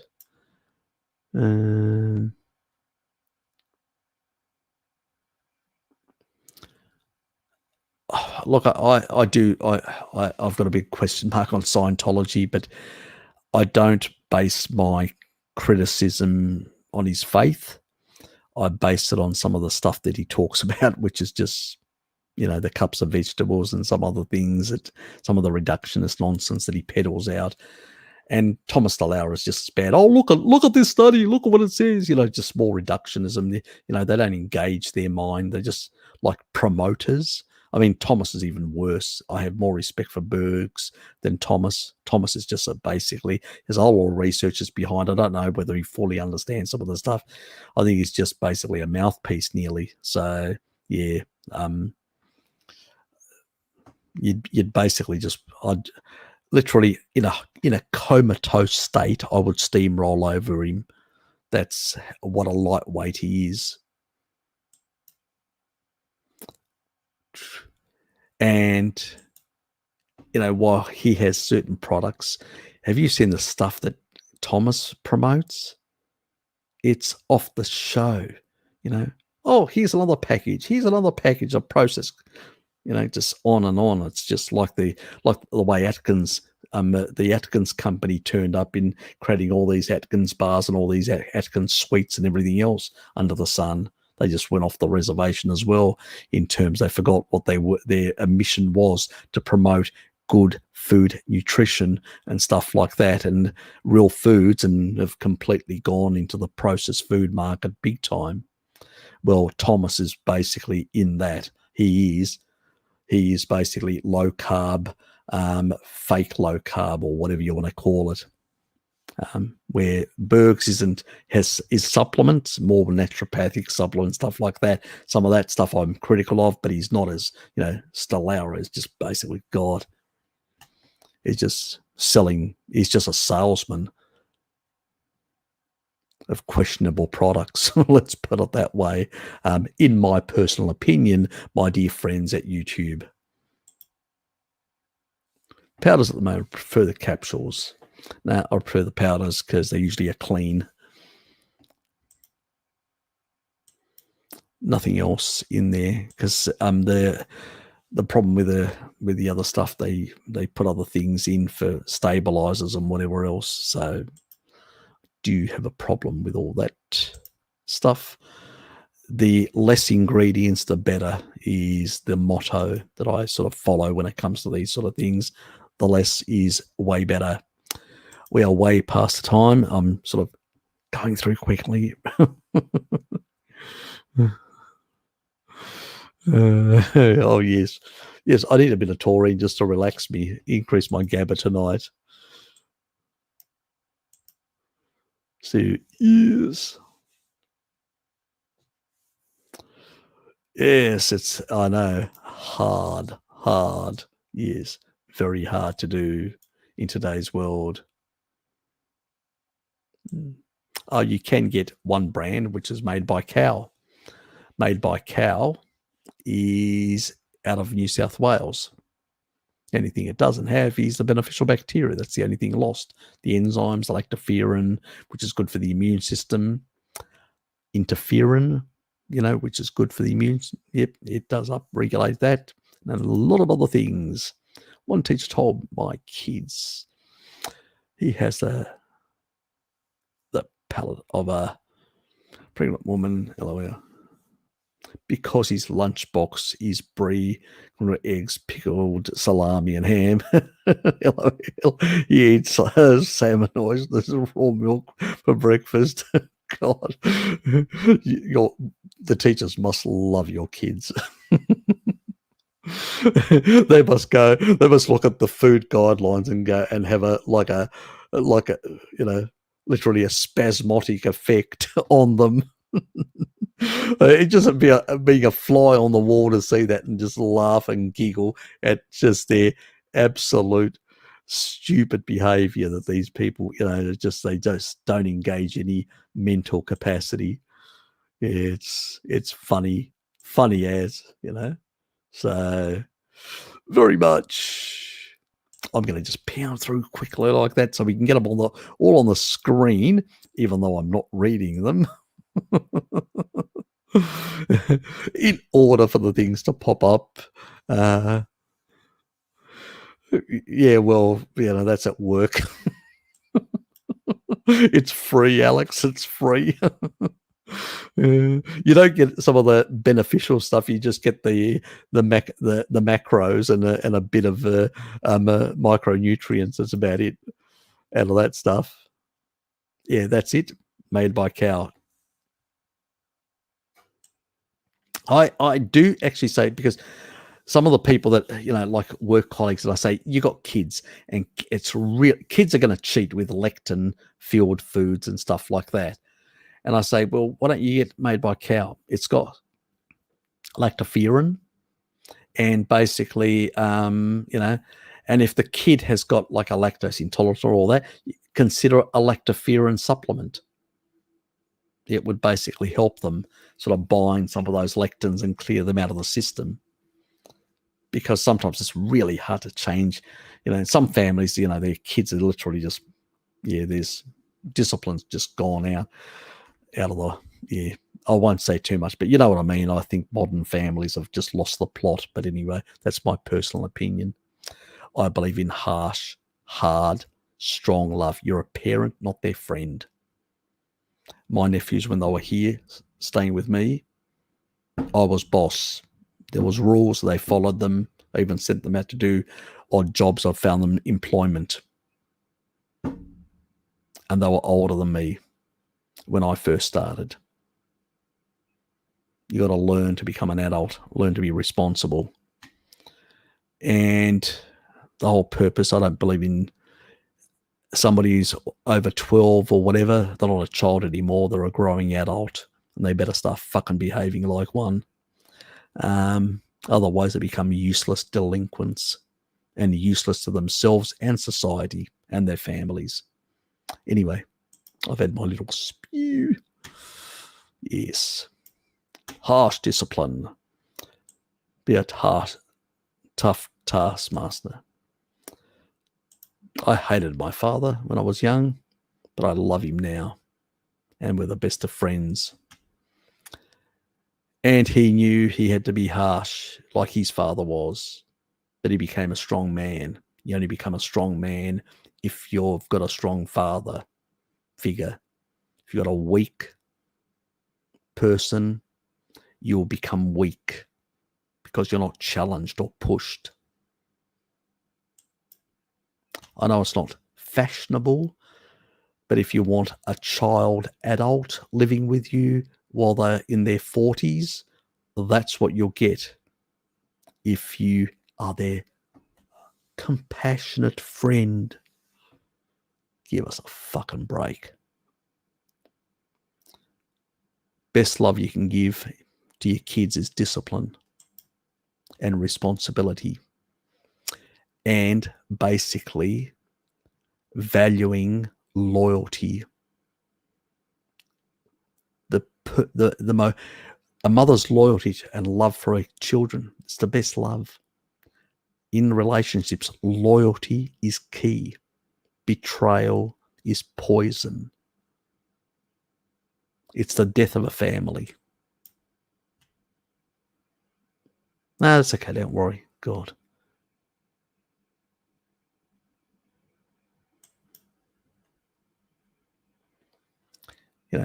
We're all adults here. We say all sorts of things.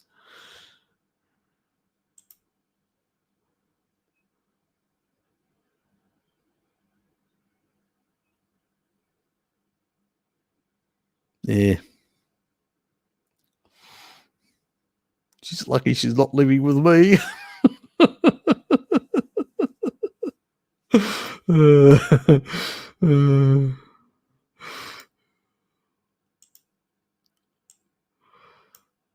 I got little patience with that bullshit. Oh, she has a vegan boyfriend who is militant. I'd be punching him out. Punching bag. Come here, boy. Come here again.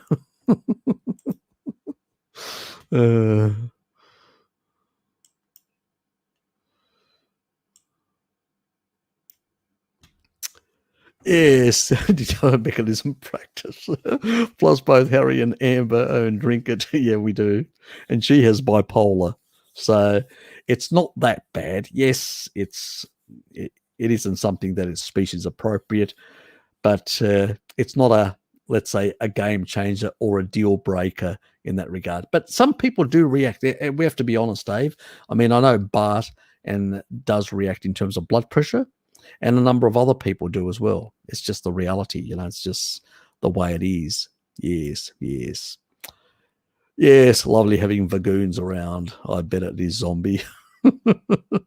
I'd just be, they're turning up and just raw meat. Want some? I'd be so fucking obnoxious.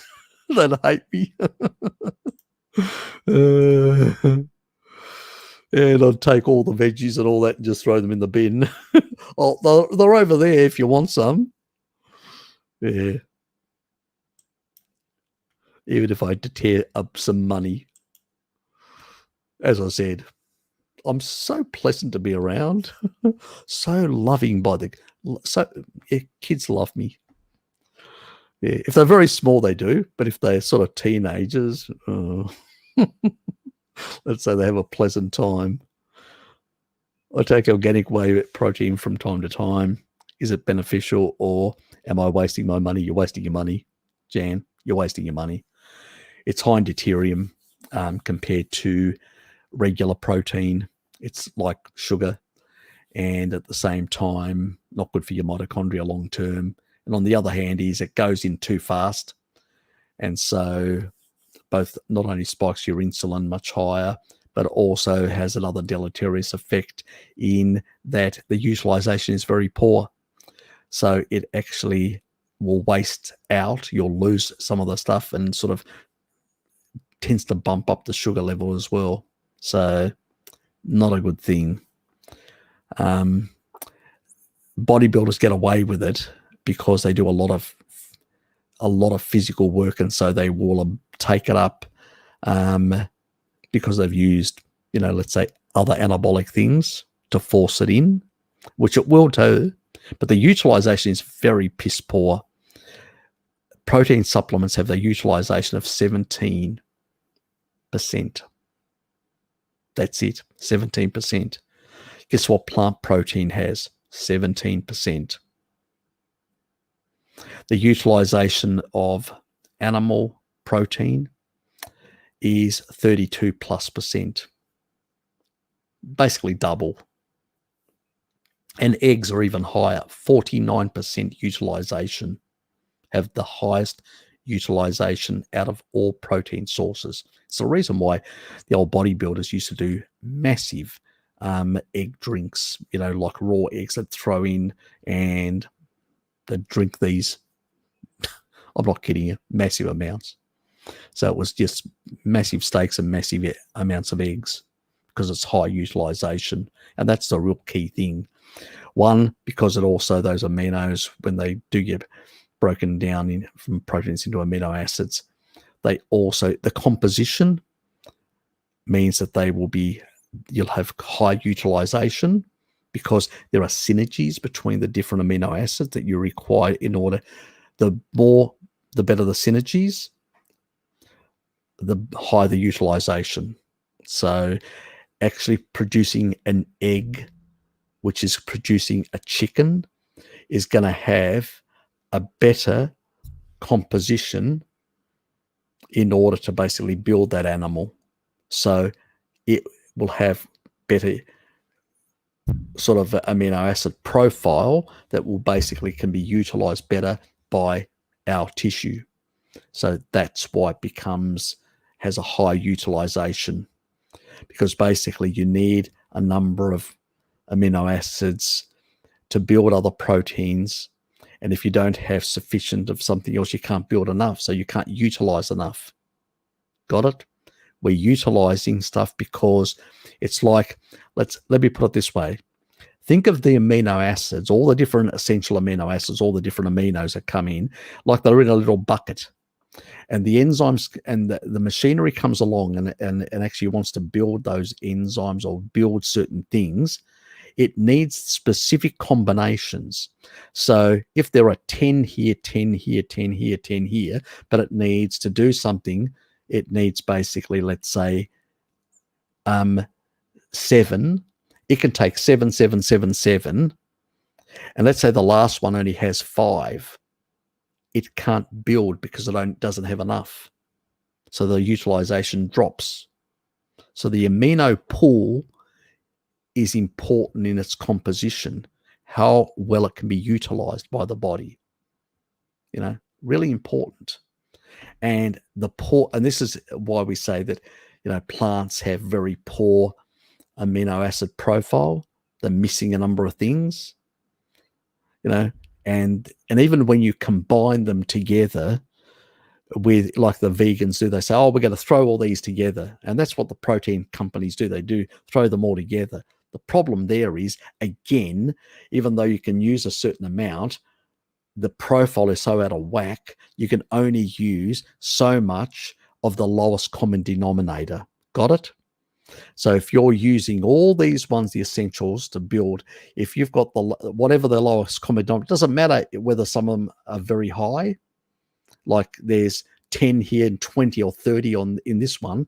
Since let's say all of them are required, the essential ones, you don't have enough. You can only do so many biological utilization, and the rest basically can't be utilized because it can't be combined with the other amendments because there's not enough there.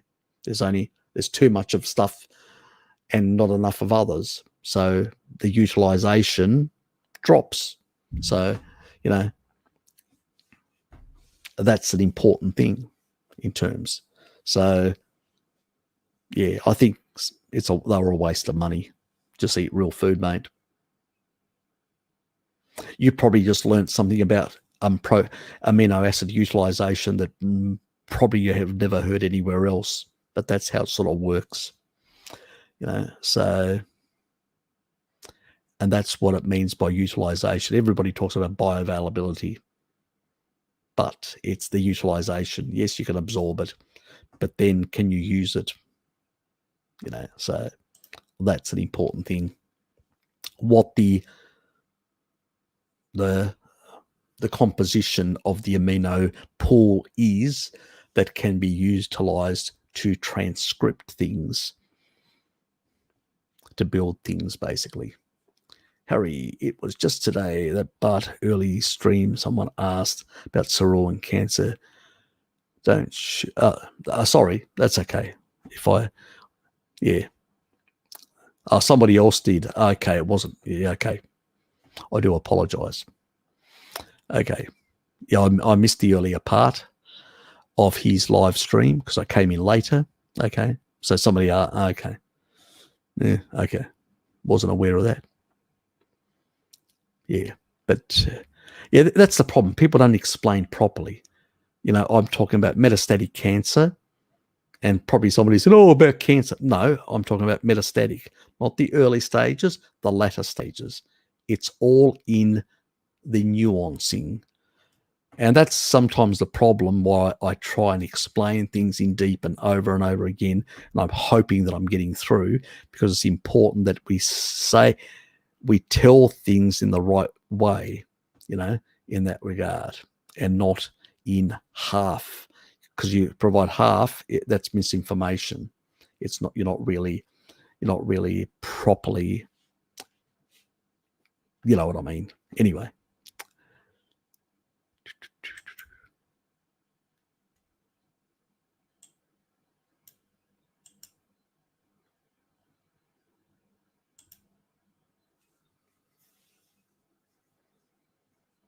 It was you.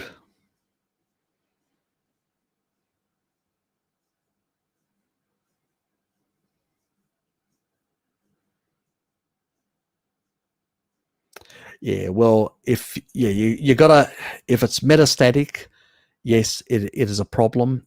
And that goes for all stem cell products, not only Sorrel, everything across the board,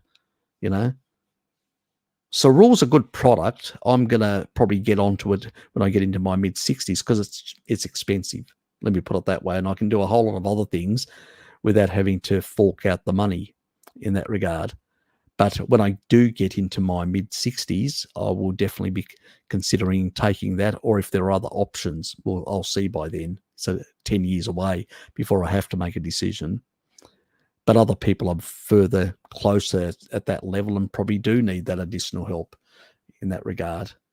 Because usually after 65, things sort of, a number of things start declining. Taurine synthesis, a number of things, senescence starts building up more rapidly. So it's a time when you really have to start taking these things into consideration and start putting in strategies, especially if you haven't had a species appropriate diet for most of your life and you've done quite a bit of damage like I have. So I'm trying to use other strategies at the moment, senolytics and other things, and low deuterium approaches to clear and repair at this stage is my motto.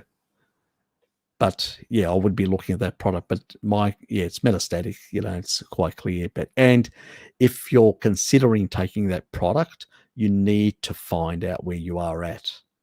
It's really important. So yeah, I've ordered some good. I hope you've also looked at my videos that I've actually done on cancer. That's an important one because there's a lot of information in that about a number of things and a number of strategies and stuff like that and other compounds.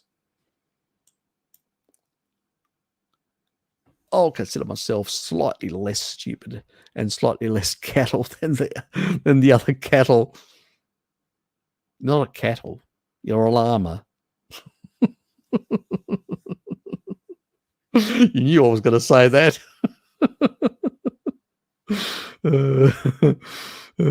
I can't help myself. You should know that by now. Yes, I understand your feelings. Yes.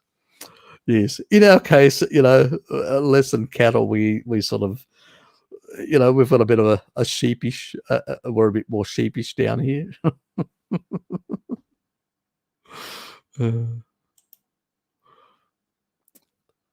I'm leaving. Thanks, Harry. Greetings, everyone. God, see you, Alex. Hit the like. Thanks, mate. Hey, Harry, deuterium depleted water. Evian sounds like simple and good idea. It's a low grade deuterium depletion. It's a spring. It's not, it's not something this is for general healthy people.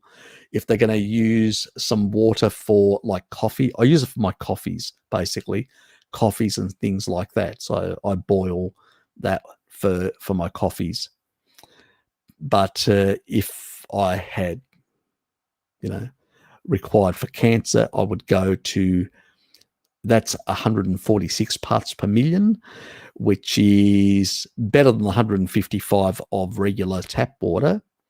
But obviously, if somebody is in a cancerous state, you need to be below 130. So, and because also you want to remove and dilute some of the stuff that's already in there, that's when you drop down to levels that are, down to levels which are much lower. We're talking about you have to go around the sub 100, like 85 parts per million. I don't want people going really low because that does have other issues with it, potential risks. And I like people sit just below 85, deplete the deuterium in their system, dilute it, and slowly urinate out those excess, and then allow the system to go into switching over. That's when that's at that stage you can use then Cerul products because you're no longer in a cancerous state. You're stabilized. That's when you need to go really hard on senolytics as well, stuff like that. And at that stage then, and fasting is fine as well at that stage because you've moved out of the metastatic. So in a metastatic state, not even fasting is good. Zero fasting in a metastatic state. So it's very catabolic and very damaging to the body at that stage. So you really need to arrest the situation. Yep. Yeah, I do remember Perio water contaminated. Yep. And also it's slightly higher as well. So mostly Southern European and some African DNA better on protein than fat. Yep. There are variations, and it's because of and it's a sort of a funny thing. There's parts of the northern part of Africa, the central is slightly different, and then the southern is definitely more protein based as well. And that's sort of because we broke away the oldest humans. Sort of a brownie, I've got a much lighter complexion, a brown type complexion, and they tend to be the sand people of the Kalahari, the Bushmen. they are the ones we broke off. The rest of all Africans and the rest of the world come from that breakaway group that broke off from them. So they are the most ancient of Homo sapiens sapiens in that sense. And they consume 3.92 grams per kilo body weight on average. Let me say that again, nearly 4 grams per kilo of body weight on average. Cordain's group did the research down there in Namibia. So yeah,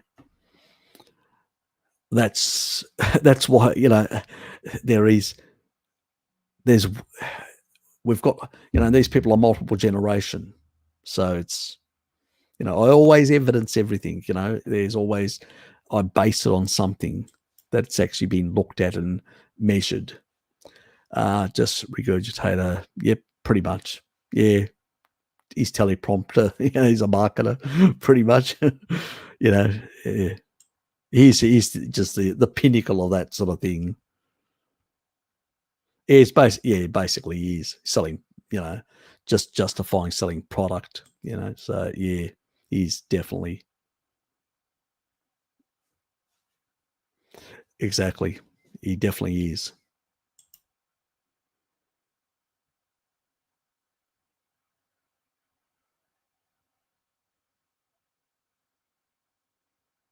Yeah, he is. He definitely perfect zombie. He's definitely a keto gateway drug. Definitely, So, and he's sort of eased off from trying to push a lot of the vegetables as well. Now he's even mentioned a couple of times carnivore diet, and he said, if you got gut issues, it's much better to do carnivore or shift more carnivorous, and you don't need to use all the veggies. You can use this sort of supplement, and doesn't really push them as much either. Only when he does things on talking about the vegetables, that's when he mentions his supplements as an alternative, because he knows that the issues with the gut stuff, so he's sort of, without giving away his product or losing that sort of element, so he's still a bit protective for his product. I can understand that. He's invested quite a bit of money in it. But he doesn't push it as much either. So yeah, he's definitely not the salesman or stuff like that. And still some of the information, I mean, there is a lot of reduction and stuff in there, but there is some stuff that's fairly good. And for the average person that's just trying to make sense of the stuff, he's not a bad gateway drug into low carb and keto and eventually potentially carnivore. So yeah, I would have to agree with you on that. But Thomas is, if you go down the Thomas Stallera route, you will end up with a cupboard full of fake low carb crap, So yeah, there'll be nothing really food wise in your house. You'll end up like people did from the SAD diet, from the general mixed diet to a SAD diet full of just, packaged crap, and that's where everybody's heading, unfortunately. Yes. That regard. Yep, not a problem. Thanks, mate. Take care.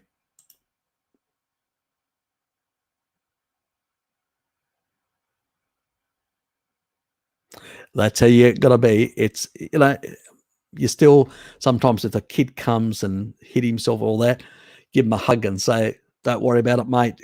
She'll be fine and stuff like that. Compassion is not weakness. You need to show compassion and love. You need to hug somebody, that there's nothing wrong, but you need to be firm about rules, discipline, firmness, and all that. But you need to be compassionate and show love, because we all have our moments where we need that. So it's a balance, so very important. Because as long as they know you give a shit about them, they see you love them when they need it, but you're firm and strict. They may not like it, but they respect it, because at least they know you're doing it because you bloody care. So they get it eventually.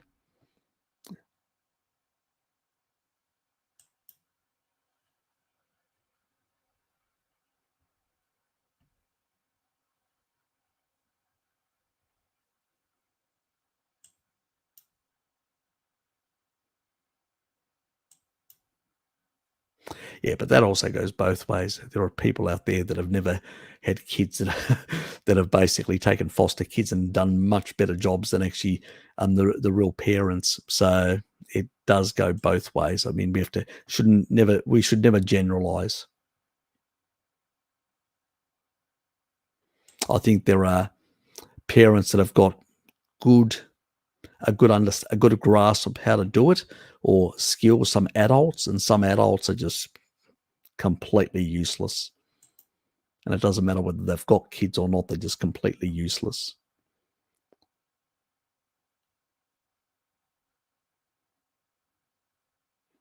Oh, well, people can't be perfect.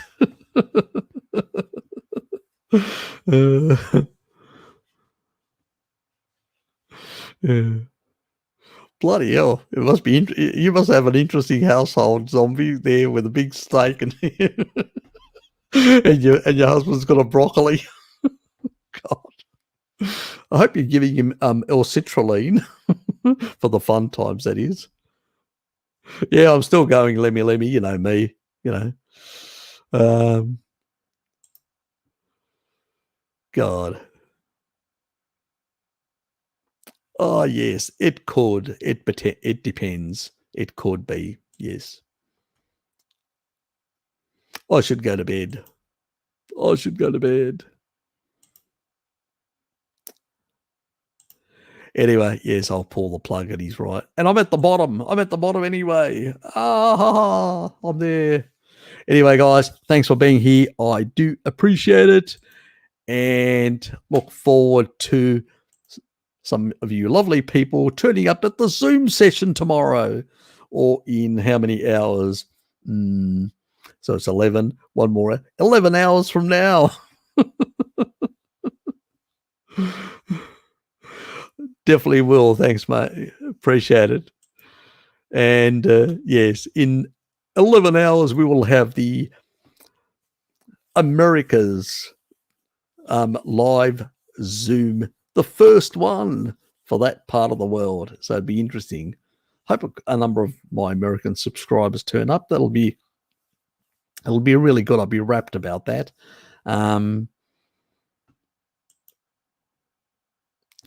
Not a problem, mate. Oh, well, I'm just going to go straight to bed myself. So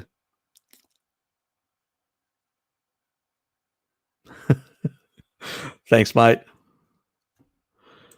And I'm out of here. Love you all. Take care. And I will see some of you people tomorrow.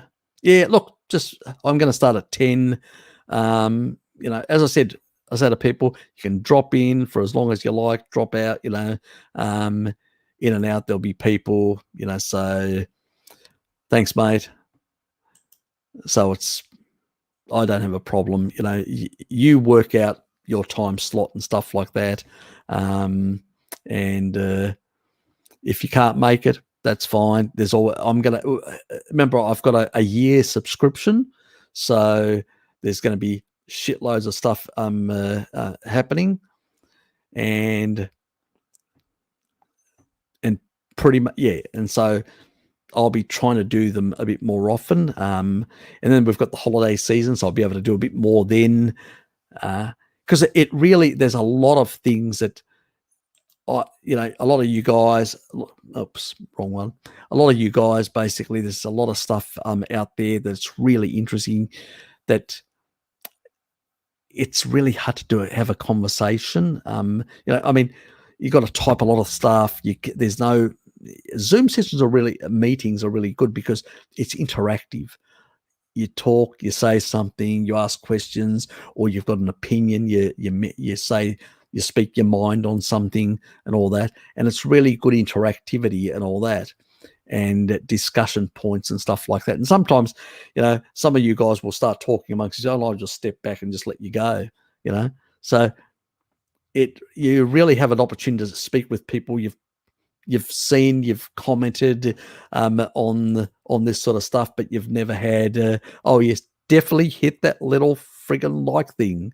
Or if you're a goon, hit the dislike. YouTube will love you for it. So will I.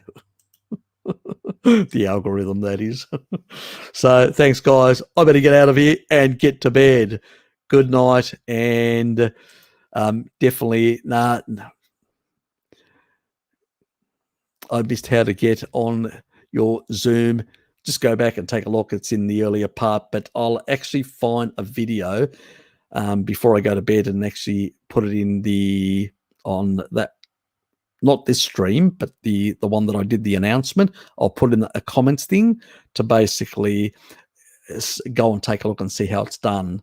It's really easy.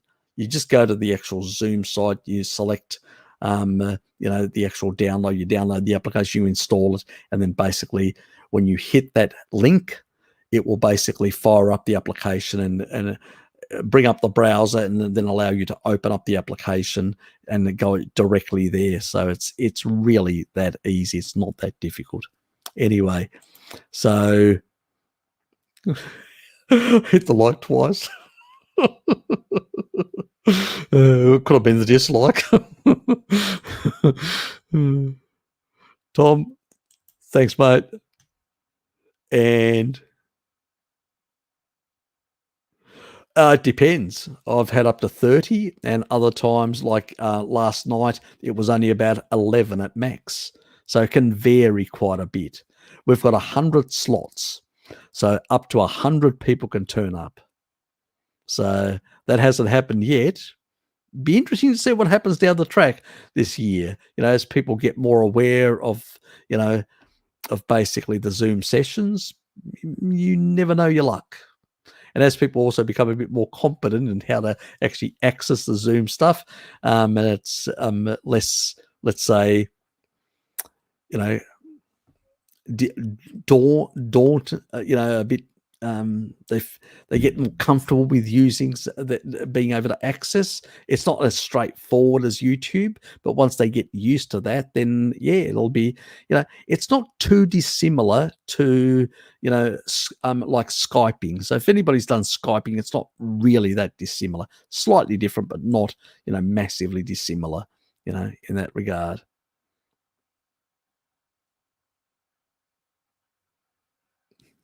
Thanks, mate. Anyway, I'm out of here. I'm gone, done and dusted. See yous.